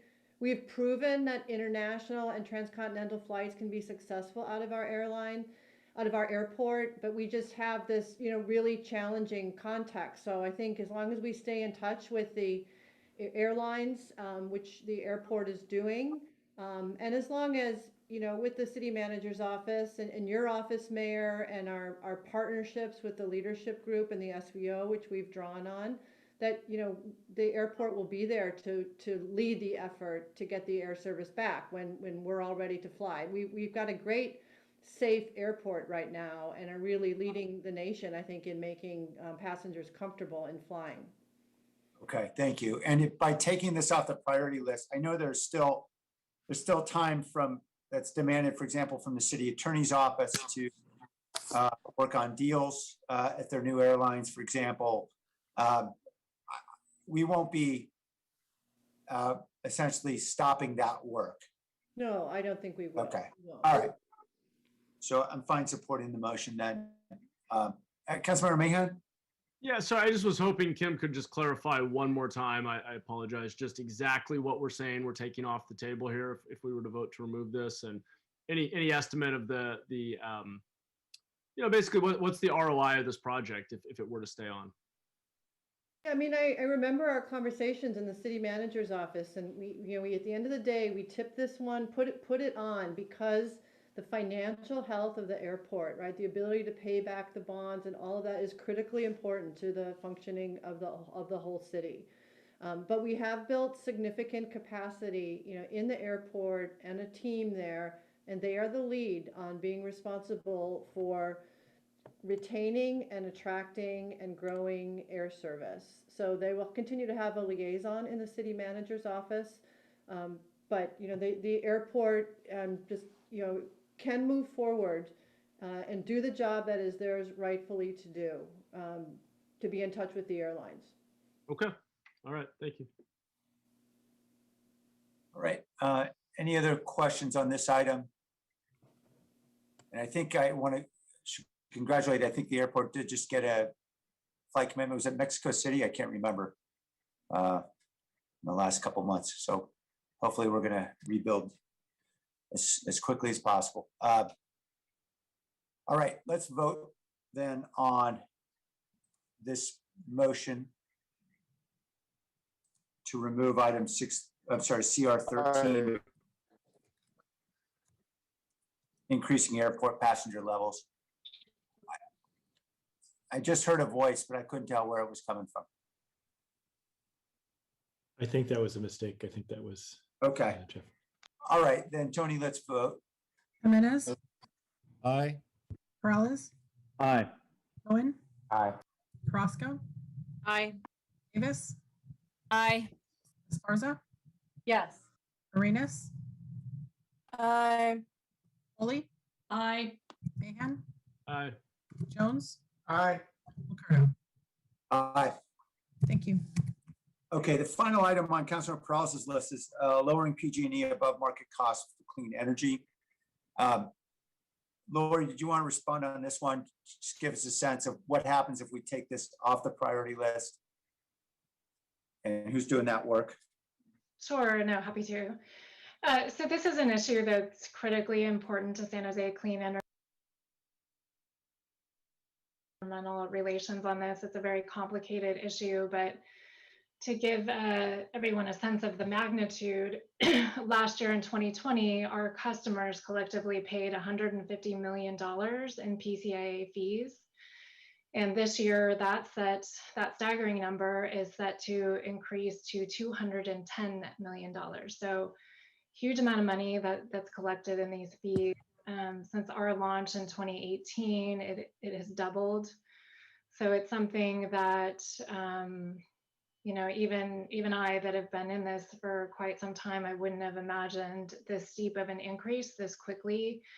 So there's a lot of engagement that needs to be done. It's obviously a very complicated issue. So we're working with CalCCA, also our intergovernmental affairs team. And, you know, the good news is there is a bill that Senator Portantino is authoring to optimize those utility resources to try to get some of the benefits that our customers are paying for. Assemblymember Cholera is a co-author, so that's great. That's some of the work, that's an example of some of the work that our intergovernmental team really helped us with. But we know that we're going to need to do more than that. We need, you know, much more restructuring. And another thing that's really important to realize, it's not only our customers that pay these fees, PG&E's customers also pay them.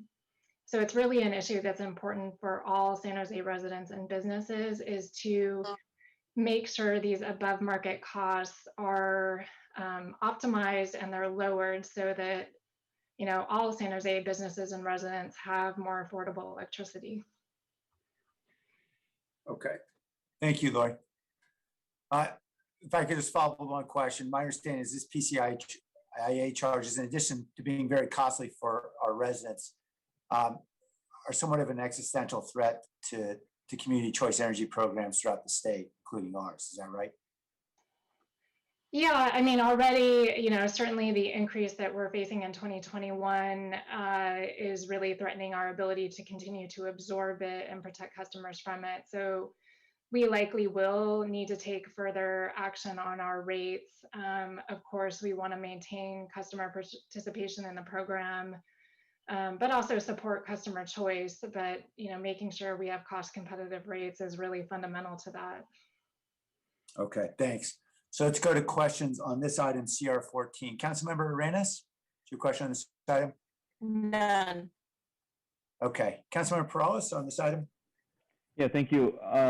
So, Lori, I was going to ask the same question I've been asking, which is, you know, is this, you know, effectively something that we couldn't table for a year? But I think I'll ask it a little differently, because a lot of the work on this is, it's a collaborative effort, as you point out, with state legislators, other CCNAs, as I know that we're working collaboratively with. I think it's safe to say that even if we sort of pulled our efforts back, legislation at the state, our other partner, everything's going to still keep moving. And in essence, I'm thinking you'd still have to monitor all that, right? Like, I mean, we might not necessarily be front and center, but I'm getting the sense this might be unavoidable to continue our involvement, because there's just so many players involved. Is that the correct understanding? And if it is, then I'll pull this off the chopping block as well. Yeah, I think it's always going to be something that we're going to have to pay a lot of attention to, if for no other reason it impacts our rates. And there's financial decisions we need to make depending on how the PCIA changes. I would say, you know, it's incredibly helpful that we are a part of that larger effort. You know, San Jose is one of the larger CCAs, so I think having us really lead on this has been very helpful to CalCCA and the larger effort. So I would recommend continuing to be engaged, mostly because of the very high amount of dollars that are at stake for our residents and our businesses. Okay, Mayor, I'm convinced. So unless somebody else wants to put it back on the chopping block, my 4 suggestions, 1 out of 4 works. So best of luck to everybody else. All right. It's about the Major League Baseball average for batting. So does somebody want to make a motion on CR 14? If not, we're going to move on to Councilmember Arenas. Councilmember Mahan, did you want to speak on CR 14? Well, hi, Lori. definitely get the issues involved and I'm supportive of keeping it on the list. I guess I wanted to ask, given your description, why this was ever put on the roadmap as a change initiative and it seems like something core to the work of the department. So I'm not clear that if we removed it, it would be freeing up staff for other priorities, but maybe it's a moot point. So I can certainly take it offline in the interest of time. Okay. I think the point was made through the question. So I'm gonna move on given the time. So let's go to Councilmember Arenas. You have other items? Yes, I do. Okay, so I also have for the CR2 BART high-speed rail strategy, CR4 climate smart American cities climate challenge, CR17 North San Jose strategy, and CR26 soft story building earthquake retrofit policy. Okay, I've got two. And I'll start with. I'm sorry, I think you just cut out. You want to start on CR2, the BART high-speed rail? Is that right? Oh, yes, I'm sorry. Let me know if my if I'm not coming through. I've just had really terrible network challenges. Okay. CR2. Mayor, I'm sorry to interject, but for Councilmember Arenas' sake and for all of ours, maybe she can phone call in, because honestly, I think for all of us it's very challenging because it's broken up almost every other word. So I'd love to hear her advocacy on these items, but it is very challenging. Okay. I will try to, let me do this in a different way so I can.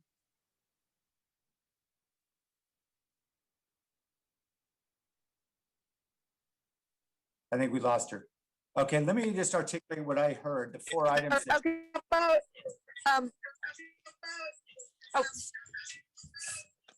sorry about that. I just have to walk away from my other device. So my items, is this much better? Yeah, let me tell you the items that I heard. I heard 4 items, and you can for CR2, the BART high-speed rail, CR4, which was the climate smart, CR17 North San Jose strategy, and CR26 soft story building earthquake retrofit policy. Is that correct? Yes. Okay, I think I heard a yes. I'm going to take it as a yes. Yes. Until Yes. Okay, great.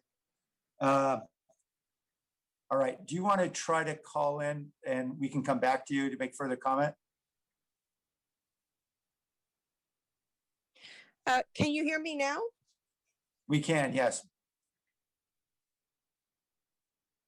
Yes, we can. But I don't think you can hear us. Oh, we're not hearing you now. Okay. So tell you what, just why don't we get some more items out on the list and then we'll come back to the list that Councilmember Arenas identified. Or Mayor, when she's why couldn't we back up. just hear staff on two, why couldn't we hear from staff similarly like we did on Yeah, the I'm previous happy list? to. I wasn't clear that we even had you. So if you're with us, then we'll go to those items. If not, I wanted to be deferential to you so you could be part of the conversation. So we can start with CR2. Mayor, I'm so sorry. Can you hear me now? We can hear you, but not great. Darn it. Okay, so I've tried it a little differently. It's good I'm so now. sorry about this. I apologize to my No. colleagues about this. Fine. It's fine. We think we got you now. So let's start with CR2, BART high-speed rail strategy. Staff, would you like to explain this work?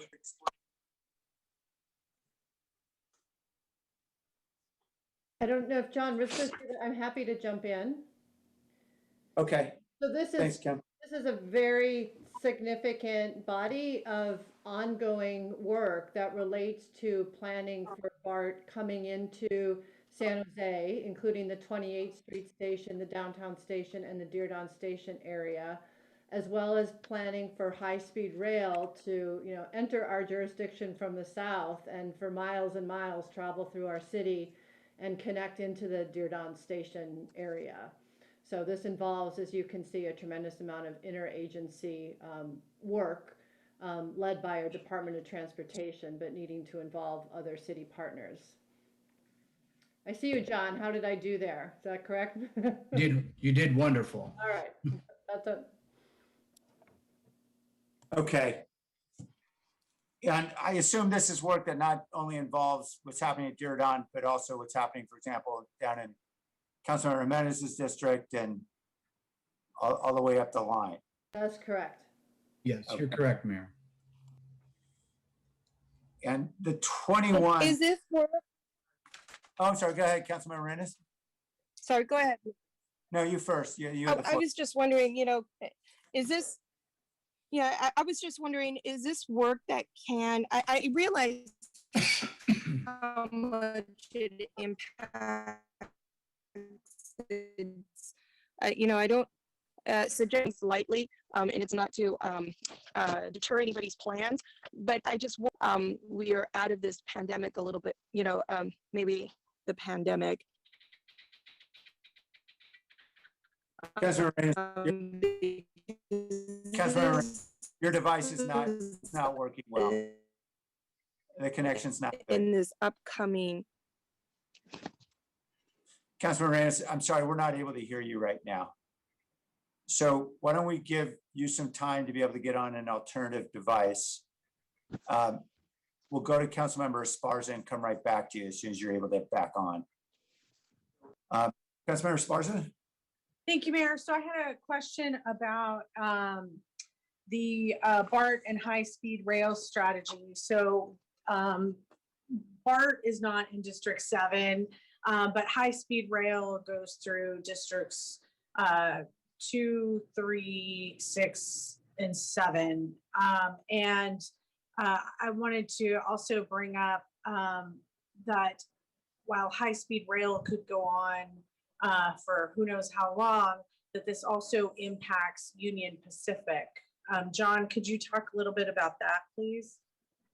Yeah, Councilmember John Risto, Director of Transportation, and Kim's overview was correct, and it actually does extend down into the southern part of the city along the Union Pacific corridor, and that's what I think what you're getting at is that high-speed rail is intending to become an owner of that corridor, but we've not heard yet whether or not that deal has been struck. But Union Pacific owns everything south of roughly Tamian Station in San Jose, all the way down through Gilroy.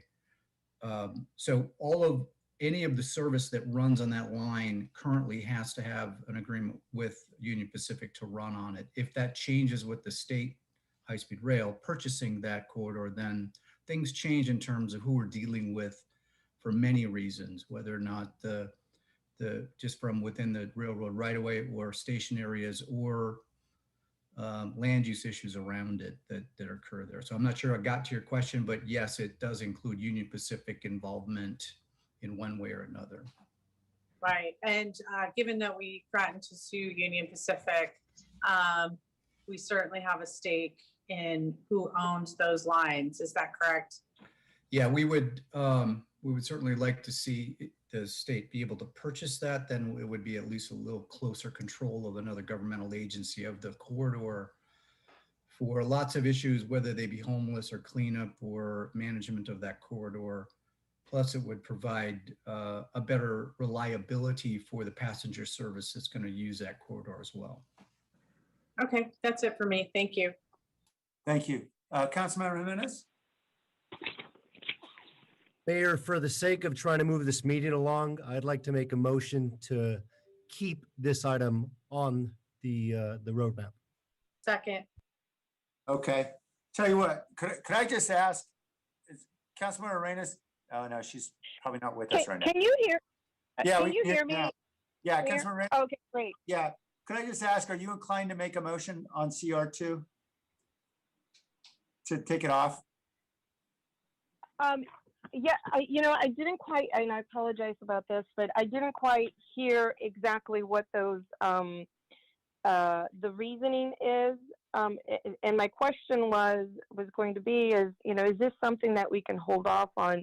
And would it, and if we could hold off on this, would it alleviate some, or allow for our resources in our staff department to work on something different? which is really basically the question that has been asked over and over again in the previous items.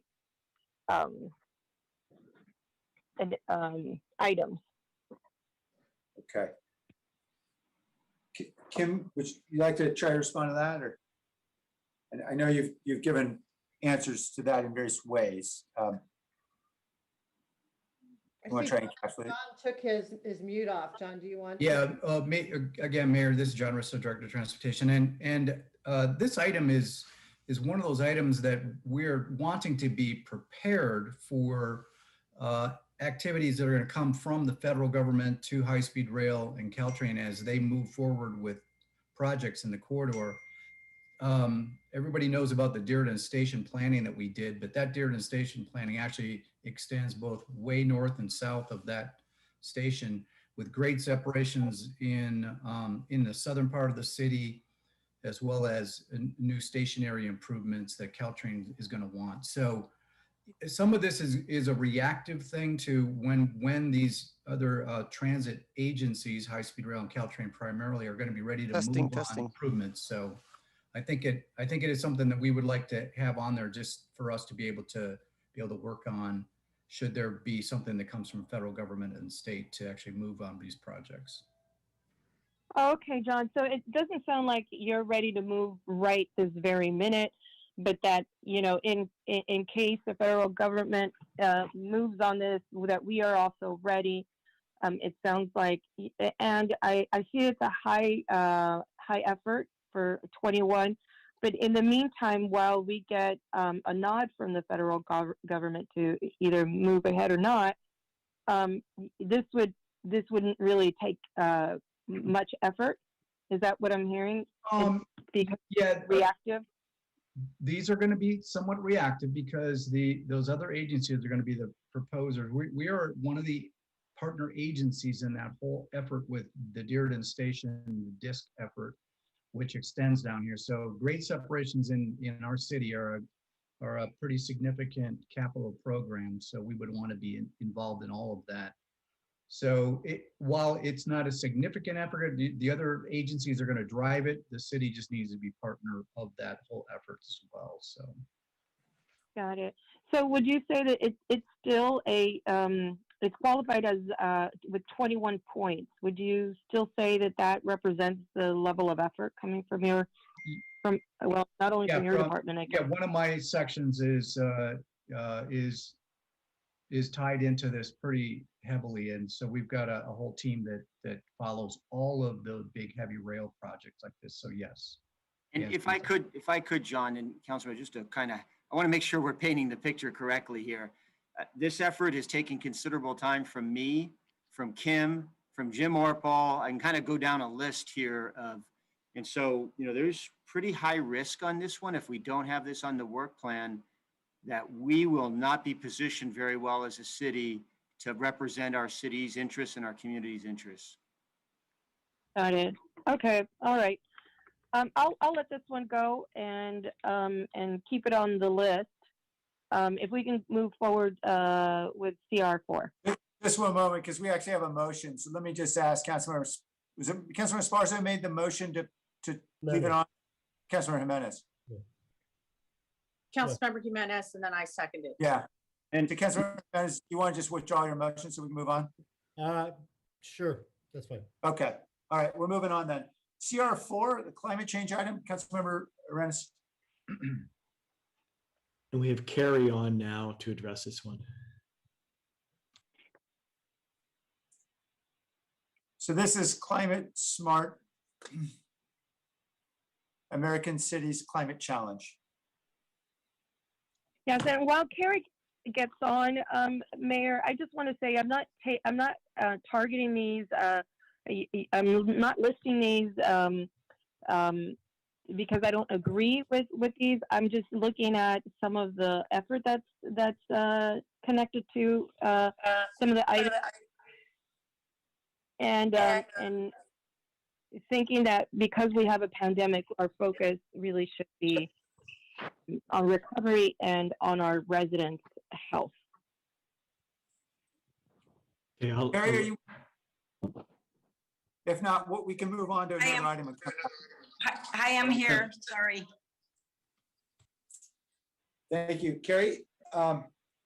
Just to bring you up to speed, that we're hearing council member inquiries about particular items that are on the roadmap that we might consider to take off the roadmap. And one of the inquiries was raised about CR4, the Climate Smart American Cities Climate Challenge. And if you could tell us a little bit about the source of funding for that and what the consequences would be if we took that off the roadmap in terms of what exactly gets dropped. Oh, thank you. So the American Climate Cities Challenge is a national challenge that Bloomberg Philanthropies raised several years ago. We were one of several cities selected. And in addition to general guidance, they also help us with consulting staff. They procure them, they provide them. Have had a number of initiatives move forward very swiftly because we've been able to team with the other 25 US cities that are participating, as well as get those consulting resources. So examples would be the natural gas bans, a lot of mobility related topics, bike lanes, and moving more towards solar, and engage a lot of activity around resident engagement. Climate change is the biggest battle that we have for our generation, and we know that the impacts of climate change impact the more at-risk population overall. So if we continue to increase the heat and we aren't able to help folks conserve energy, get air conditioning, et cetera, we know that for certain parts of our community will get the worst of it. I'm not contesting. I'm not a, I'm not a climate believer by any means. I think we are already in lockstep with reducing greenhouse gases. That's why we established clean energy department. One of the ways that we can greatest impact to reduce the greenhouse gases. And so I wonder, what is it that we to achieve during this upcoming year that we wouldn't have if we started it later? And I want to know the way we didn't move forward. So if we were, I'm sorry, Councilmember, go ahead. No, I'm just thinking, what would we lose? And I'm thinking, Carrie, you did talk about these resources that you have access to, but aside from that, aren't we already taking great steps within our own current work plans? Thank you, Councilmember. We are taking steps, but we're able to take those steps because of the resources that Bloomberg provides. And we are now working towards getting additional resources, including significant support to work on equity. Not that we have the commitment from others yet, but we're able to make progress because of Bloomberg. Otherwise, we would have to procure the resources and pay for them. And we lose network and we lose the ability to partner with other cities. And you kind of have to be in the game to get more money. And so my concern, if we step away, is then we're kind of back at the bottom again. Yeah, but this has 21 points towards effort, Carrie. But it sounds like we're gaining more than what we're spending in terms of efforts, staff efforts. Am I correct in gaining that, or is this a wrong? To quantify this incorrectly? Let me just clarify a little bit. This is a good question, Council Member. Part of the rationale for this being 21 is the nature of the unknown, right? There's a lot of different things that we need to do that we've never done before in terms of really tackling climate change. It's very multifaceted and multidimensional. And so this is as much a representation of we're going to have to figure out a lot of complex things in order to be able to achieve the vision as it is, in terms of it's not necessarily a huge number of staff, but it's an awful lot of complex work that touches how we build buildings, how we move our fleet around, how we do our land use and a whole host of areas of the city. So that's what's represented in part by the 21 is the unknown and the complexity of this, just for some context. And it too may be a little bit outsized, but I think in terms of climate change, we realize that if we're going to be serious about it, this is going to require a substantial citywide effort to tackle. Kara, you may have more to add on that perspective. Well, yeah, and thank you, Kip. And I would add that there's a big jobs component to being a part of the climate movement, and that we want to ensure our community is learning those skills to be able to serve in future job opportunities. So I think it touches a lot of what we do. Mm-hmm. Yeah, no, I agree, Carrie. The one thing that I am going to challenge you with is when you talked about inequities among people of color and low-income communities around environment, I can't help but, make sure that we address the airport that has a school, a park right next to the airport, and that our children are breathing gas-leaded fuel every single day. I don't want this to be an essential challenge. We have challenges tonight. Before we move on to new challenges, let's make sure that we take a look at the ones that are already existing, and that our community are challenged with currently. So I'll leave this on the list. Okay, thank you. Councilmember Jimenez, you've heard Councilmember Jimenez say Didn't that we she'd like have to two leave. more? I'm sorry, on that list. We had CR 17 and CR 26. Yes, yeah, we're just taking each. So let me just remind everybody, we're taking each item in turn. So I just wanted to ask, were there any other comments on CR4? I think Councilmember Jimenez has put his hand down, presumably because he's heard there's not going to be a motion. Is that right? That is correct, sir. Okay, great. So we'll then move on to CR 17, which is North San Jose. Kim, did you want to speak to this? I believe Chris Burton is on as well. Oh, Burton. Oh, great. North San Jose strategy. Hi, Chris. Yeah, so North San Jose continues to be a body of work that we're keeping a close eye on and continuing to process. Obviously, this has been an ongoing piece of work that we've been coordinating closely with the city of Santa Clara. So that work has been in process even through the pandemic. We believe that we're close to sort of moving that forwards. And then as we look to sort of our recovery strategy, obviously being able to move forward development in that area remains a critical component. And so we have folks from our team in OED, coordination with the planning department, the CAO, and obviously DOT are involved with that. Okay. Thank you, Chris. Councilmember Arenas, did you want to ask questions about this one, CR 17? Yes, this is another one that is 21, has 21 points.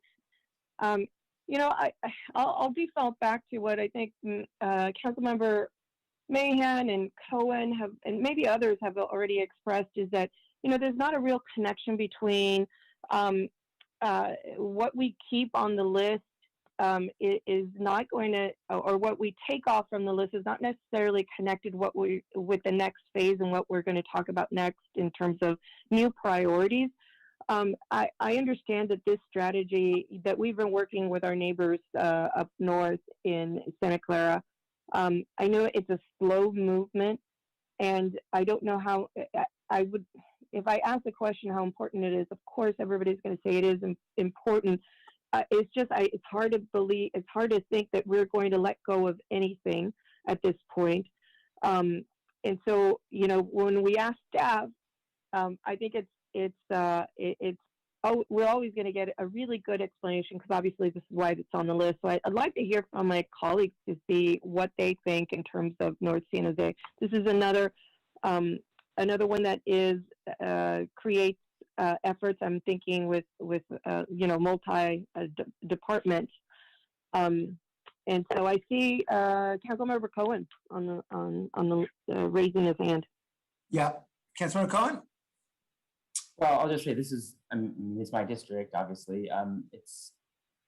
you know, this is an instrumental part of San Jose if we're going to get housing built. And we're at that point now where actually I think we can begin to make some progress in North San Jose. We're talking about potential for 20 to 30,000 units of housing, and updating the strategy to how we want to get that housing built and what the mix of housing and commercial is going to be, and how we're going to get transportation infrastructure built in North San Jose to support all of that housing. And we're opening a new school there, and how we're going to get all that integrated.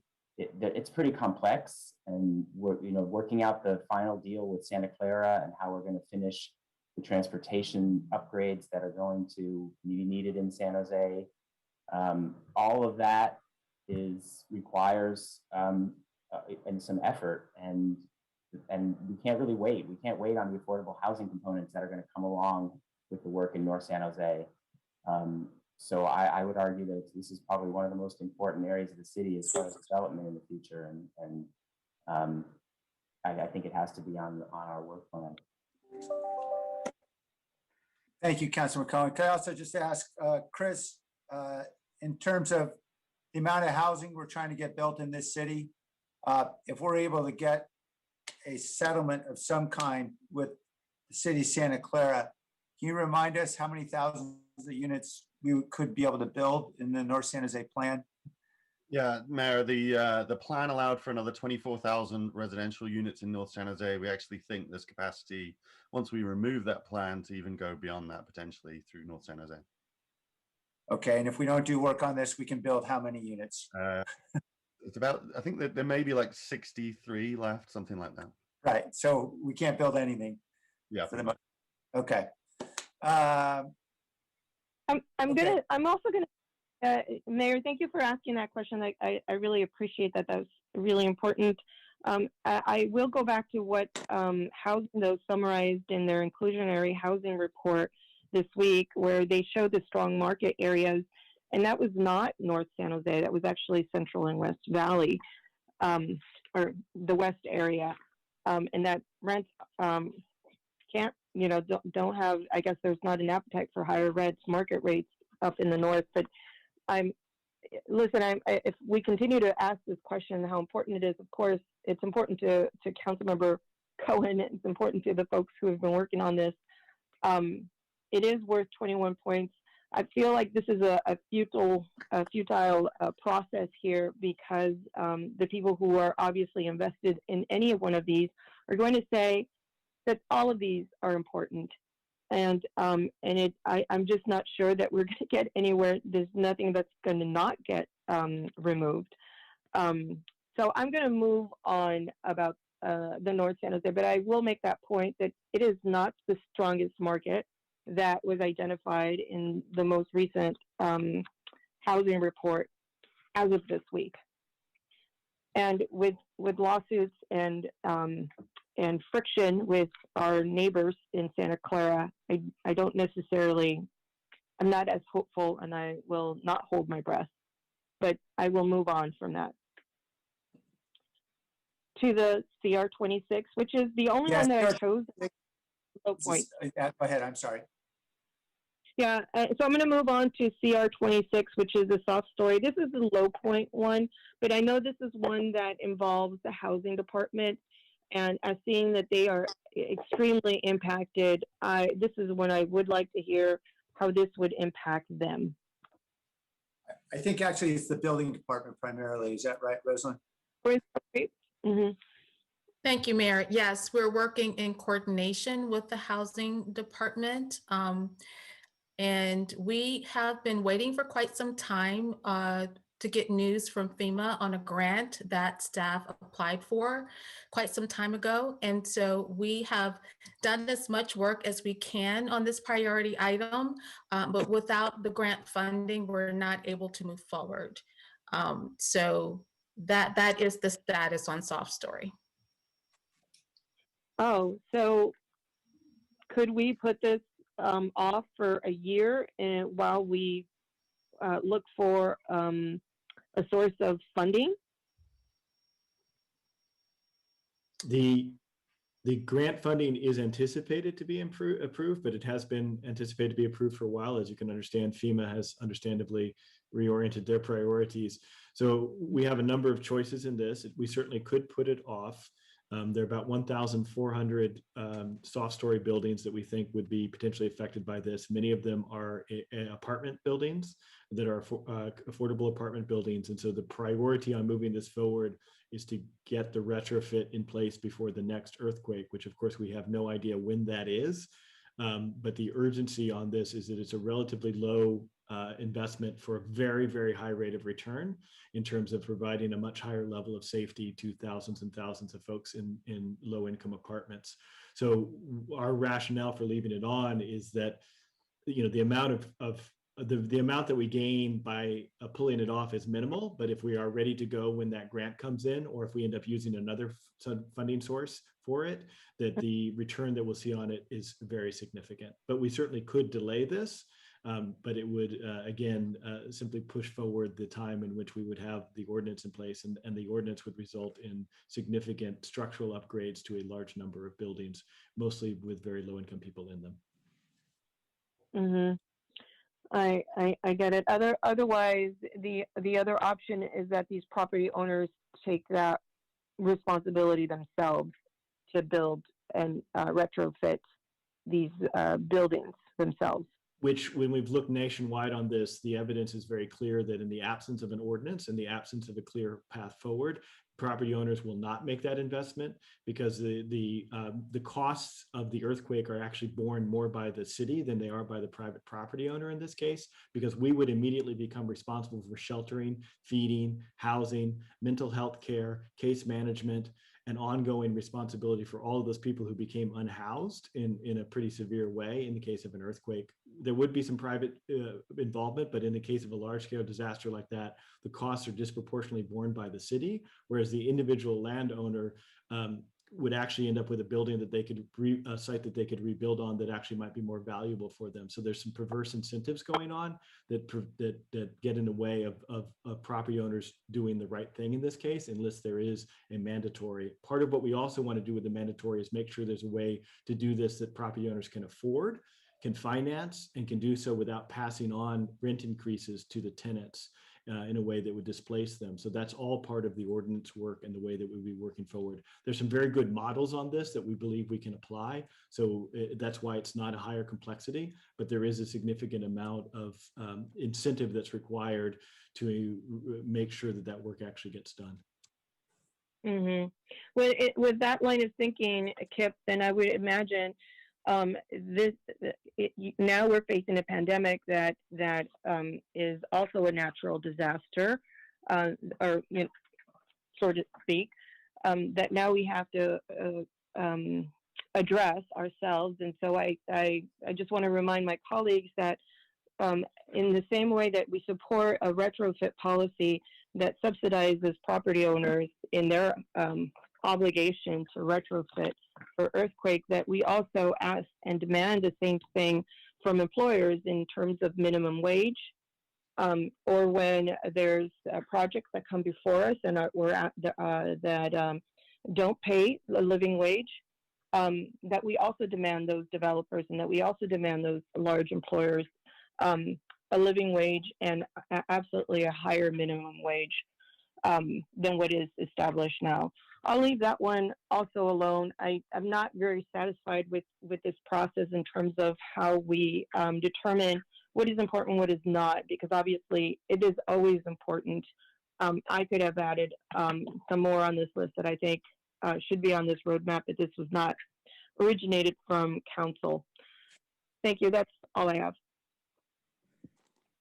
Thank you. All right. Other items that anyone would like to inquire about or potentially pull off? I'm not seeing any hands right now. Councilmember Carrasco? Yes, I only have the one is CR 10. If you could speak to that.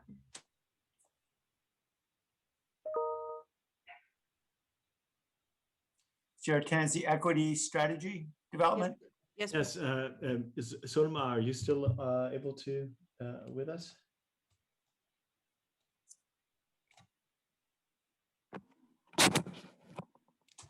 I'm right here. Great. So the question is on CR10, which is the equity strategy development, and sort of what are the trade-offs, I think, of stopping this work is the question. Oh. So stopping, well, the Office of Racial Equity is going to continue to advance and enable the organization in being able to center equity and embed equity in all that we do in policies, practices, and programs. And so why it's included in the roadmap is because that's just the standard by which we're going to operate. So we're going to continue to do that work. I guess it's whether or not, is this foundational to the way that we operate? Yes, it will be. I guess the question is, what if we're thinking about the resources, ramping up the office in the next couple of months with an additional 3 team members will help advance the work organizationally. And, I'm not sure if the question is about whether or not we do this in general or whether or not it should be added to the roadmap. I guess the question I was asking, because of course I support the work and I support the making sure that it is embedded in everything that we're doing. I guess the confusion for me is why it was part of the roadmap and why we would have to choose this versus other work. If it is truly part of the foundational work, I would think that that would be already, part of your office and not have to sit and debate it here. If I could, council member. Absolutely. Yeah, so this is on here because it is, foundational is the right word, but it is about changing this organization. And it was very important to me that this be on here, not that we were offering it up for it to go away, but we wanted to be transparent about kind of where our efforts are. And that's what this roadmap is about.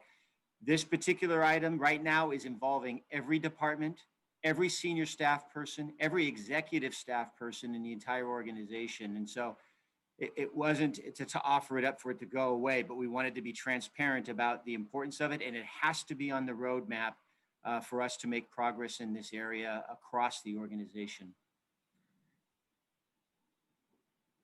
Yeah, I understand that, but again, it goes back to, we're sitting here having these conversations about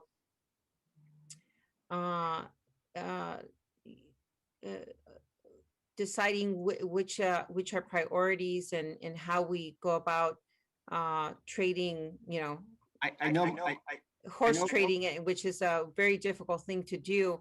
And as I look at this, I would think that, this sits squarely in Sunma's office and in her scope of responsibilities, just like when we looked at the airport responsibilities. So if you could just help me, if you could just elaborate, Dave or Sunma, I'd appreciate that. Yeah, I can. Councilmembers, appreciate that. I think, and really, you kind of said it there. If this is not on the roadmap, in essence, this just ends up being work in Zolma's shop, in the Office of Racial Equity. And that's not what this is about for us. And can I stop you for kind of talk through? There's a really loud echo. The work that we're doing as a team across the entire organization to integrate equity into just about everything that we're doing. And that's what I would be afraid of. If this isn't on the work plan, then that means the CMO is not involved, my team's not involved, and I'm not engaging the department heads as I am right now on this. And so this one I'm going to make a plea for to please keep this on the roadmap because this is much more than just the work going on in Zolma's shop. I appreciate that. And so I guess the follow-up question to that is, as we are right now working diligently to, we've had conversations about shifting staff to making sure to get that needle into people's arms. And, you know, really, really shifting very, very limited resources in order to save lives. Is this the work right now that that where we want to focus our limited resources and energies, or is this anything that could and of course we've talked it, Councilmember Arenas has said it, other council members have said it as well. It's not that we're not prioritizing, it's just that we're shifting. But is this one of those that could be shifted in order to make way for some of the other issues that we're looking at in terms of, you know, potentially how do we get women back to work? How do we make up for that year lost of children's education?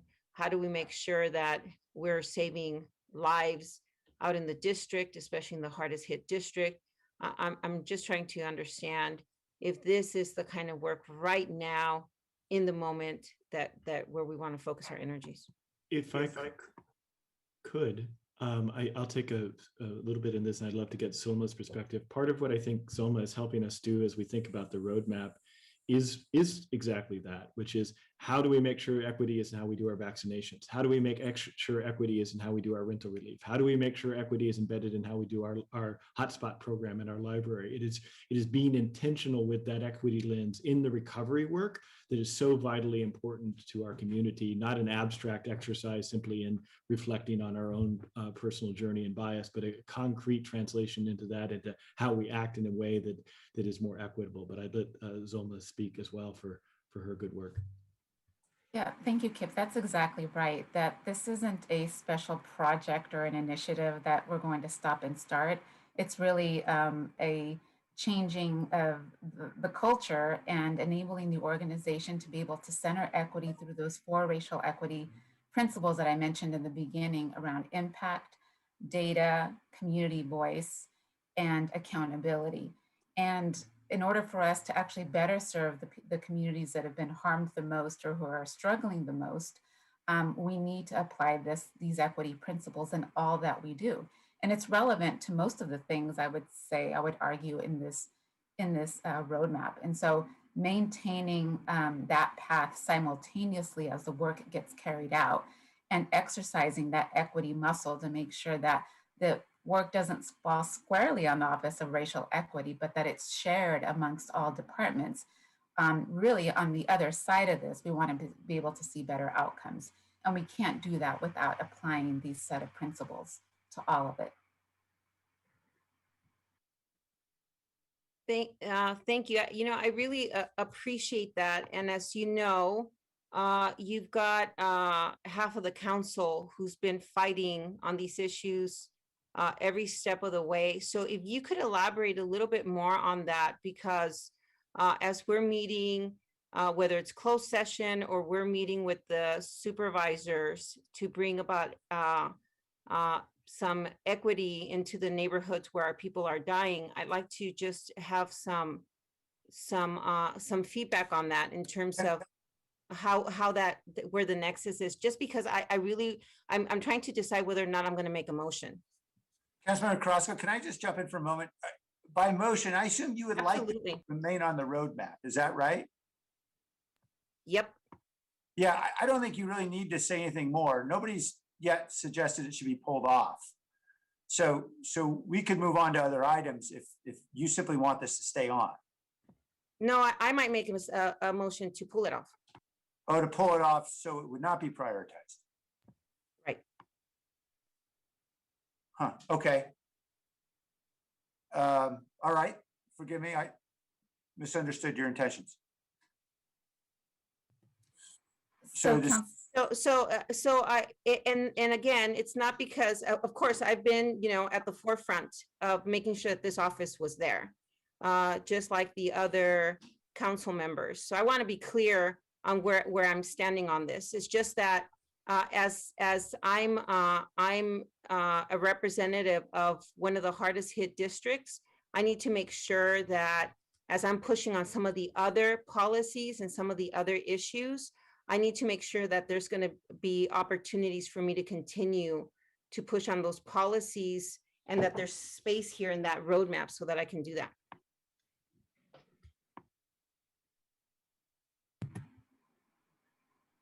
Yeah, Councilmember, I'm not sure that I'm understanding the question, or if that was more of a statement, but. No, it's a question. It's a question. So what I'm saying is, as you see the council members who are representing those districts, my question is going to start being, and of course, you know that this office means a lot to half this council, and I'm sure it means a lot to the whole council. But when I mean half the council that really pushed to create this office. So the question that I'm asking, as we're looking at the job and the scope of it and the work, I am full-heartedly in support of it. But as we're moving forward on a crisis and a pandemic and trying to make sure that people stay alive, I'm going to make sure that we prioritize those items also that are going to be short-term goals as well as long-term goals. And so what I'm looking at now is I see some of the job scope as long-term goals that will take a while to get embedded into the work. So I want to know, where is the nexus between the work that Maya Esparza, Councilmember Arenas, myself, Councilmember Perales, Councilmember Jimenez, those who are representing the hardest hit neighborhoods, where the nexus is, so that we make sure that we continue to save the lives of those that are hardest hit and those who are suffering the most in this very critical moment in time. Yeah, so, as we expressed earlier, the Office of Racial Equity is completely immersed in the community and economic recovery branch of the city of San Jose.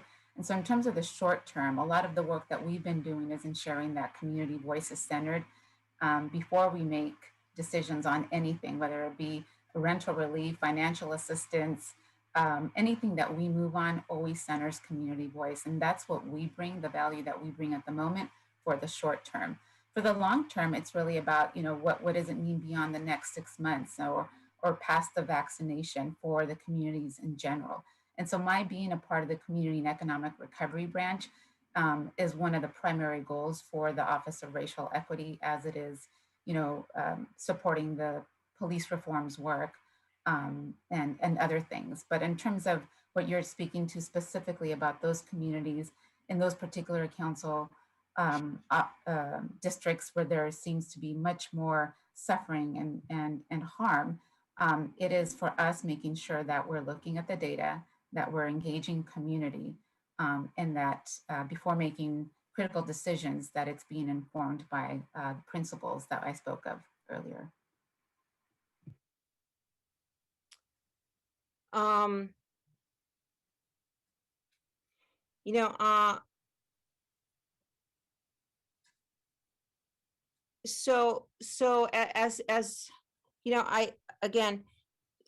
So thank you for that. I appreciate, and I do appreciate the work that's being done on all fronts. I think this is an all hands on deck. But as we're looking at let's just look at District 5, and let's look at those who have been vaccinated. We see that it's about 12% of the 75-year-old Latino elderly in comparison to the rest of the county, more or less. How do you, I guess I'm trying to figure out the advocacy that comes from your office to make sure that we get more needles in those 75-year-old arms and older, and what can we expect from the office and your team to increase those needles?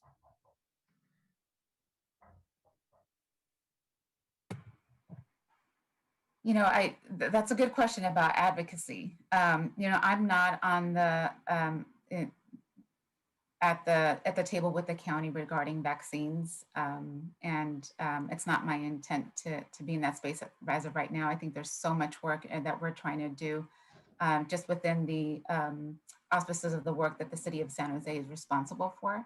But I do hear you loud and clear, Councilmember. I hear the Tuesday, I hear the public comments, and I hear your comments and other council members of the Tuesday council meetings. And so I understand how critical this piece is. What I would offer is that our language access unit with the City of San Jose's Emergency Operations Center and otherwise have done a phenomenal job to try to get the word out. Our partnership with community organizations and engaging them as much as possible to be the messengers of accurate information around vaccines is also very critical. And those are the tables that I'm involved in, is with our community partners. Yes, and perhaps Andrea Flores-Shelton, you could perhaps describe how that practically translates into some of the work, because I think that's the question: is how does the office work translate into action that's different at the EOC level and advocacy that's different? So I know Andrea, you might have something to add on that. Thank you, Kip. Can you hear me? Yes, we can. Okay. Yes, Councilmember Carrasco, just to show an example. I mean, there's several of the priorities on here that I'm hearing from council are sort of non-negotiable as it relates to the community and economic recovery work, rental relief, food distribution. And as we move forward with what I described back at what we described at the listening session is sort of the logic model, we really need this equity strategy development and the work to align. So we bring the equity strategy into the policy and community strategy development as we move from vision to priority to policy. And it all has to really have the equity strategy piece. So this is where the applied practice, the training comes in critically. It's really critical to making sure that what you're talking about for your district becomes real and felt and applied.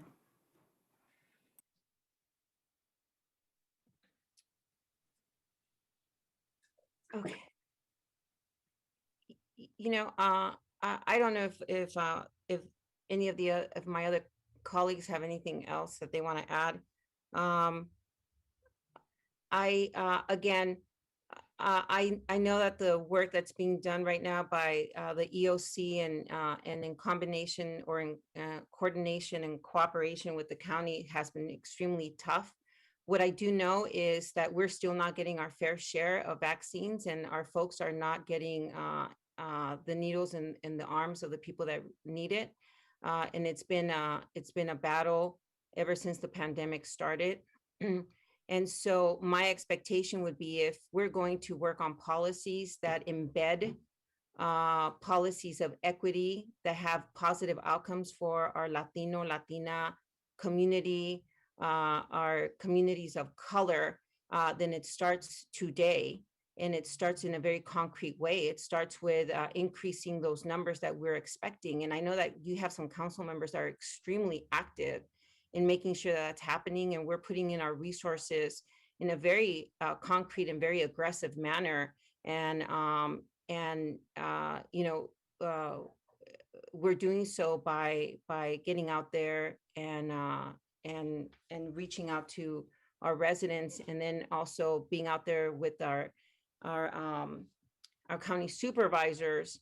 And so and then I need to also remind you of the work that was done with the census. And Sulma, I don't know how much work was done from your office in terms of working on the ground, getting the word out, but Councilmember Esparza and myself had to dedicate our entire staff and mobilize them in order to get our numbers completely shifted. And I want to remind everybody, this was an issue that was not on anybody's radar at one point. And we had to really dig hard and had to start talking to a lot of folks. And we weren't alerted by anybody, by the way. And in fact, that alert came to me from an outside source very, very far away from Santa Clara County, actually. And so Councilmember Esparza and I had to sound the alarms. And what was actually more alarming to me was that it didn't come from the offices that we expected it to. So I'm still not sure if I'm going to make a motion, and I'm not even sure if I'll get the support if I do make a motion. But I do want to put my concerns out there in terms of what these policies are going to look like. And like I said, I've been a big proponent of this office, but right now we are in a time of crises where people are dying. And so I'm not interested so much in white papers. I'm interested more in concrete actions, to be quite honest with you. So I don't know if there's anybody that's interested in having a conversation, but I'm gonna give this a little bit of thought. Okay. Councilmember Cohen? Yeah, well, thank you, Councilmember Carrasco, for bringing this up. I hadn't really thought about this until you mentioned it, but the idea behind this office and behind creating this is to sort of build this into the culture and have an office that makes sure that it's built into the culture. And it's interesting to me that in addition to having the office, there's this separate priority that says we still are dedicating resources elsewhere. And we have a lot of these kinds of things that happen that we build into the culture that we don't necessarily put as priorities, right? I mean, we have, for example, training on that are HR related things that we say we need to take into account, budgetary things that we do every year when we build budgets that we have to take into account. And we don't say these are priorities, but to me, as we're building as each of these other priorities are occurring and each of the offices are doing their job, it should be part of their own effort that equity is being done. And so I'm a little curious as to the statement from Dave and others that we sort of have resources that are being dedicated to this. I mean, I guess what he's saying is there's extra effort in all these areas that's needed in order to make sure this is embedded in our culture. It strikes me that at some point, once this is embedded in our culture, this won't be a priority. It'll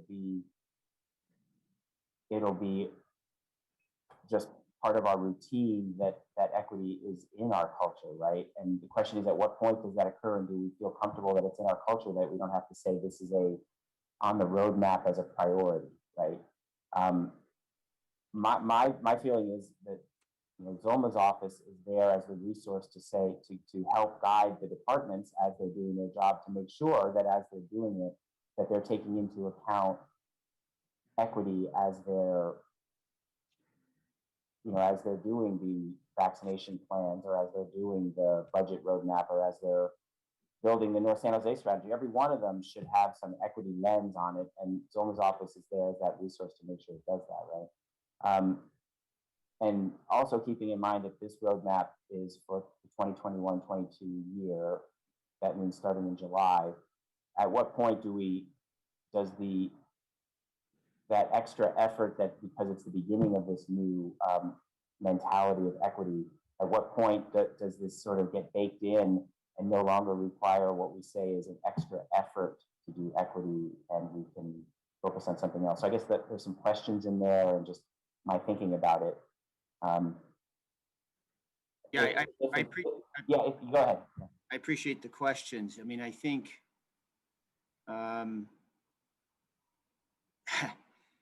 I didn't expect to be having this conversation today, I'll tell you that.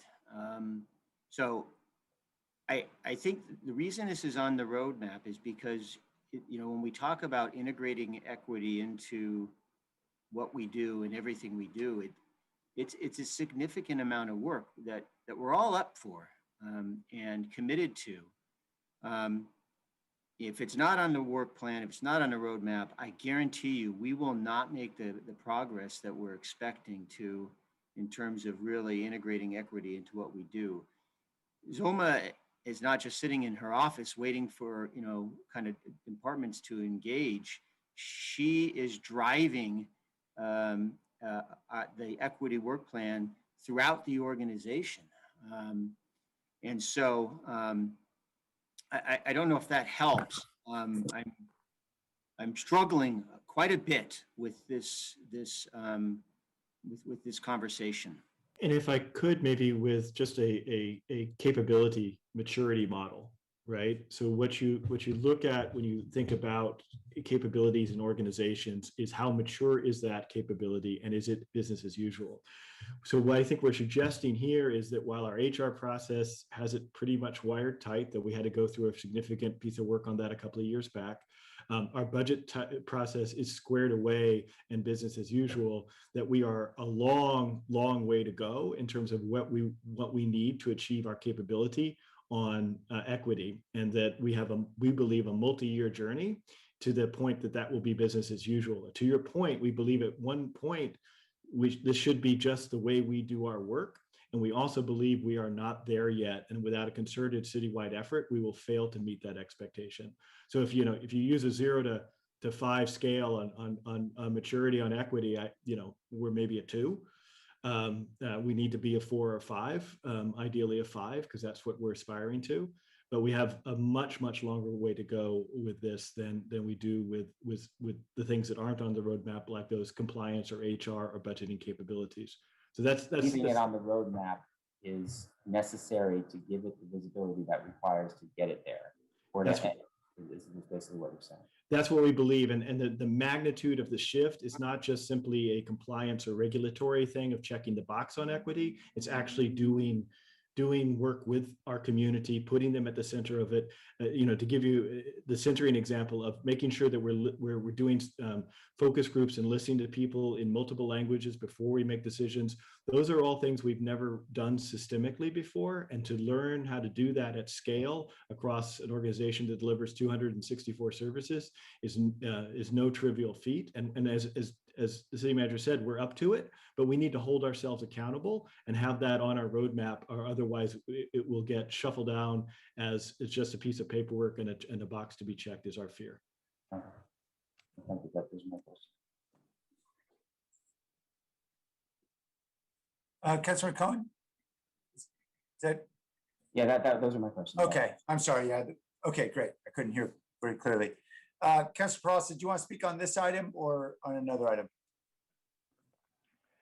No, I wanted to speak on another item. Okay, yeah. We'll come right back. Thanks. Councilor Esparza?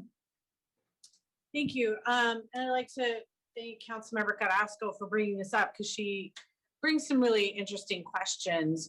We voted on it to approve this, and speaking as one of the council members that fought really hard to have this office, I'm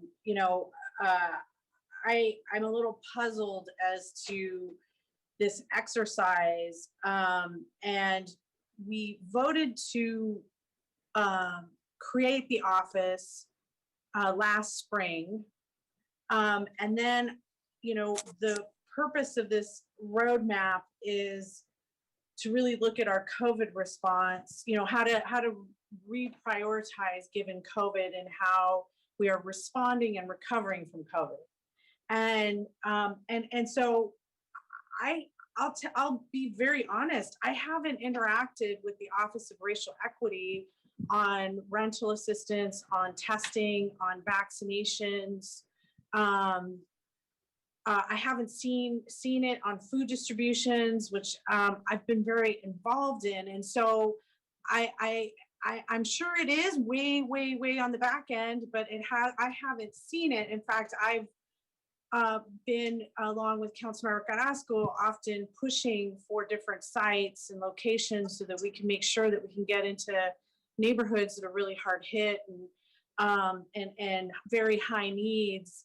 And so I haven't seen that, and I guess what I'm wondering is how, if the Office of Racial Equity isn't involved in vaccinations and selecting vaccination sites, that's literally life or death for our people right now.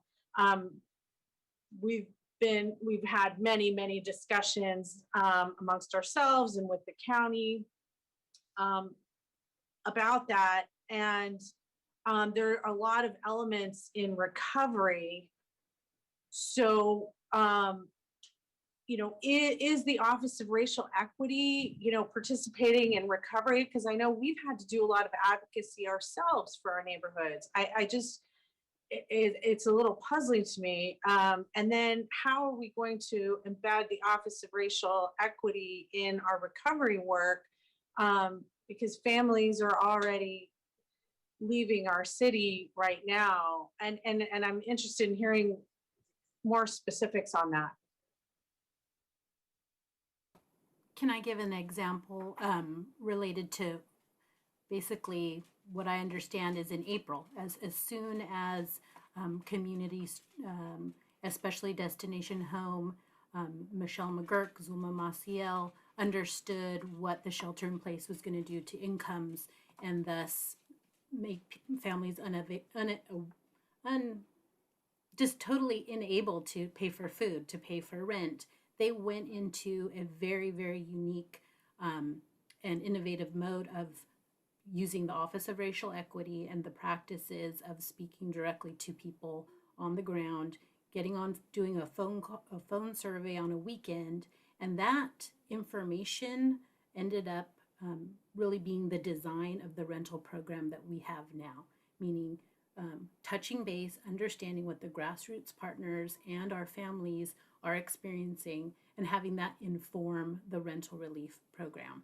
And pulling together, it was Zulma and her team really being at the forefront of pulling together the partners, the Destination Home program, and then bringing in the local assistance team with the funds to then distribute that out in a way that was grounded in meeting the needs of the most vulnerable. So at the outset, what you see now, which we are all very proud of, and frankly, you know, the hybrid model that came before you a couple weeks ago is based on something that was rooted in the Office of Racial Equity approach. And then just to Oh, piggyback on, excuse me, I just want to say that's great to hear, because my office was actually very involved at that time. In fact, I had 4 of my staff working full time on that effort for several weeks. And I never saw the Office of Racial Equity or any of that. So that's really good to hear. I just want to point out, this is Jackie Morales-Fran, the director of the housing department, and the results of those efforts were amazing. You may recall during the first pushing out of the rental assistance, the targeted income ranges were much higher. And it really wasn't until the Office of Racial Equity got involved and really connected Destination Home to those smaller nonprofits that were working on the ground that they were able to achieve the results of having a significant amount of our rental assistance now going to extremely low income families. Yeah, that's, like I said, that's great to hear. At that time, my office, I was asked for some nonprofits as well.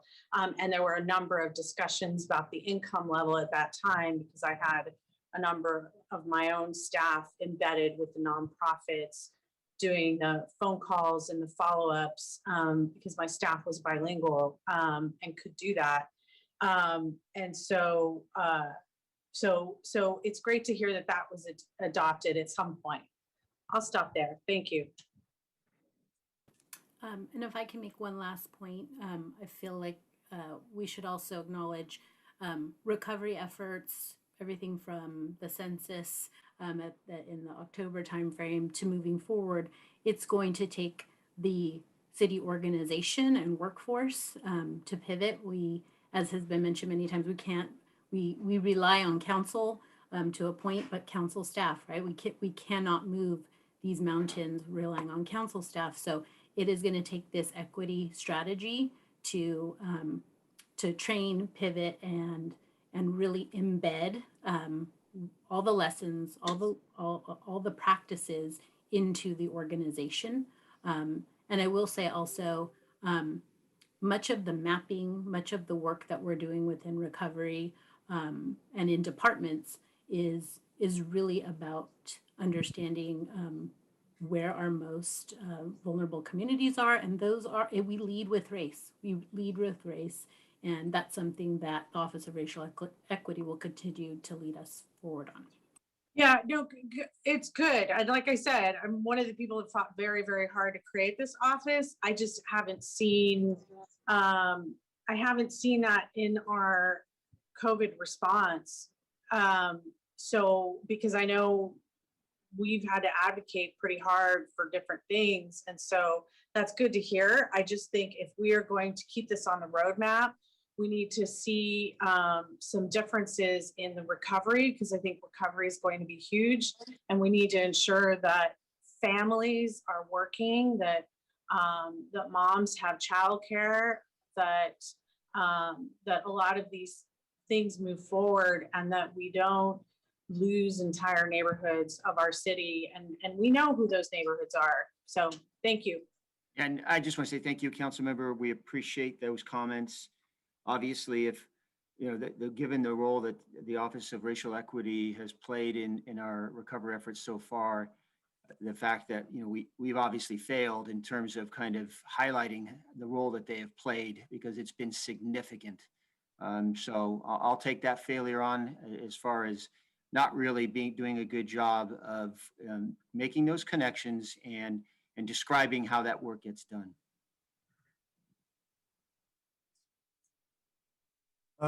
Councilmember Rennes?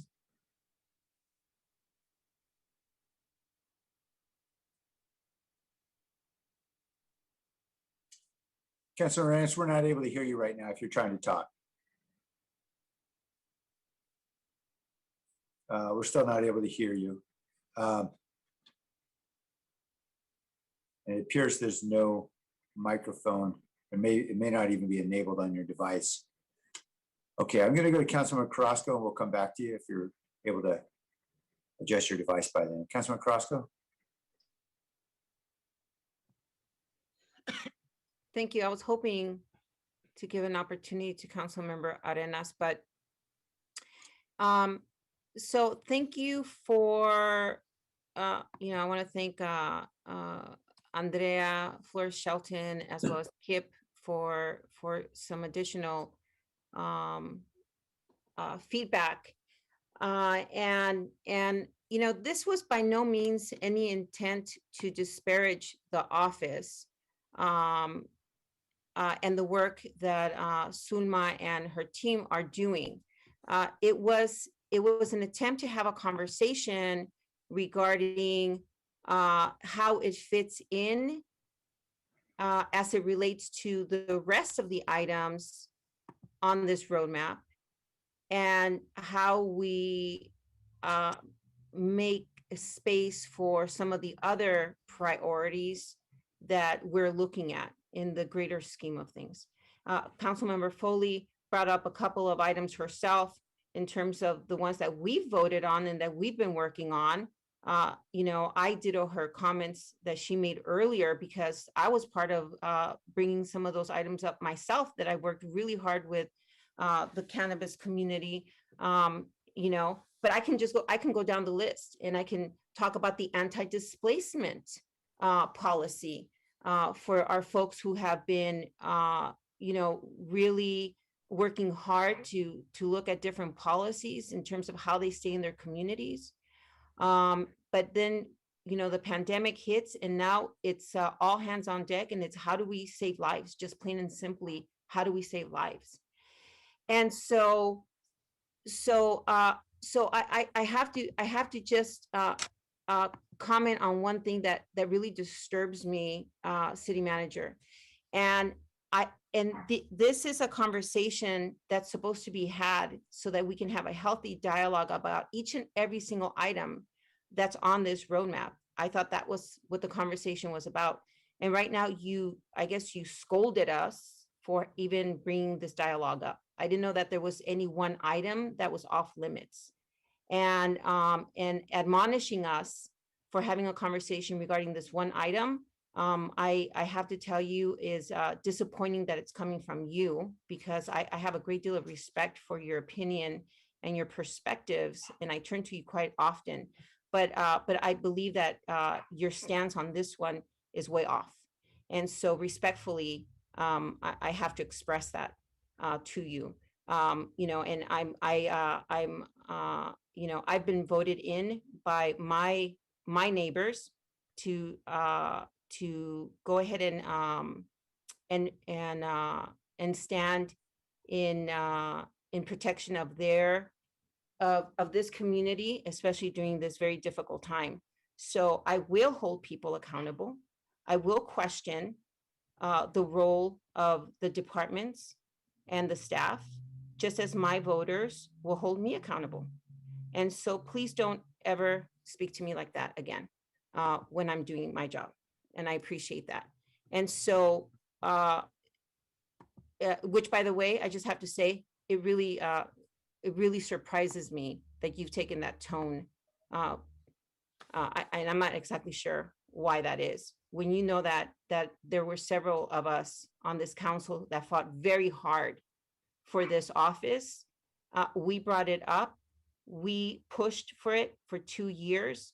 This was not an initiative, and I want to be very clear, and I want to be very public about it. This was not an initiative that was born out of staff. Maybe staff have been talking about it among themselves. Maybe staff had thought about it, but staff did not bring this to our attention. Staff did not give us a memo on it. Staff did not birth it. The council members that have sat here on different occasions defending our communities birthed this office, and it was through a lot of very painful labor pains, by the way. And so again, I would request of you, Mr. City Manager, don't ever talk to me like that again. So with that, I'm going to end the dialogue on this unless Councilmember Arenas can get back on here. I'm not going to make a motion to remove this item. Obviously, it's a little charged on different accounts. I will say though, however, that I do have great expectations. So because I birthed it, because it was my labor pains, because I have the stretch marks to show for it, I will say that I hold this office to higher grounds, to a higher criteria.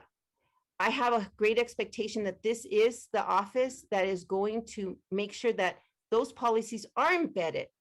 But right now, as my community is being one of those that is highly impacted, a lot of the people who are being not only impacted, but are dying because of it, these happen to be, by the way, my neighbors. They may not be your neighbors, but they are definitely my neighbors. So I take it very personally. So I'm going to make sure that that office does what it was meant to be, does what the council members who birthed it intended it to do. And so, yes, I'm going to hold it accountable. And when it comes up again, I will question whether or not we did the right thing. And I'm not going to expect the other council members to hold it accountable. I will hold it accountable. So thank you with that. Okay, are there any other comments on this item? Yes, Mayor, can you hear me? Yes, I can, Councilmember Reyes. You know what, I'm just gonna cross my fingers. Hopefully, everybody can, I'll stay connected. Anyways, I'm not going to take much more time to talk about this because I think my colleagues did a really honorable job to talk about equity. And I think, for me, it's really about even this whole process. I'll take one step back with this whole process. I go back to what I said before. All of this is important, and I don't know that we changed anybody's mind in terms of importance or priority. Out of these 28 initiatives that are listed here, I counted up to 9 or 10 that were more equity or pandemic, that were more pandemic related. And to me, that is not equitable. And so, when I think about what we need to do for our community and what Councilmember Carrasco and Esparza were talking about, it's with a sense of urgency, because as policymakers, we're the ones who are going to be judged in the end. We're going to be the ones that either are determined by our community to have been an effective or not effective leader as elected members. And so it really means quite differently for us in terms of how this work gets done, when it gets done. And I think what you've heard is that, I think the need to connect with the Office of Race and Equity to determine maybe a pivot during a very different time in our city's history. And I think that because that hasn't happened, this is an opportunity to actually talk about priorities. I think this is where this discussion is falling. And I think you hear council members who are also exhausted. I know our administration staff is exhausted, and those people who who support those folks are exhausted, and so on and so on and so on. And so when we talk about priorities and we want to be strategic, then we have to line these things up in a way that makes sense. And I think as of now, we as elected officials have been making some advocacy on our own behalf of our community. And I think, I think we're strategic about the way that we do this, but it would, I think it's necessary to involve the race and equity department, so that way we are on the same page, walking towards the same goals, and helping our community in the moment. And so, I would offer us to take a moment to maybe provide that opportunity for all of us who work really hard to get equity, not only in front of us, but funded, right? We worked on this getting funded as well. That was another challenge that happened. And because of the youth out in our streets, and unfortunately because of the deaths of so many across the nation under the hands of some police departments, that has allowed us to really center and really on race, and to actually say race and not have any sideway looks. Because I remember 2 years ago, anytime we even said race, there's folks who said on council, this is not about race. Why are we involving race into this? And now we are in a different, absolutely in a different part of the conversation. Now we don't even question that race absolutely has to be part of the conversation, and that it's systemic.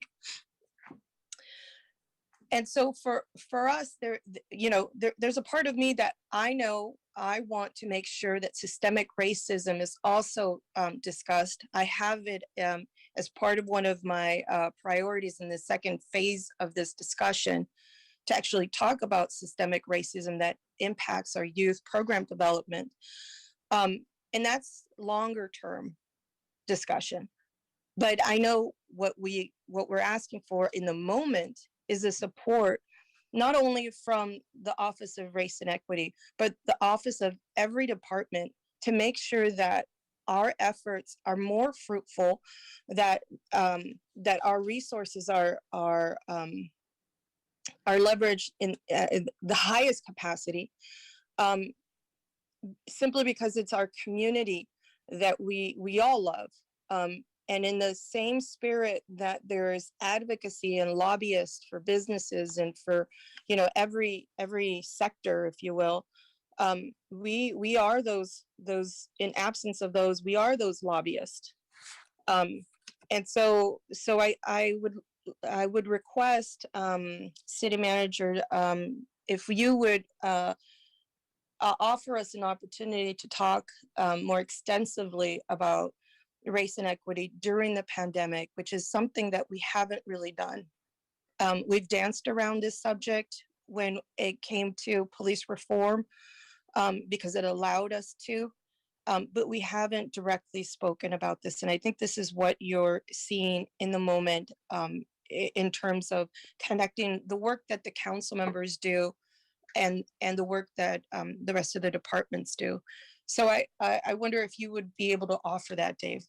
Yes, Councilmember. I mean, I sincerely believe, there is a gap between kind of the work that we're doing, and when I say failed, I think we have failed to kind of connect those dots and engage you all properly in that discussion. And as I said at the beginning today, this roadmap process is about kind of getting back to the point where council is driving the decision making and driving the priorities. As I said at the beginning, we've had to take enormous liberties through the emergency to just keep things going. But we are committed to making sure that council is the one directing the priorities.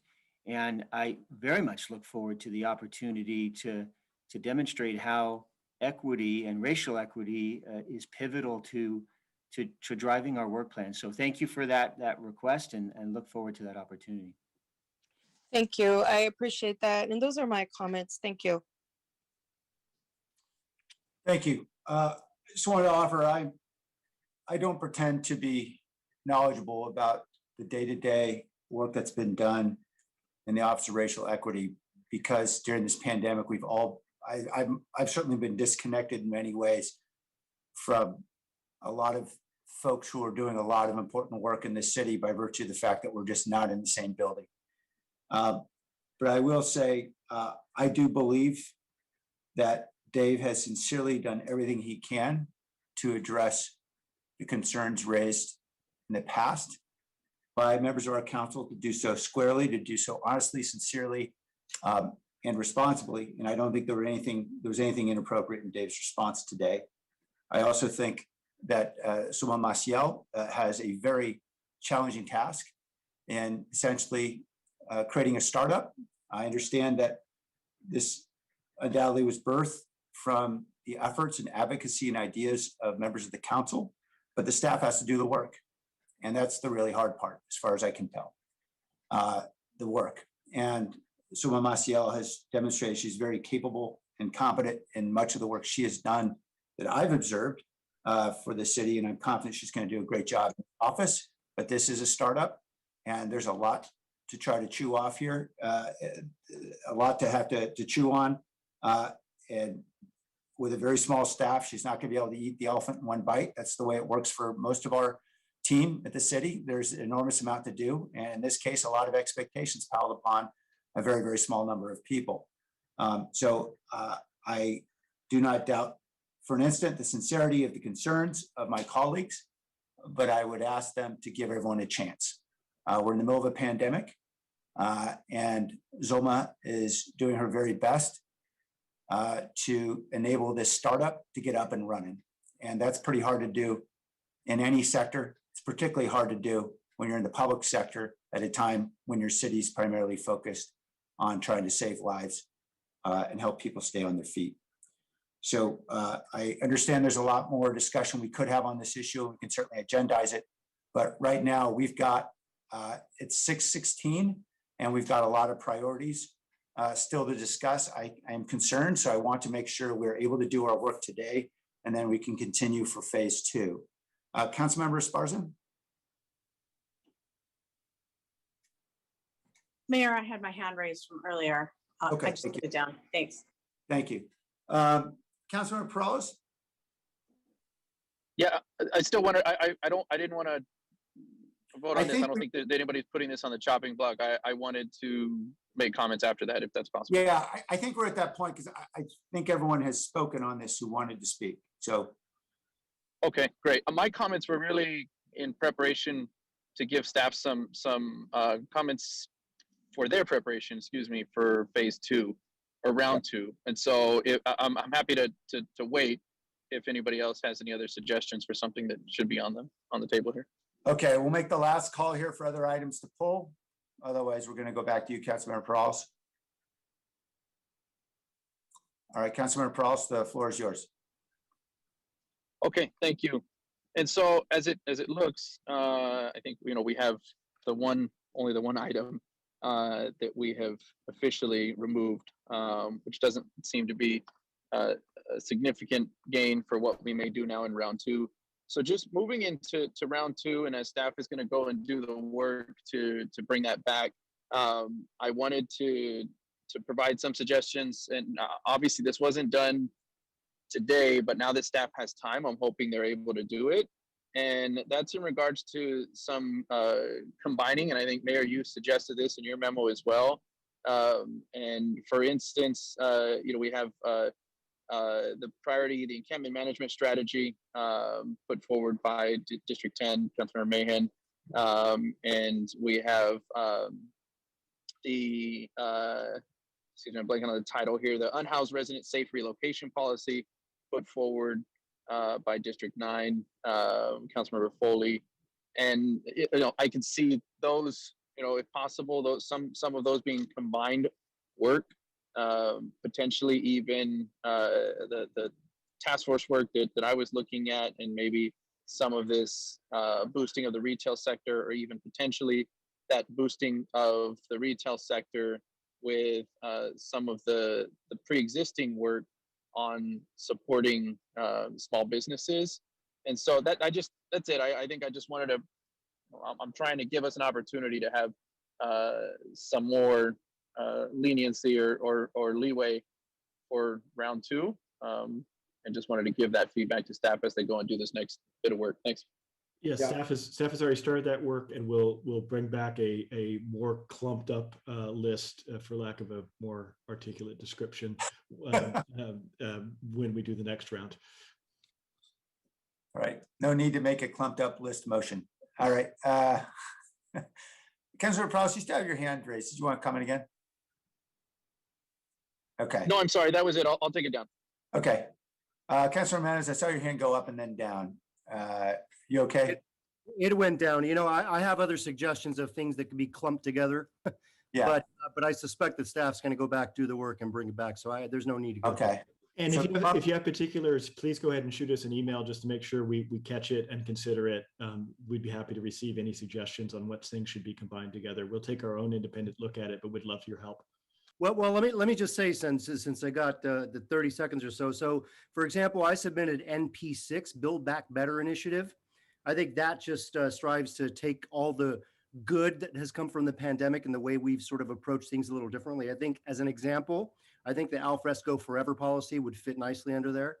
And so, you know, what we put forward is really a broader policy initiative. But anyway, that's one of the things I had in mind, but for what it's worth. Thank you very much. All right, so clumping suggestions are welcomed. Any other comments? All right, if there are no other motions, then I think we'll go on to public comment. Everyone has 1 minute. We are well beyond the time here for this afternoon session. Paul Soto.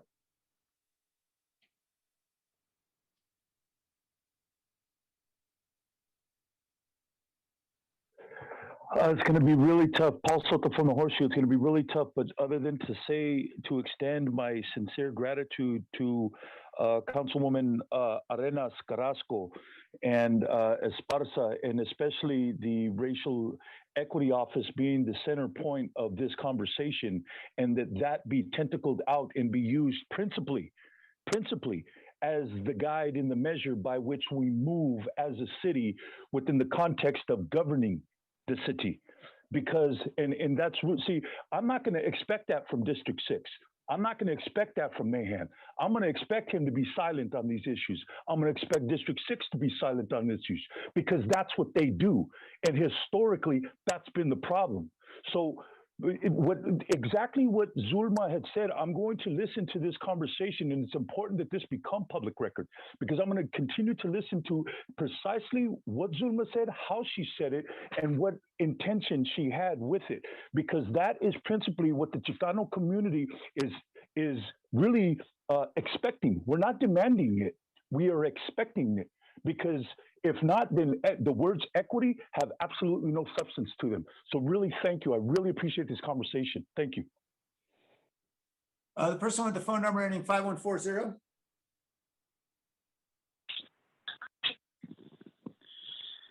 There is no equity or equality in this city at all. Nobody on that board or on the city council, including you, Sam, care about anybody but your own selfish selves. You guys want to keep this game going, get everybody fighting amongst each other, and you guys go hand in hand with the developers and the big businesses and everything else. You guys put on this big show like you're doing it for the poor. Come on, people. Nobody buys that. And if I got to hear another 30 minutes of Carrasco whine, I mean, can you guys bring some cheese to the next city council meeting when it's downtown? She needs some cheese to go with that wine. And it's unbelievable how much hot air I've heard just this last hour. And it's not talking about anything about opening up businesses or getting this city back online. So So you're going to have some tax revenue to give free things to people. How are you going to do that if you don't have the businesses open or if they're operating? Thank you. Mr. Beekman?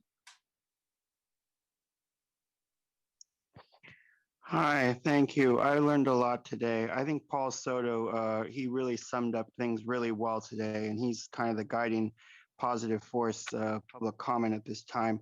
To try a few words of constructive criticism, you know, I was really hoping to hear like more utilitarian needs of COVID issues. And we talked about, you know, the positive sustainability and future of our lives in this COVID era. And I don't blame yourselves for that, but I just felt there was a weird energy around that today, possibly. And we're all not quite sure what to do and where to go because of that. We could have this same conversation, you know, without the title of COVID, I think, and save COVID study groups for, you know, exact utilitarian needs of what is going on in local neighborhoods and stuff like that. Just a, you know, suggestion for future meetings. And well, I hope we can soothe things over and work through our problems. It was a good ideas here today. Thank you. Thank you. Okay, so with that, we're going to return on another day for Part B. I want to thank Kip Harkness and everybody in the city manager's office and throughout the organization for their efforts to try to lend some logic to our efforts to prioritize our scarce resources. The most important and scarcest is the time of our hardworking employees. So thank you for your efforts, and we'll be back very soon. With that, everyone stay healthy. Means adjourned.